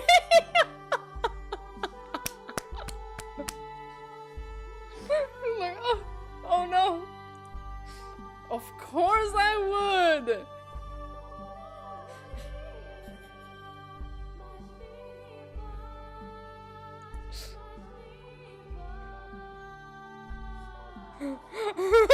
Alright, in that case, I'll pray for God to make me completely flat.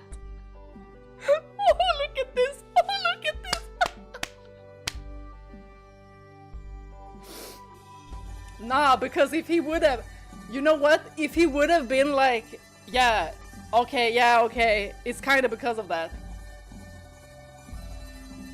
I'd be like, well, I'll pray to God that you'll get your equipment back.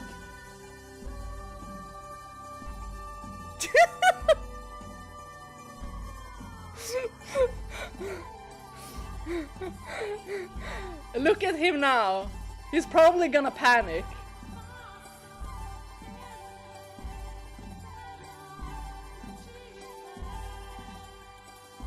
What? See, I knew it! He wouldn't love me anymore! Of course I would, I just don't know why you would ask him to take back something he blessed you with. And now she's gonna be like, oh, so you think I'm blessed? Okay, you should know about this back pain. You men are all the same. Ah. How does liking big breasts make me a bad person? Oh, so you do! Oh, so he does! It's out, y'all. It's out, y'all. It's out, y'all. Michael, you so freaking straight. But also, now we know. He likes the maid outfits. And he likes big boobies. The hell are you doing over there, Michael? honing your charades game. Don't worry about it. Does that mean that other boys won't be interested in me if mine aren't big too? No, don't worry about it. Don't worry about it. I can massage them for you so they'll get big. You won't be too rough, no. I'll be very gentle. Maria, Nelly, this couldn't get any more uncomfortable. We're getting to know so much about Michael. We're getting to know so much about Michael. Now that Michael's answered, it's my turn. It's your turn. Hold on. Because load. Maid's outfit. Energetic and bright personality. Big knockers. We almost have the perfect person for Michael. Basically Giselle. Okay, what was I saying? I'm not interested in women. Now this one, almost last will be Nelly because we're going with this one. I already have someone. Sorry ladies, I'm not interested in women. Oh, the judgment. No, she's gonna be like, no, I see, because we women are so freaking beautiful. No, man.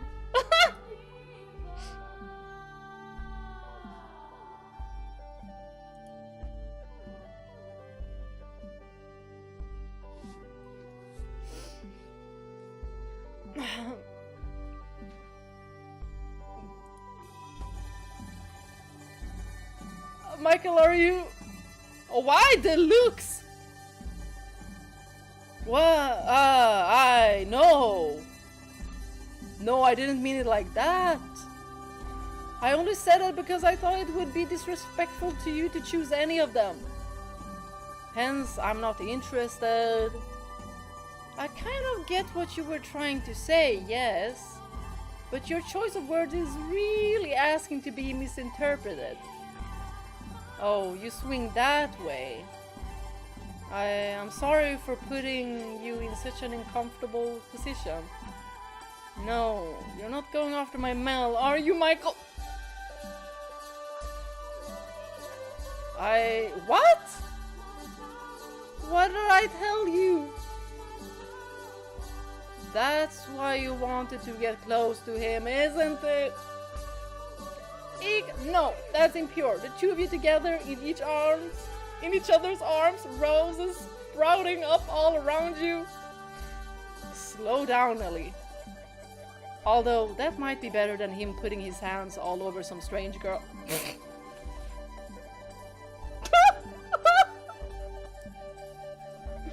Okay. So, Nelly is fine with Mel being with a dude instead. Okay. Let's go. She's like, if it is a guy, I'm okay with that because I can't compete with that. She's basically saying, stop, please. It would mean I could keep both of my brothers around for twice the pampering. That actually sounds really nice.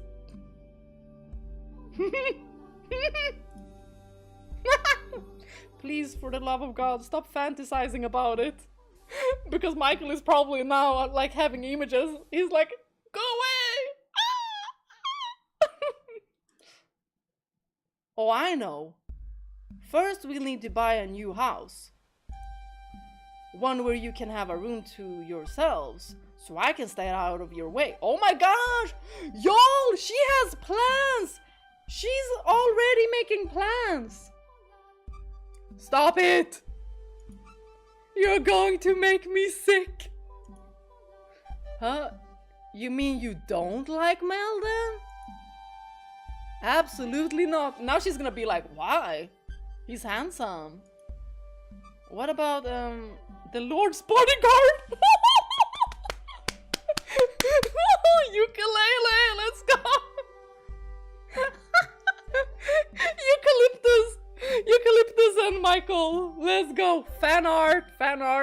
about now. Pauline's like, no, you can't have my man.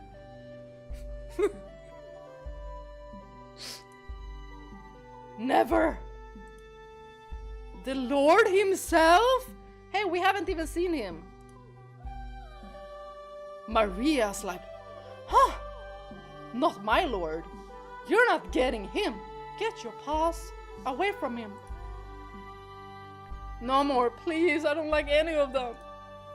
I already have a partner. I mean, this is also a good outcome. So I'm not interested in anyone else.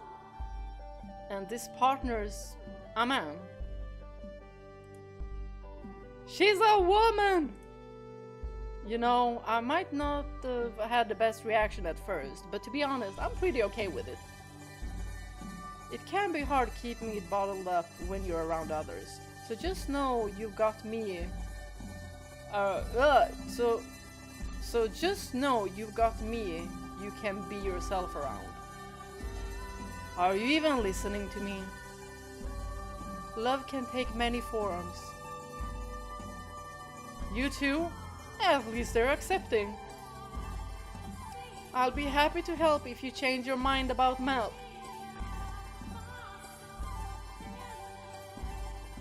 Let's go! I can't take this anymore. I do feel bad for you, but you did kind of bring this on yourself. Ugh. Now that Michael's answered, yeah, okay. Oh, I'm so sorry in advance about this option. I'm so sorry, but we gotta know. We gotta know.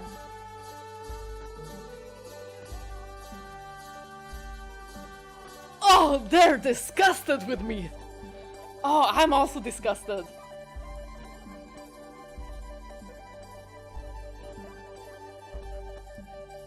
Oh!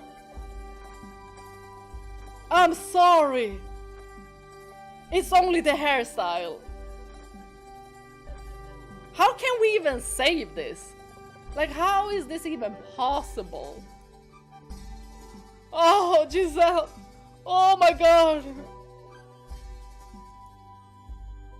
Someone say something.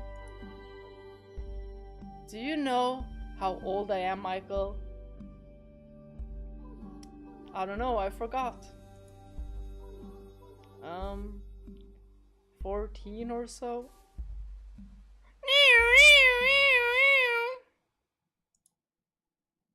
And how old are you? 500 years old. 27.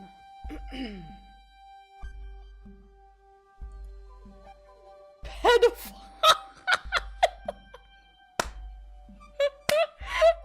Okay, I like them all calling him out like, ew, you disgusting. That is a bit of an age gap, I think. If you're going to be like that about it, then don't make her an option. Michael, say something different. Say something different. I never thought you'd actually pick her, you know. Everyone has their preferences, and sometimes there's nothing you can do about them. Pauline says, looking to the side, thinking, you're going to hell. But some things you should keep to yourself. You're going to hell. I had no idea, Michael. Slow down, don't all dogpile me at once. No, y'all do it right now. Because that was not a good option. That isn't why I chose her. You're welcome to defend yourself, but choose your words carefully, or we'll tie you up and throw you out into the cold.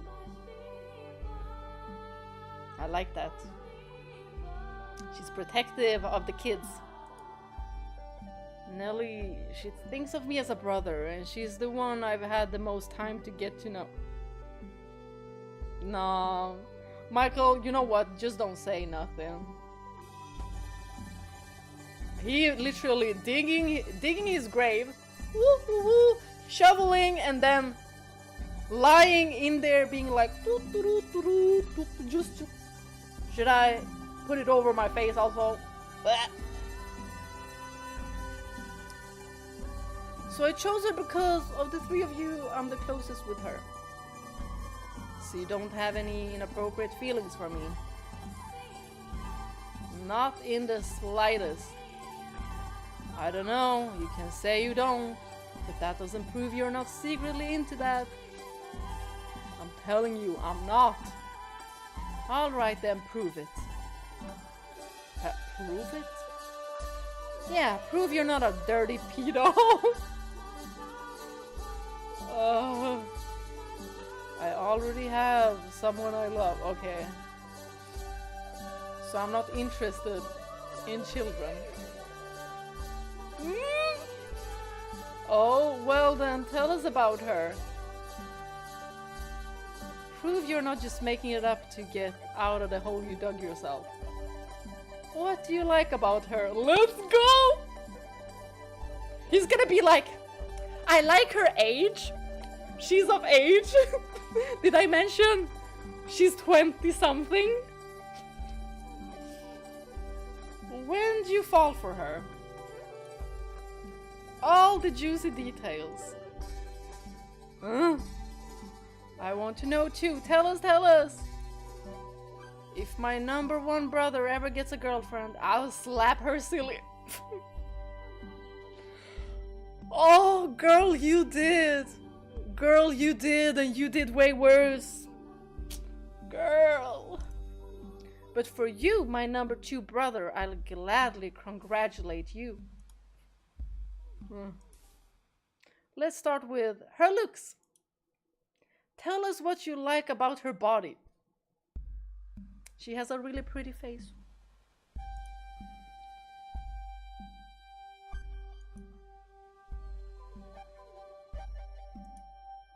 Go on. We're all women here.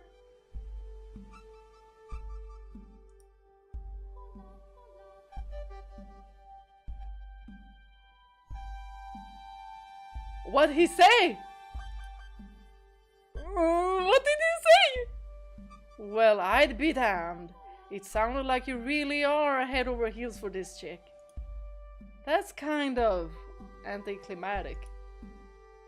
I had no idea you felt that way about me. I want to burn myself alive. I'm amazed you even noticed some of those things. I wanna know! I wanna know! I wanna know! Could you please drop it? Oh, but why? You just made my day.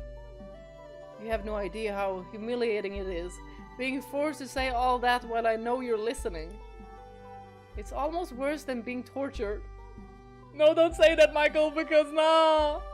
We know what happened! You two are away from each other right now, though, aren't you? How sad. Yes, it is. While she may be here with me, I can't actually see her there. It's hard being away from someone you love.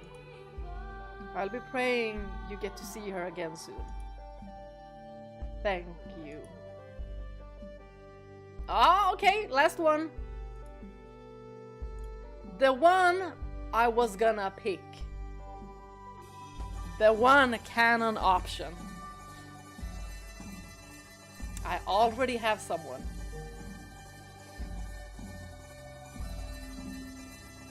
Look at her, she's so happy. What, really? Psh, that's no fun. You can still tell us what lights your fire at least, even if you've already got someone. Loving someone is a beautiful thing. I will pray for God to grant you both his blessing. What's she like though? I want to know. Tell us about her. What's she like? She's always smiling. She's a very cheerful, energetic person. The opposite of me in many ways. Y'all, I love opposites. is she staying at the mansion with you? No, I'm here alone. Does she not feel the same way about you? Oh no, she loves me very dearly. Unrequited love, is it, you poor thing? No! It won't be cheap, but I'll keep you company for a night if you want. No! She loves me too.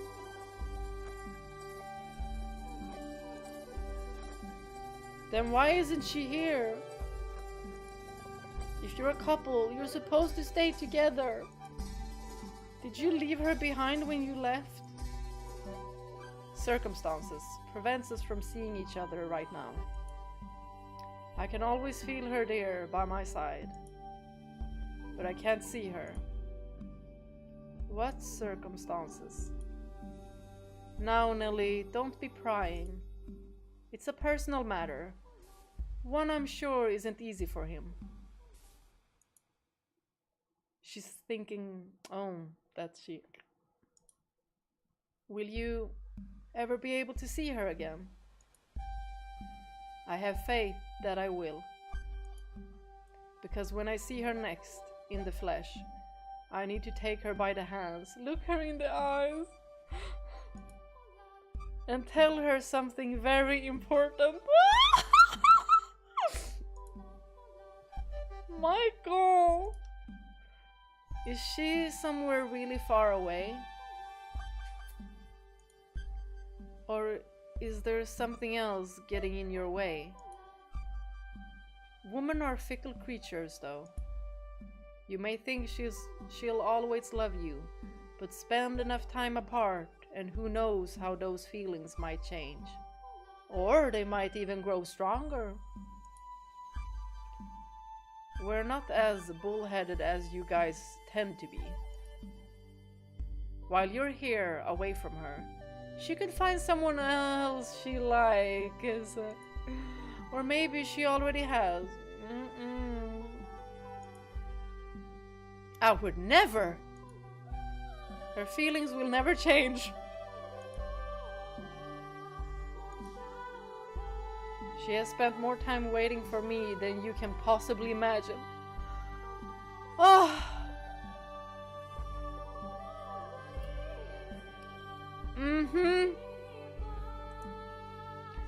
Though there were times she lost sight of what she was waiting for. Deep down in her heart, she never forgot about me. The way I'm thinking, Maria is probably thinking like, you that good?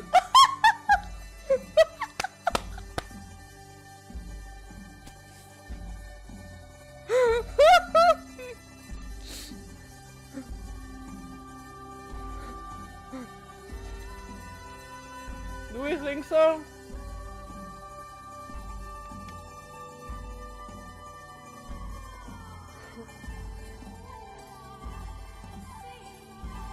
I know that for a fact. I don't buy that sickly sweet, her love is eternal crap one damn bit. It's short-sighted ignorant. People change, their feelings change. Oh, is that what happened with Jacopo?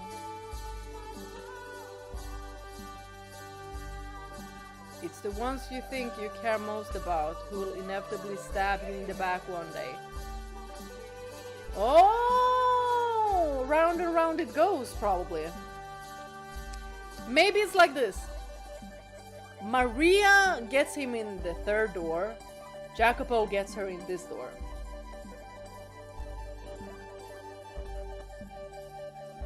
That's what people do.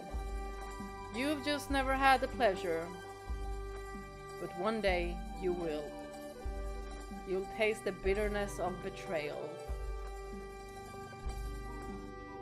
Is there anyone in your life you care about more than yourself?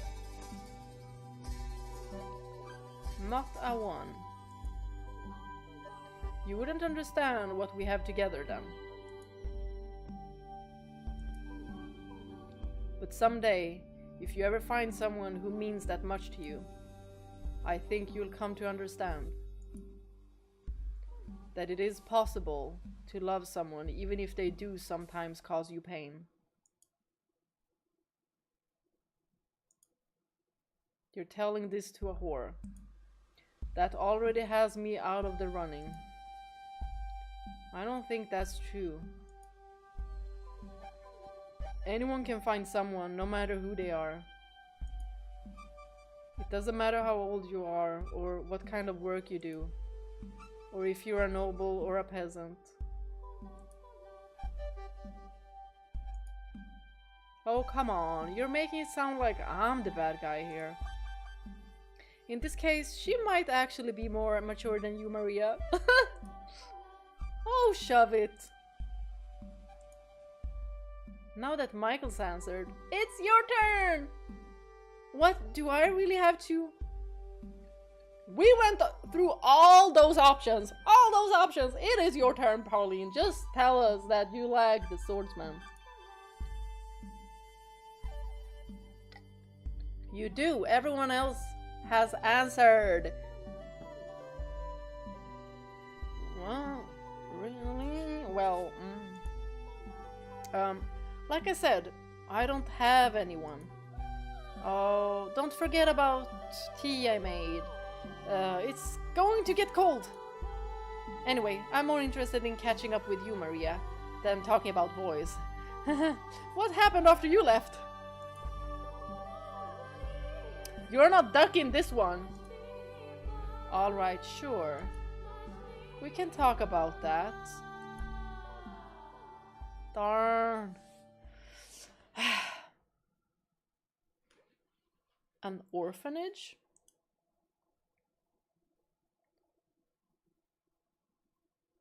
Yep, neither of us had parents or family, so we were raised in an orphanage.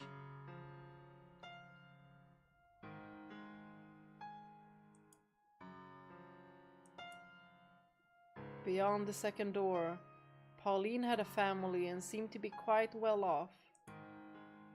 I guess that's not the case here. So you grew up together then? Sister Marie's never told me about her childhood before. I don't like to talk about the past. Not the best of memories, after all. I'd say we're both lucky we made it this far in life. I like this Maria. This timeline's Maria I like. You still keep in touch with that shit heap of a director? No, don't talk about him like that. He's not a bad person. Yeah, I know. In your mind, everyone's not a bad person. He isn't really. But yes, he stops by occasionally to check in. What's his name? He was the one who set me on the path to becoming a nun. He always was fond of you. Perfect little angel you were. I doubt he liked me any more than anyone else. Compared to you, I was a damned gremlin. You were a naughty girl, weren't you, Maria? The naughtiest girl around. I'd throw rocks at the walls, making all these little holes, and one time I even filled the director's shoes with dog shit. That would make anyone angry. I wasn't always a little twat, mind you. The director either loved you or hated you. There was no middle ground. And if he didn't like you, life was hell. He'd make you go without supper or force you to sleep outside. Shit like that. That's awful. I had no idea he was doing that to you. You could have said something. Like that would have made a difference. You adore the damn director. You never would have believed me over him.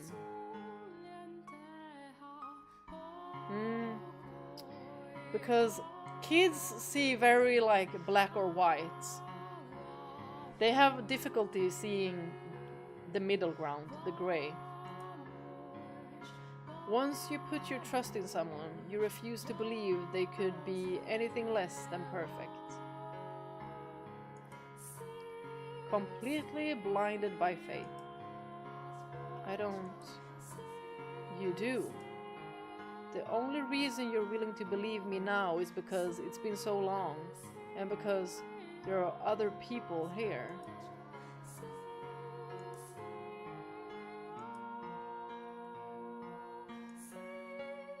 This would probably be a good time to step in, Michael. Change the subject or something. I feel kind of bad for her. How long were you two together? Until we were around 10, I think. Does that sound about right? Sounds about right, yeah. I got fed up with everything and ran off. Ended up at a brothel. Been a whore ever since. It's been, what, 10 years now? I'm practically a veteran. Did you like life at the brothel better than the orphanage, Maria? Between the two, I'd take the brothel any day. There, I've got friends and colleagues. Although, I did lose a whole bunch of them 4 years ago.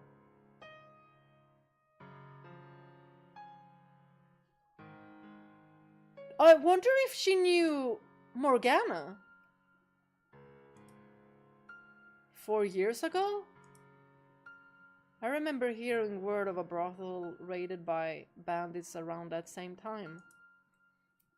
Was that where you worked, Maria? Yep, and what a nightmare that was. I mean, why the hell would you raid a whorehouse? Why not go after some noble's estate? Or the damn lord, for that matter. A brothel raided by bandits. 4 years ago. What's the matter? Trying to make those forehead wrinkles permanent?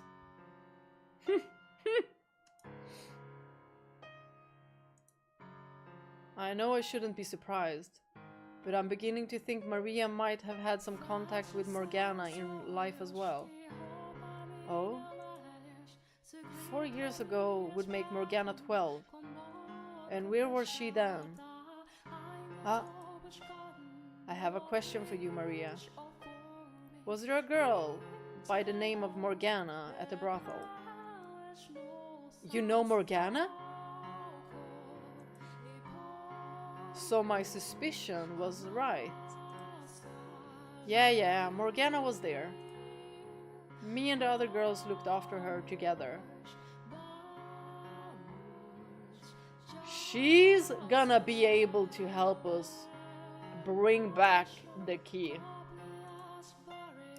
But after the bandits razed the place, I never saw her again. What a travesty that was. It was chaos. Only a handful of us even survived. I figured she'd either been killed or sold off somewhere. But if you know her, that means she's alive, right? Aha, that's great to hear. I've been worried about her ever since. She's gonna be helping us. Michael, Morgana's Saintess's name, isn't it? Oh! Pauline's gonna believe us now. That's what you told me. Huh? Saintess? That's right, Nellie. That is indeed the name of the person who performed your miracle. And she's locked up in the tower now. Locked up? You told Nellie all that nonsense too, Michael? It's not nonsense. Mel told me everything. It's all true. He feels terrible about what he's done, but he can't set her free by himself. Now you too. We need the other 2 keys. The Lord has one, and his bodyguard has another. After learning the truth, I knew I had to tell you. But I was too afraid you wouldn't believe me. And if you didn't believe me, something bad might happen to Mel.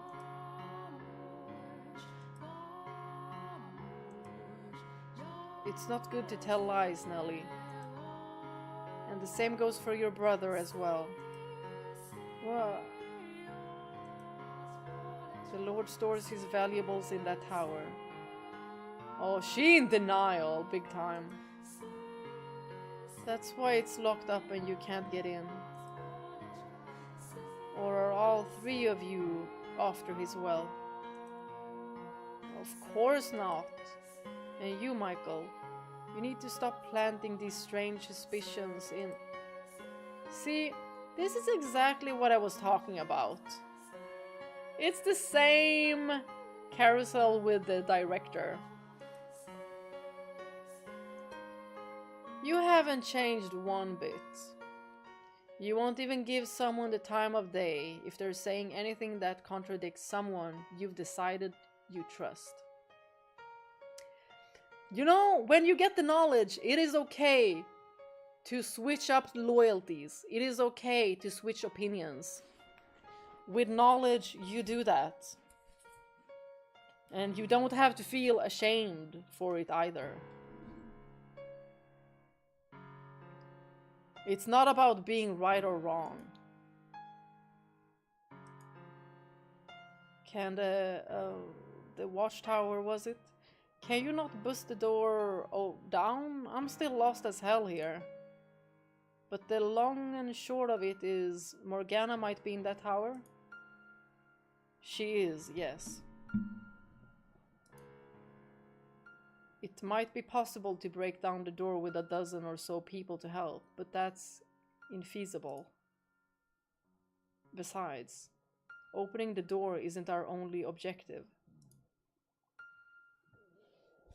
So, we need the other keys. Correct. It's not true. He would never do that to someone. I don't think she's speaking of the Lord. She is speaking of Yukimasa.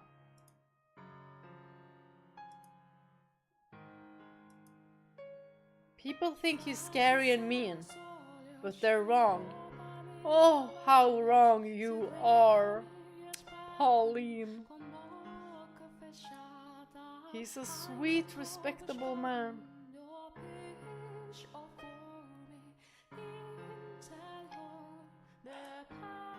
He would never lock up an innocent girl, even though everyone else is saying he would. If I don't believe in him, then who will? Pauline, it doesn't really work like that, girl. Once the truth is out, you can help him afterwards, if you'd like. You know, repent. Although I'd rather see him repent in the bottom of the ocean. But that's just me. So you are more than acquaintances. If you really have that much faith in his goodness, then tell us that after you've seen what he's done.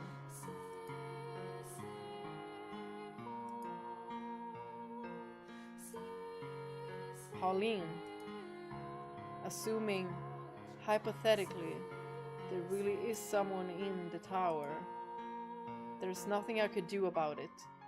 No! Pauline, this is where you're wrong! You can, absolutely! I'm a nun, I have no real authority here. I'm just a pretty face. Well, at least you know. Clock it! Nevertheless, he started this to help you. So if you tell him to stop, he might actually listen.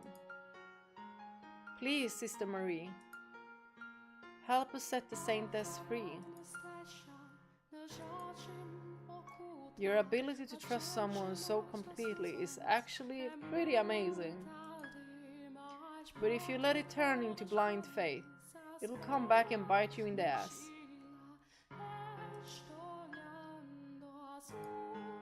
Could I please ask the two of you to leave?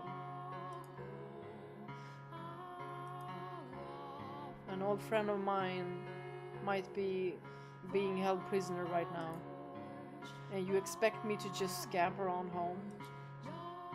Go. Shh. She's a little too innocent, perhaps.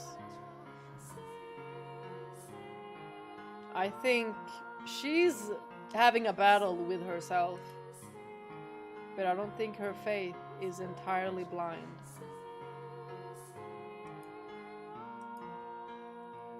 You are a woman who is capable of making decisions for herself. I know you are. Yes, you've placed your complete faith in one man.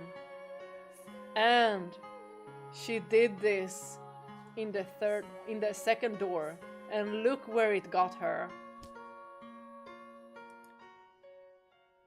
But that hasn't stopped you from considering what you should do with your own life. I mean, she believed in him until the very end. Like, he stabbed her. She was bleeding out. And she just thought that he left her for somebody else. And that was that.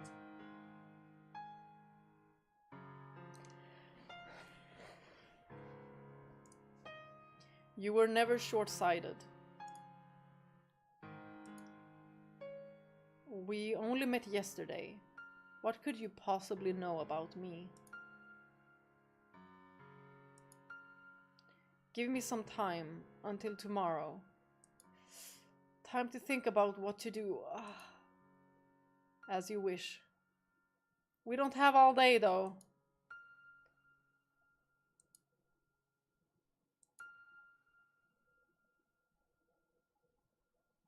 Oh my gosh, this is stressful.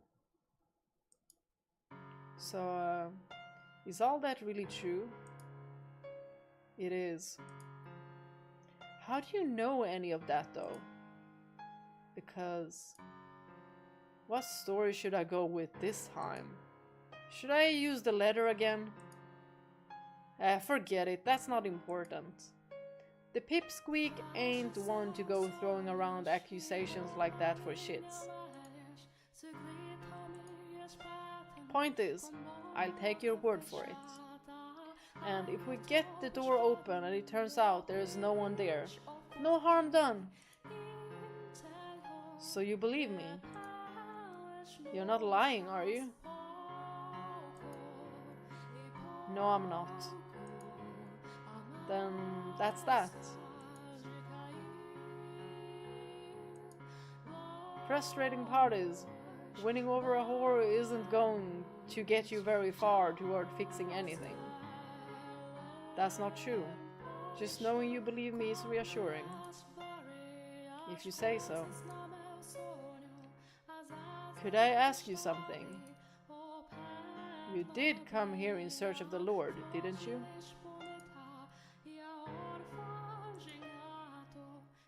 He has the third key, without which we cannot get into the tower. And my gut tells me you're the one who's going to make that possible. Why would you think that? Because you have a very strong connection to him. You may think I sound crazy, but your souls are inextricably bound together. Our souls don't even joke. I know how it sounds, but that's the only way. Okay, you got me. I'm done lying. You're right, I came here looking for the Lord. There are rumors going around saying he's been seen coming in and out of the church here. So I figured I'd take the opportunity to cave his fucking skull in. You... what? What you gonna do about it? Call the guards on me? No, I won't. But tell me, why do you want to kill him? In this story too? What? What are you not from around here? Well, you should know, he's one hell of an aggressive ruler. Maybe it's a bounty. I won't deny he's done wonders for the economy. The city is a great place to be if you're a merchant. Taxes are lower than anywhere else. And all you need is enough money and you can buy citizenship. But for the people who've lived here our whole lives, the poor, the peasants, those who need the most help, it's only getting harder to stay afloat. The gap's getting bigger by the day. While the main streets looking lavish and lively, people are literally starving to death on the back streets. He tore down this vineyard that's been around for generations to make room for more shops. And sure, you can import some damn fine wine from some other city, but where does that leave everyone who can't afford it? That reminds me, in the third door, he ran some other company's factory out of business for his own profit. Different businesses, same practices. Giselle. The merchants, especially those who come in from other cities, get treated like kings, but the Lord still has plenty of enemies. Why is not Giselle saying anything? I see. So you're someone who doesn't think highly of him, then? Pretty much. What would killing one man accomplish, though? Not much, probably. It'd make me feel a hell of a lot better, though.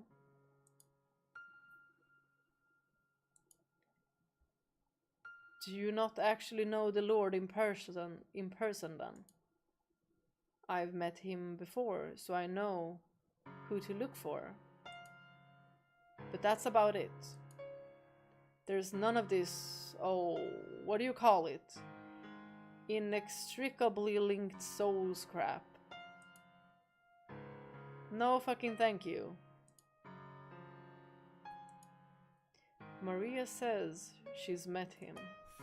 And Morgana mentioned seeing prostitutes at the Lord's Manor when she was first taken there.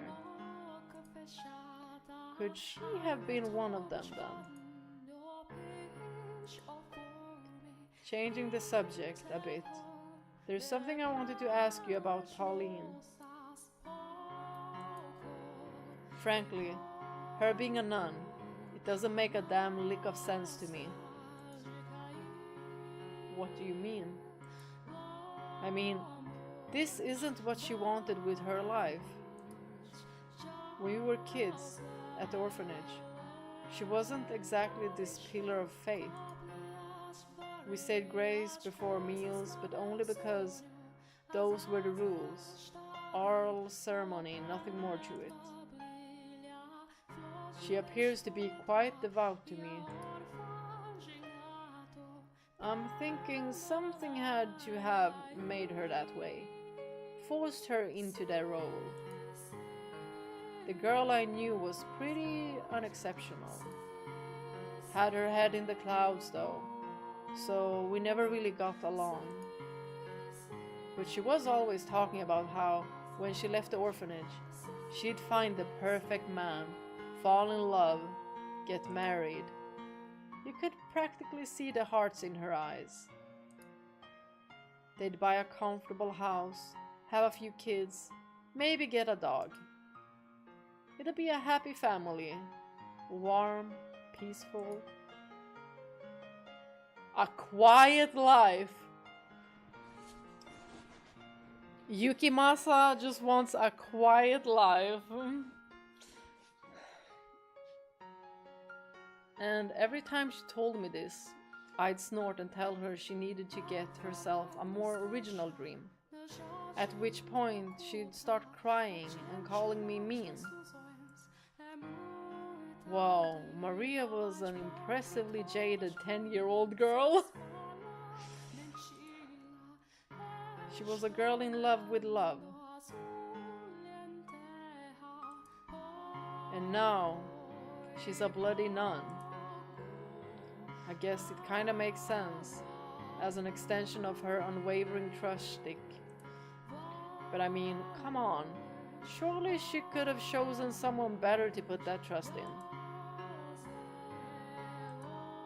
Anyway, I guess what I'm trying to get at is, as unreceptive as she was back there, she wasn't doing it maliciously.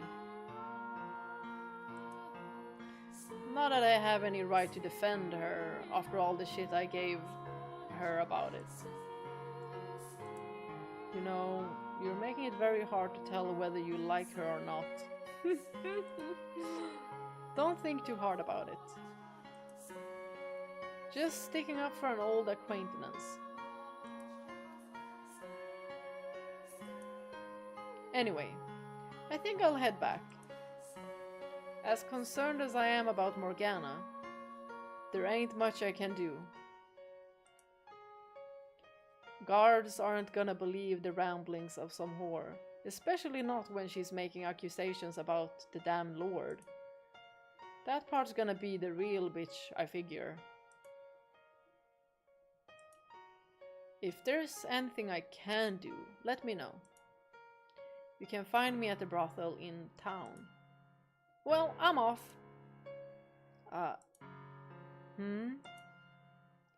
It's late. I'm not sure how safe it is for you to be wandering around in the dark alone. Maybe I should accompany you. Oh, that's so sweet of him. Don't worry. This is my home turf. And besides, if someone did attack, I'm pretty sure I could outrun you.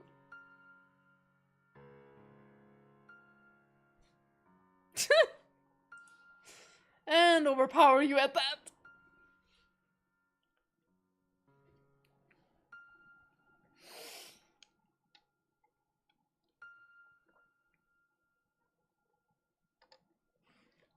How weak does he look? I mean, he doesn't look that weak to me, but man, do they like to point that out.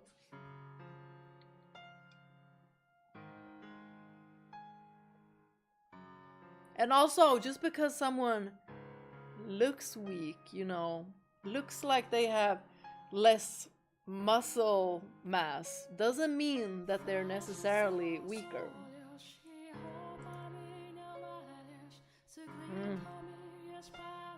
The worst part is, she's probably right. He's thinking back to the arm wrestling. But... oh.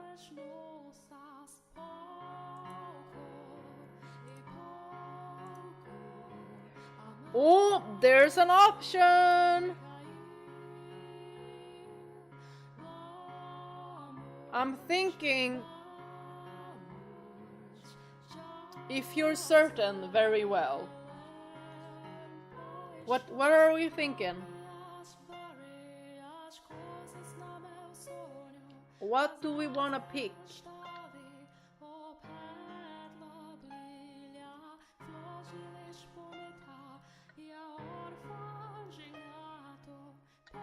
Ooh, the biggest twist would be if Morgana wasn't there somehow. Oh, actually, yes. If you can, certain continues. Ah, okay. If you're certain. Great, great, great. We're going with if you're certain. Very well. Well, now I'm wondering what will happen. Do we die if we take the other one? I appreciate the thought. See ya. Hold on a second. Something else you needed? I would like if you could for you to tell me about the time you spent with Morgana. Anything you can, no matter how insignificant it may seem. I want to know what kind of life she had there. How's tomorrow sound? Tomorrow? I'll sneak into the courtyard tomorrow night. Meet me there and I'll tell you what you want to know. Why not now, though? No real reason, just need a little time to sort things through. See you tomorrow night, stay warm. Ah, not even a chance to get another word in. Also, I feel like I'm dressed much warmer than her. Tomorrow night, that doesn't leave us with much time. Giselle. Right, why isn't Giselle answering? Giselle. Oh. Well, hello, what is it? Was she sleeping? You've been so quiet, I was getting concerned. It's good to know you're still there. Haha, I guess I sort of dozed off for a bit. I'm fine though, no need to worry. Are you sure?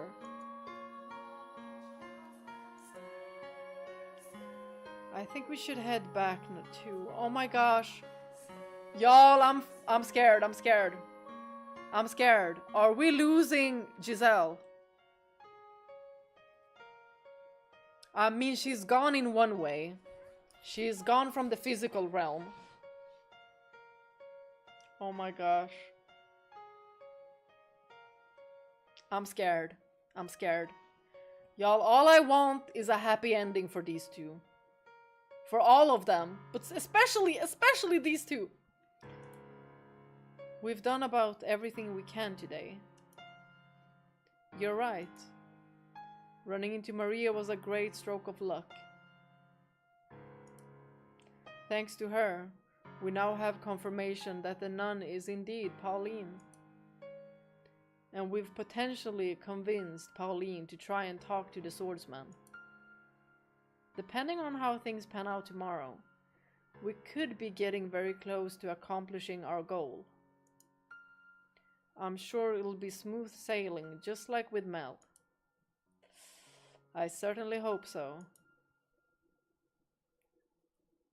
We have great accomplices. So, before you go to sleep, do you want to talk for a bit? Absolutely!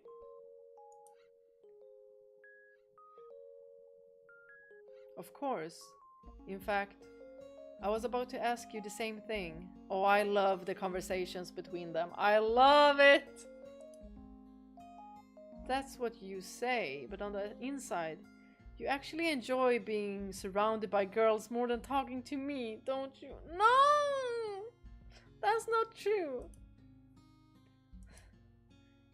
And you seem to enjoy teasing me. Hehe, I'm just kidding.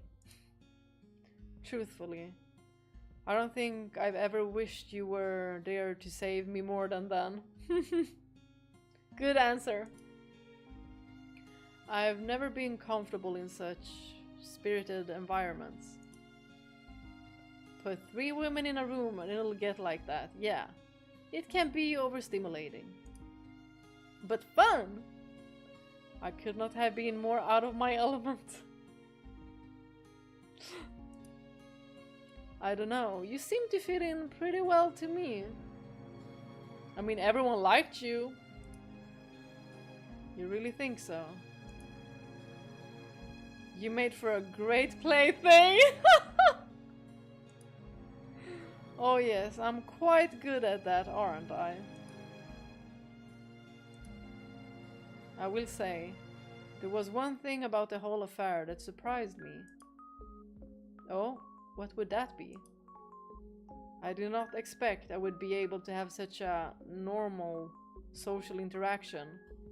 And not because I'm awkward or a poor conversationalist. I mean, it could be way worse. I think he's doing the best that he can, and he's great. For most of my life, I was cursed, irregular, and you were the only one who didn't treat me like that. That came to be what I saw as normal. And as such, being able to participate in a social gathering like that is a very exotic sensation. It feels almost like it shouldn't be possible. You are normal, Michael. An ordinary man. This right here. This is what I wish I always had in life.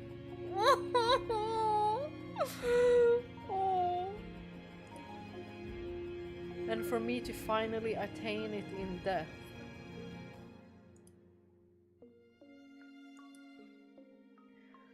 Though I suppose lamenting the details would make me ungrateful. I am glad to have had the experience, though. If these two aren't reborn, I'm gonna create a fanfic. I'm glad to hear it. So, I know I've been talking about how much I want to save Morgana, and that hasn't changed. Neither has my desire to change everyone's future. But if you want to leave this place, to go somewhere far away and have a life of your own, you have my full support.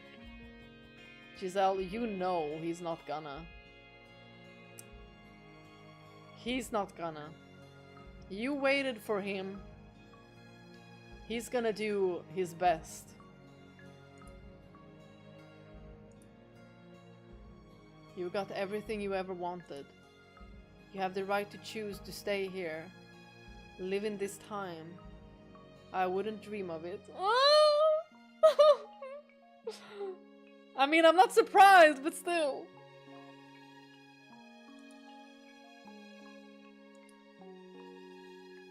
I'm not going to leave you trapped in that darkness. I will not make the same mistake twice.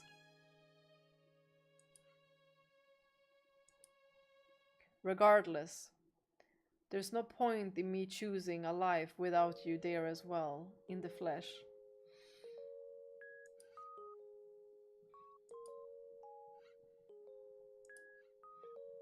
Okay then. Well, I'll be in here waiting. Hopefully not for long.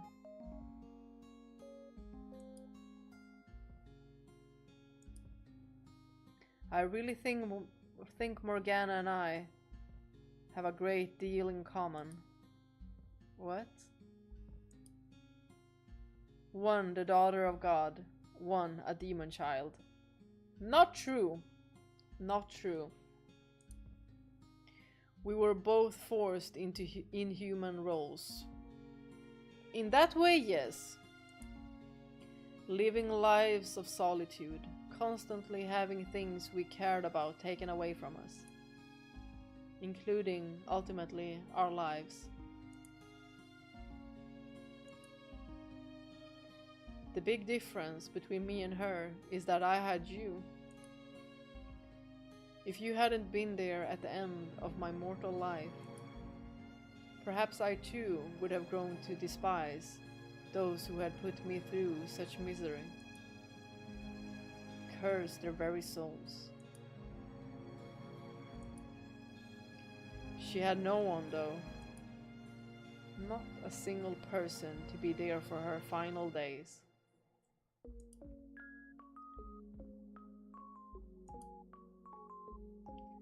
From what she told us, though, her life wasn't all sorrow and misery. She did eventually come to find happiness in her time at the brothel. In fact, she's even said that was where she learned to experience joy. while I know there were a number of girls there. If Maria was one of them, she was particularly close with. Perhaps her being here could have a positive effect on Morgana. We'll have to see what she says tomorrow night.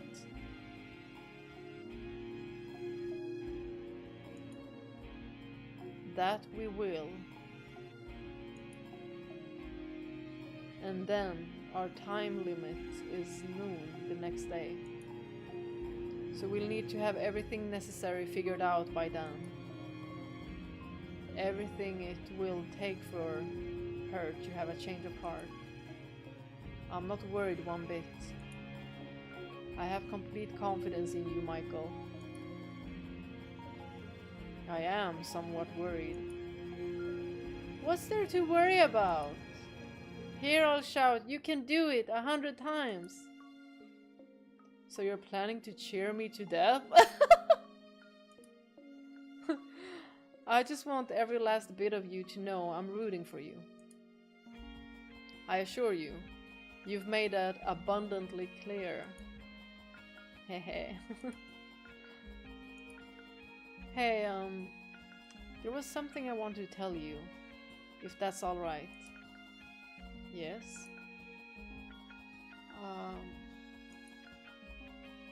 When I learned about your past and about your body, it came as a big shock to me. That said, I'm confident you know that my feelings for you haven't changed one bit. I do.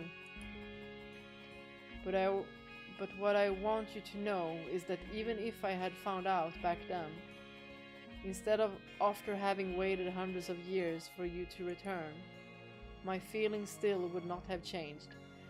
We knew this! We knew this!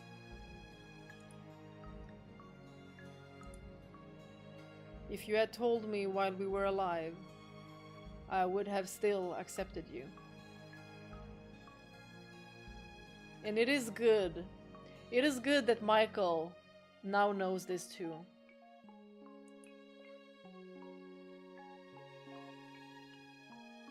Y'all, I'm about to cry.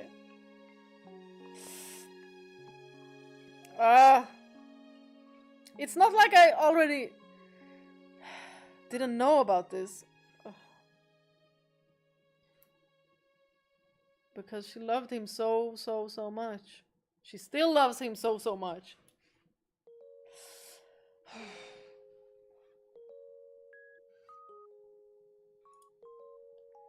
Now, of course, I know it's not something you could have come out with so easily. Especially considering everything you went through because of it. We only lived together for a little over a year. And we were only partners for a month. So I understand how difficult it would have been to think I wouldn't push you away. But I'm not sure you grasp just how much I loved you even then.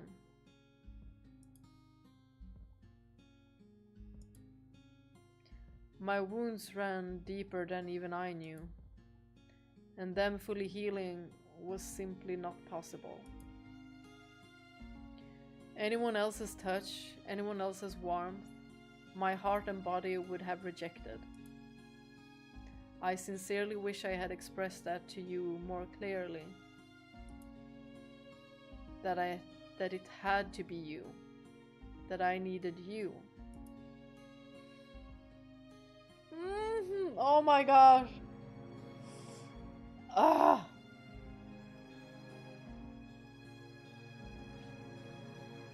Of course I prepared. Of course I prepared for this.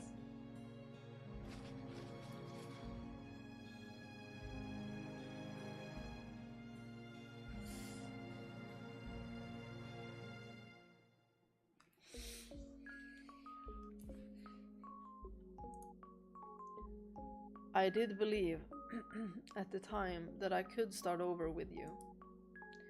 That we could have a normal life together. Or well, I fooled myself into believing it. But I could never rid myself of the guilt and shame. at how it was impossible for me to give that to you.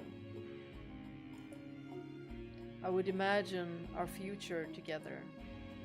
You, smiling with our children in your arms, playing with them, scolding them, teaching them. And then I would remember, I am incapable of giving you those children. It's okay! You can adopt! You can adopt! Of even engaging in the prerequisite acts. And the more I wished for your happiness, the tighter that guilt constricted me.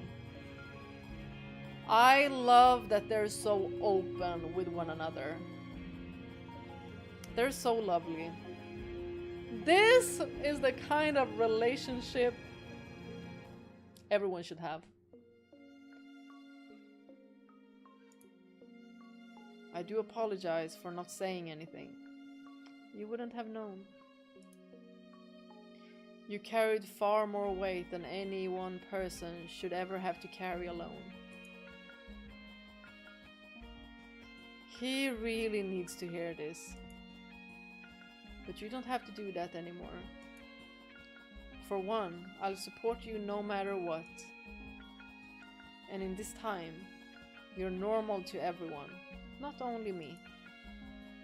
You have allies. You don't have to take everything on yourself anymore. I love you, Michael. We're gonna be sleeping well. We're gonna be sleeping well.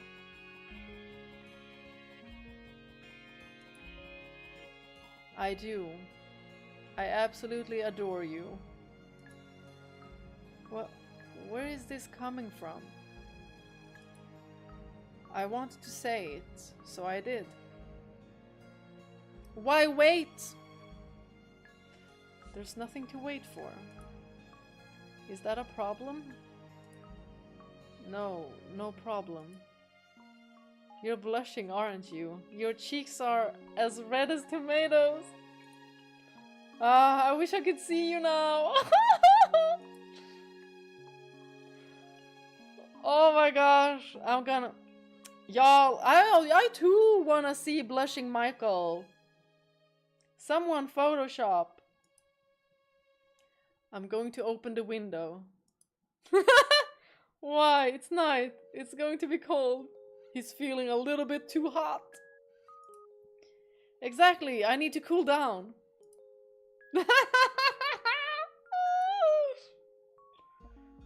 Ah, they're the cutest. Ah. What are you eyeing at? It's a spring snow. It's gorgeous. I love that it's spring in real life and it's spring in the game. There was hardly a cloud when I was outside earlier, and now it's snowing. Hehe, are you worried Maria might catch something out in this weather? Hopefully she's in bed by now. I've never seen it snow in the spring before. Oh, look at his smiling face! You guys, look at him! He's so serene. Look at him! Maybe I just wasn't paying any attention to what lay beyond the dark walls of that house. Maybe. Have you? I adore his smiling face. Have I seen a springtime snow before? 3 or 4 times, perhaps. So not very often, no. Ah, so you've seen this already. He's like, oh, we didn't get to experience it together. First time. Would it have been better if I hadn't? No, that's not what I'm saying. I just thought it would be nice if it was the first time for both of us. Well, it's the first time for both of them falling in love. Ah, you sound like a little kid. Is it that childish? No, you're just in love. Well, I don't mind either way. I'm still glad my first time seeing it isn't alone. Are you seeing what I'm seeing? Little specks of white drifting through the darkness. Yes, I can see it. It's beautiful. I'm happy I could see this with you too. I'm glad she can see it.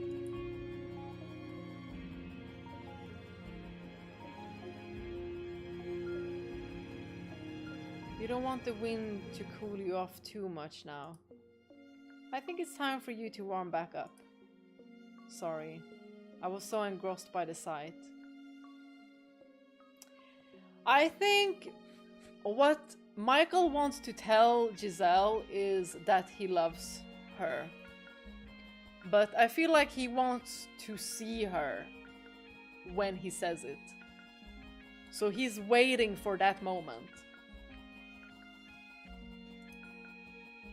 Hehe, maybe I'll stick and you can see it again tomorrow. Oh, maybe it'll stick and you can see it again tomorrow. The grounds would be quite lovely covered in snow.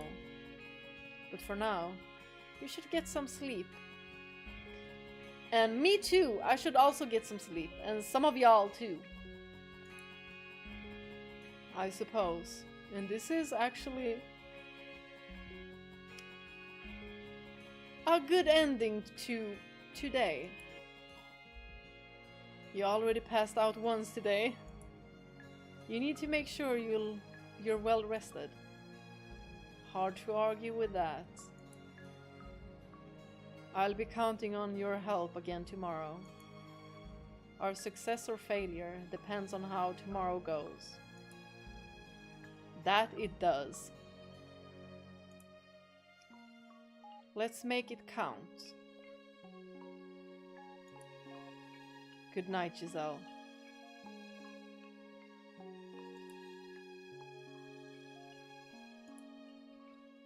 Good night, Michael. Y'all, she misses seeing his face.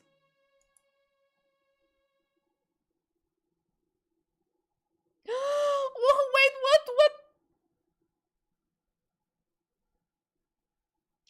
Now I'm worried. Why the dots? You know what? We're gonna save here. Because those dots are worrying me.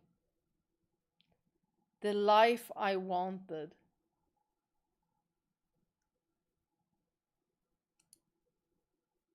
Y'all, is anyone else worried?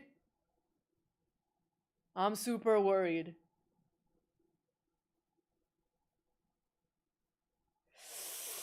Oh, but you know what? This is a good place to end because with this, I can sleep knowing that they had a good conversation. But these dots are worrying me because Giselle has been like ...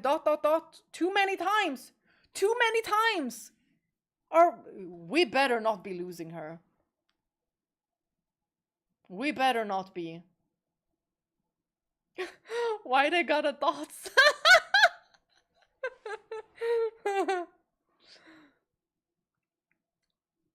I did save, didn't I? Yes, did save. We're going back to just chatting. And close the game. On with the music! Oh, whoa, guys, guess how many hours we've been playing Fata Morgana for? Guess how many hours? Guess. This Marie is infinitely better. Indeed. Indeed.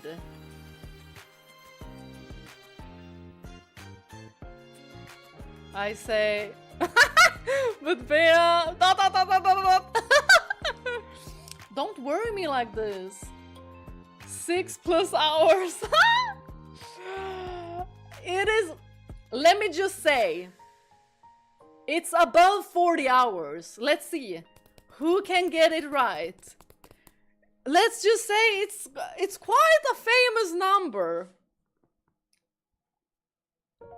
Might be something Maria might know about. I don't know. Maybe she might know about. In total. Who is right? Drum rolls!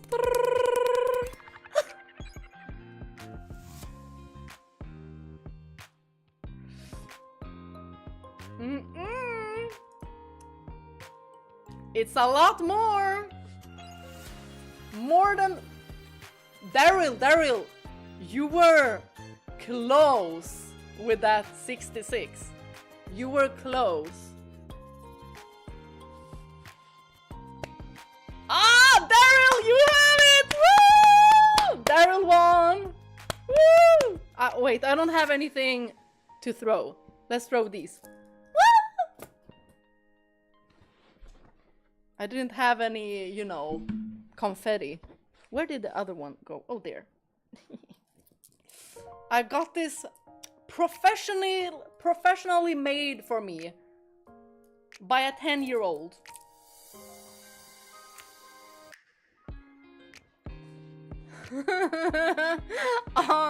Oh, it wasn't 6-7. I think it's the only famous number besides 666. And then there is 777. Is 999 also one? I think. Maybe 444, 333. Sounds like a password that you shouldn't have. Like 000111. Daryl guessed it correctly. It was 69 hours. We've been playing Fata Morgana for 69 hours. That is insane. This is a long game. I like how each door has unique presentation. No other doors show their faces next to dialogue like this. Yes, I really like this too. There isn't one door that I didn't like. There isn't one door that I didn't like. I like some of them more than the others, but other than that, door 7 was has amazing portraits too. Oh yes, I adored the portraits. I'm gonna have, for door 7, when I edit the video, I'm gonna have Michael's portrait as the thumbnail, because he looked absolutely beautiful in that. Giselle said she loved Michael. Yay! I want you. I put 60 dots if you sum them up.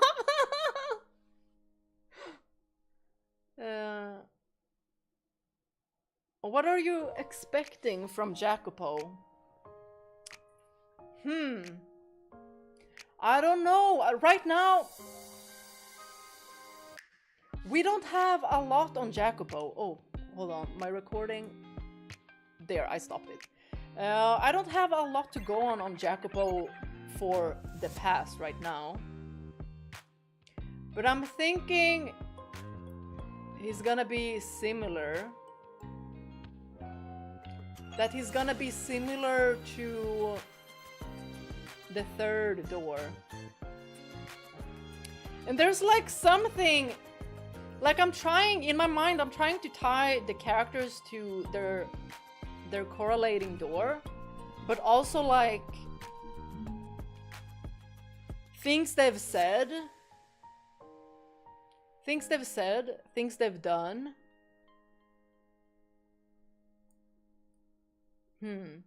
And with the theory that I have, with Morgana actually being the white-haired girl. So I'm trying to like, but then again, It's kind of like I'm trying to confirm my own theory. So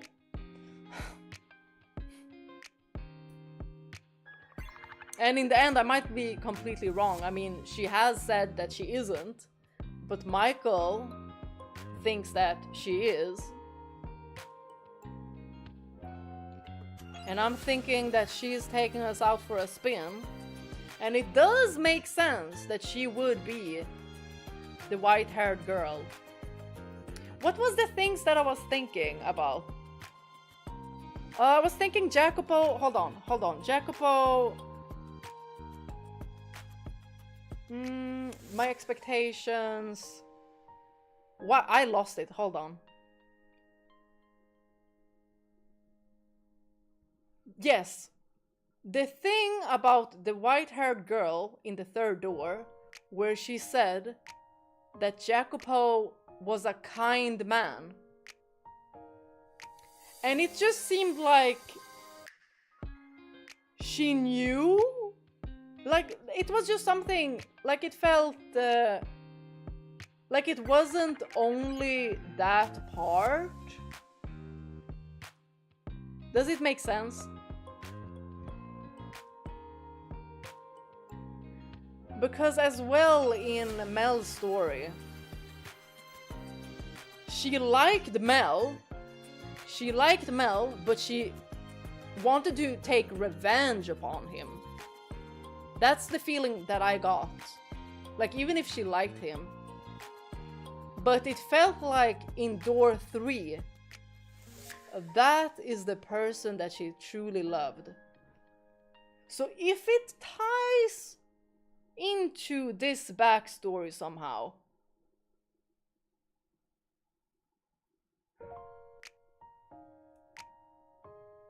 the Lord, having been around, you know, the prostitutes, the brothel, what kind of relationship would they have? And there was a rumor that they were saying that he went in and out of the church. Well, now why would he do that?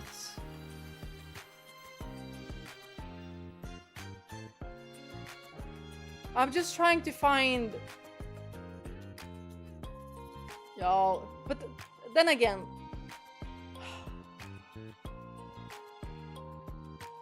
Like, he's never gonna be as bad as Yukimasa. Like, nobody's gonna be as bad as Yukimasa. For sure. Like, nobody. But I'm also, like, thinking that he's definitely done some bad things. Well, we know because of, you know, the way he is that we're getting told. But how has he been with Morgana? We don't know that part. We know how Mel has been with Morgana. We know how Yukimasa has been with Morgana. But right now, it's kind of a mystery how Jacopo has been with Morgana. So I'm kind of like,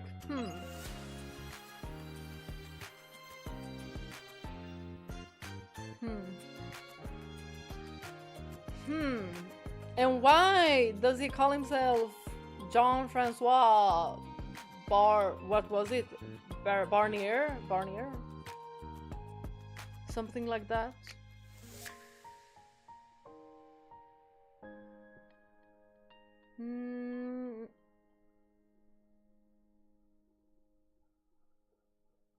No, it's how many to finish? We are on the last door. And tomorrow is gonna be like the third day. So that's gonna be like the last day in the game.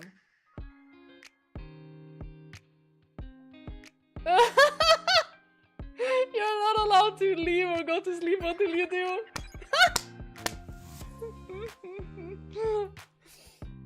We'll see for how long.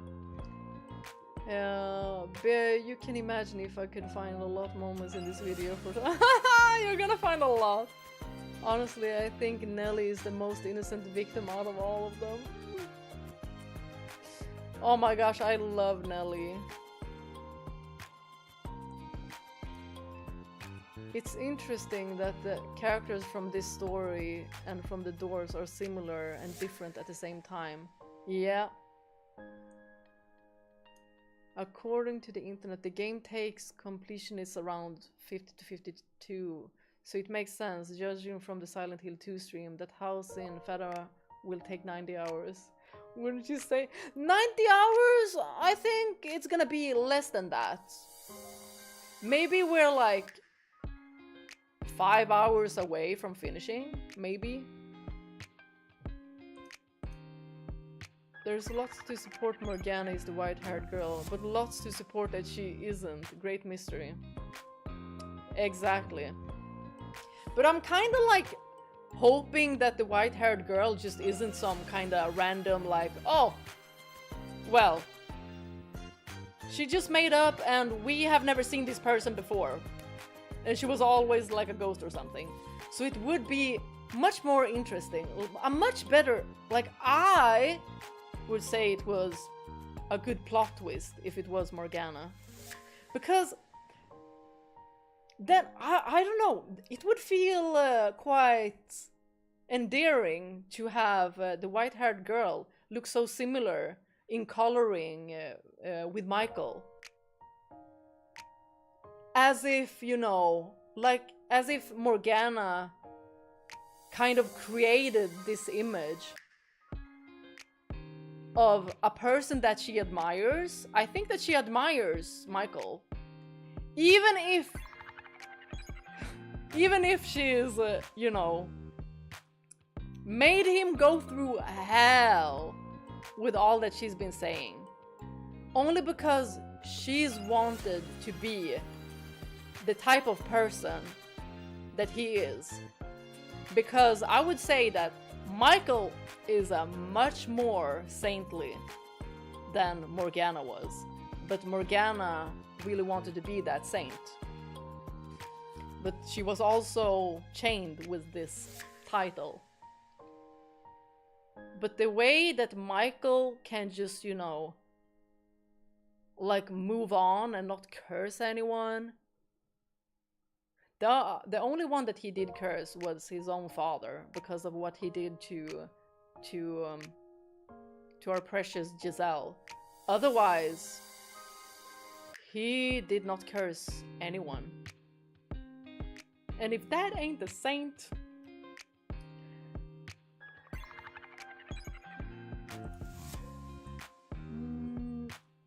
But why would Morgana fall in love with them?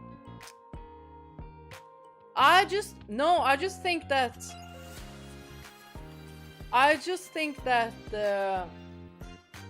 the third one was actual, like, love. That one felt like the only one that she loved. With Mel, it felt like she was just there for revenge. And he was sweet towards her. She didn't really accept his feelings, you know, with the rose.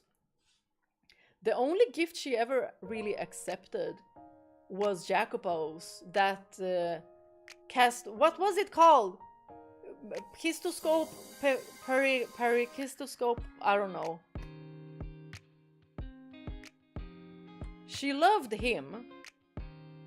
With Yukimasa, it was much more so she was an anchor. But much more so, like, almost like she held the string to his sanity and then was like, boop. But that's what I'm thinking. That's what I'm thinking. I could be completely wrong. But I think that that would be very interesting.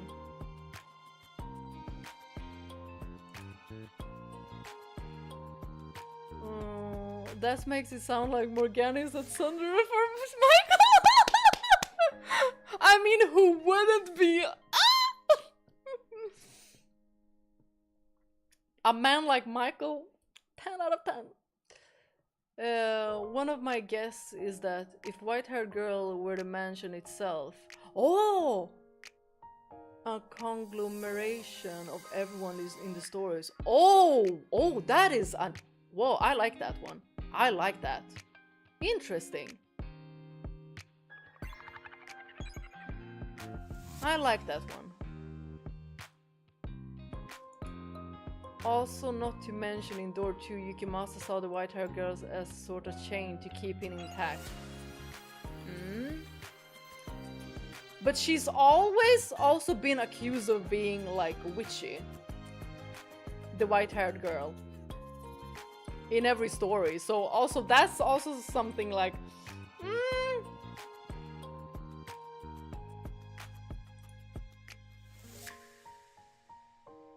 Yukimasa never saw the white-haired girl as a romantic interest, just as like a chain to keep him intact. Yeah. Maybe Morgana fell in love with Michael, but is cruel to him because of jealousy of Giselle. Could very, very possibly be so. But I'm also thinking that she was like that towards him from the beginning, when Giselle wasn't even in the picture. But jealousy works in that way as well. Like, she could have been jealous because he was something that she couldn't be. And that was, like, forgiving, moving on. Instead, she chose to curse everyone. And that is not very, you know, saintly. And then meeting someone like Michael, being like, no, I don't want to curse anyone. And her, I felt like she was like mad that he didn't take the chance. And when you put that much feeling into it, I'm like, oh, okay, okay, that's sus, that's sus. But it could also have grown to jealousy after that, when Giselle came into the picture. I feel like she definitely would be jealous, like another like woman or person coming into Michael's life, and him being like, don't speak to me ever again. I want you gone. And she's always like been there with him. So of course she's gonna build an attachment. For Michael as well, he's also gonna build an attachment, even if it's like a bad or neutral one. Or just, you know, having someone to talk to.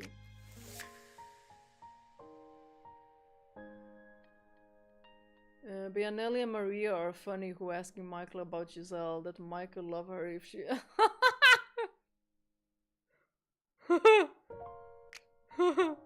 Well, you know, he kinda outed himself.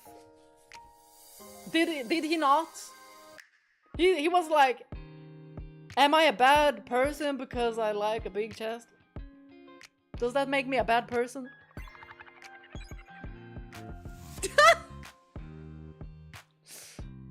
White hair girl kinda had traits from several people.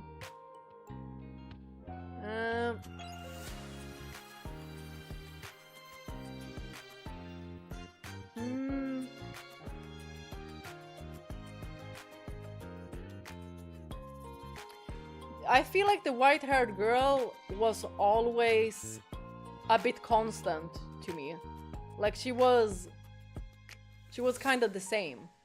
But in the second one is when she felt like almost like a saintly person. That is when I found, when I felt like she was some kind of, you know, it felt like she had some kind of a savior complex. I feel like I said that I mentioned that she had like some kind of a savior complex is what I got from her.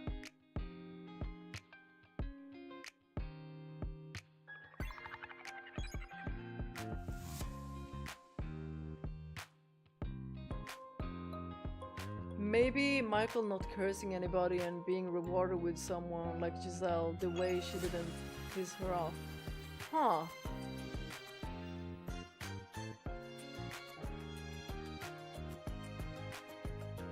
Yeah. Yeah.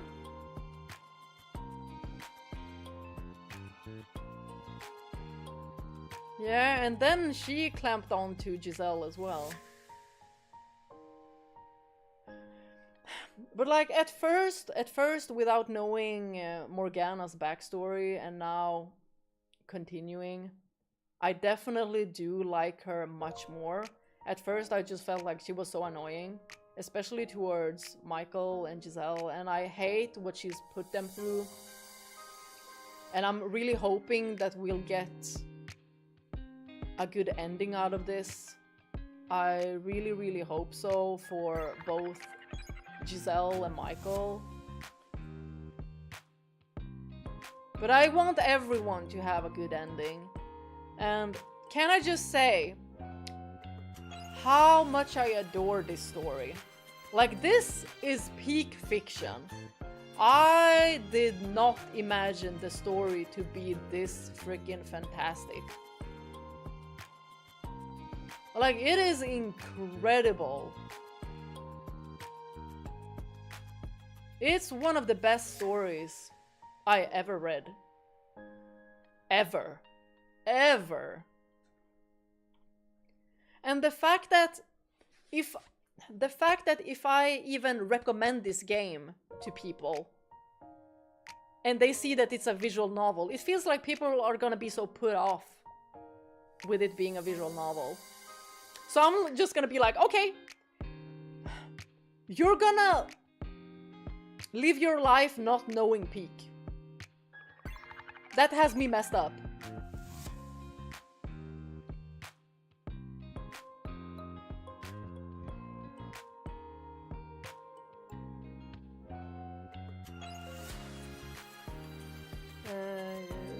Wait, did I read this one? If the story can pull off a good satisfying end to tie it all together, then it's gonna be some great writing and would be impressed. It's already super, I love it.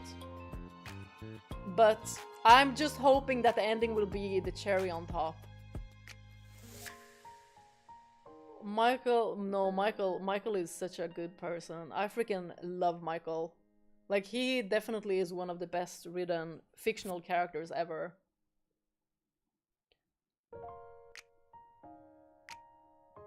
$1,000 out of 10. Exactly! You know the points I would give.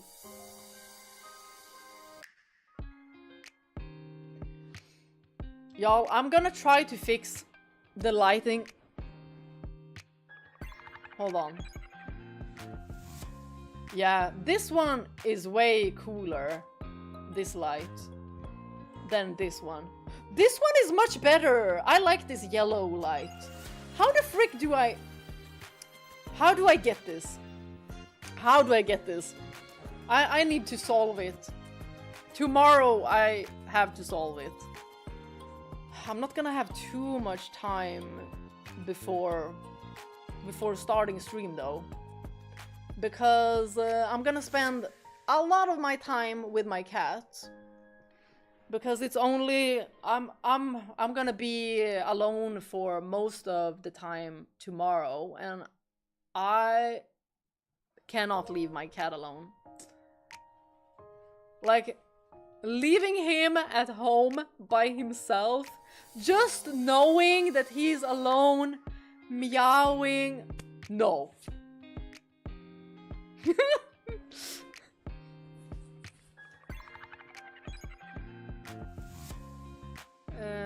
What's your predict for ending with Michael and Giselle? I hope they get reborn. And Michael is reborn fully into the man that he deserves to be. And I just want them to have a happy ending. And that they adopt... that they adopt Nelly, Mel, and Morgana.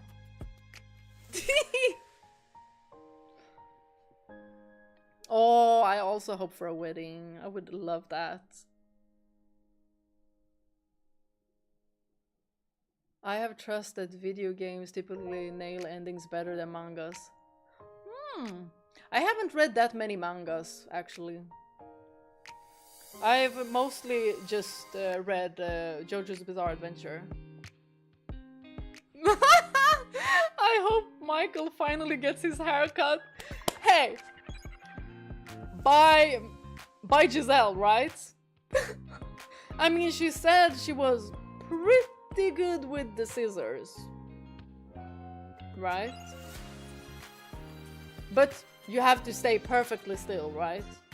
So your ear doesn't just whoop. Does this game have multiple endings for you to play and see different outcomes? I think it does. But I don't know how many different endings. And I do want to get all of the endings.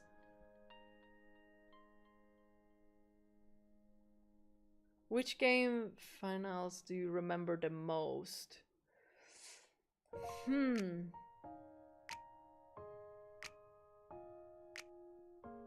Those that are coming to mind right now: Nier Replicant, Nier Automata, Final Fantasy X, Final Fantasy X-2, Final Fantasy VIII. Those are the ones that just came like into my head, like bam bam bam bam bam bam. And Silent Hill now. Silent Hill was like, ah, don't forget about me. 8 endings. Wow.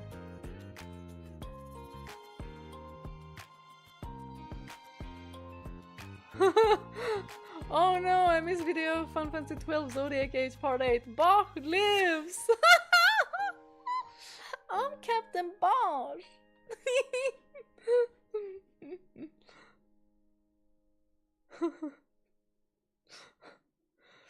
Oh. Guys, I think it is time. I think it is time to go to sleep. But y'all can continue talking in the chats if you like, because I usually keep it on ending screen for a while and then close it. But we're gonna see each other tomorrow. And I'm gonna have to go sleep.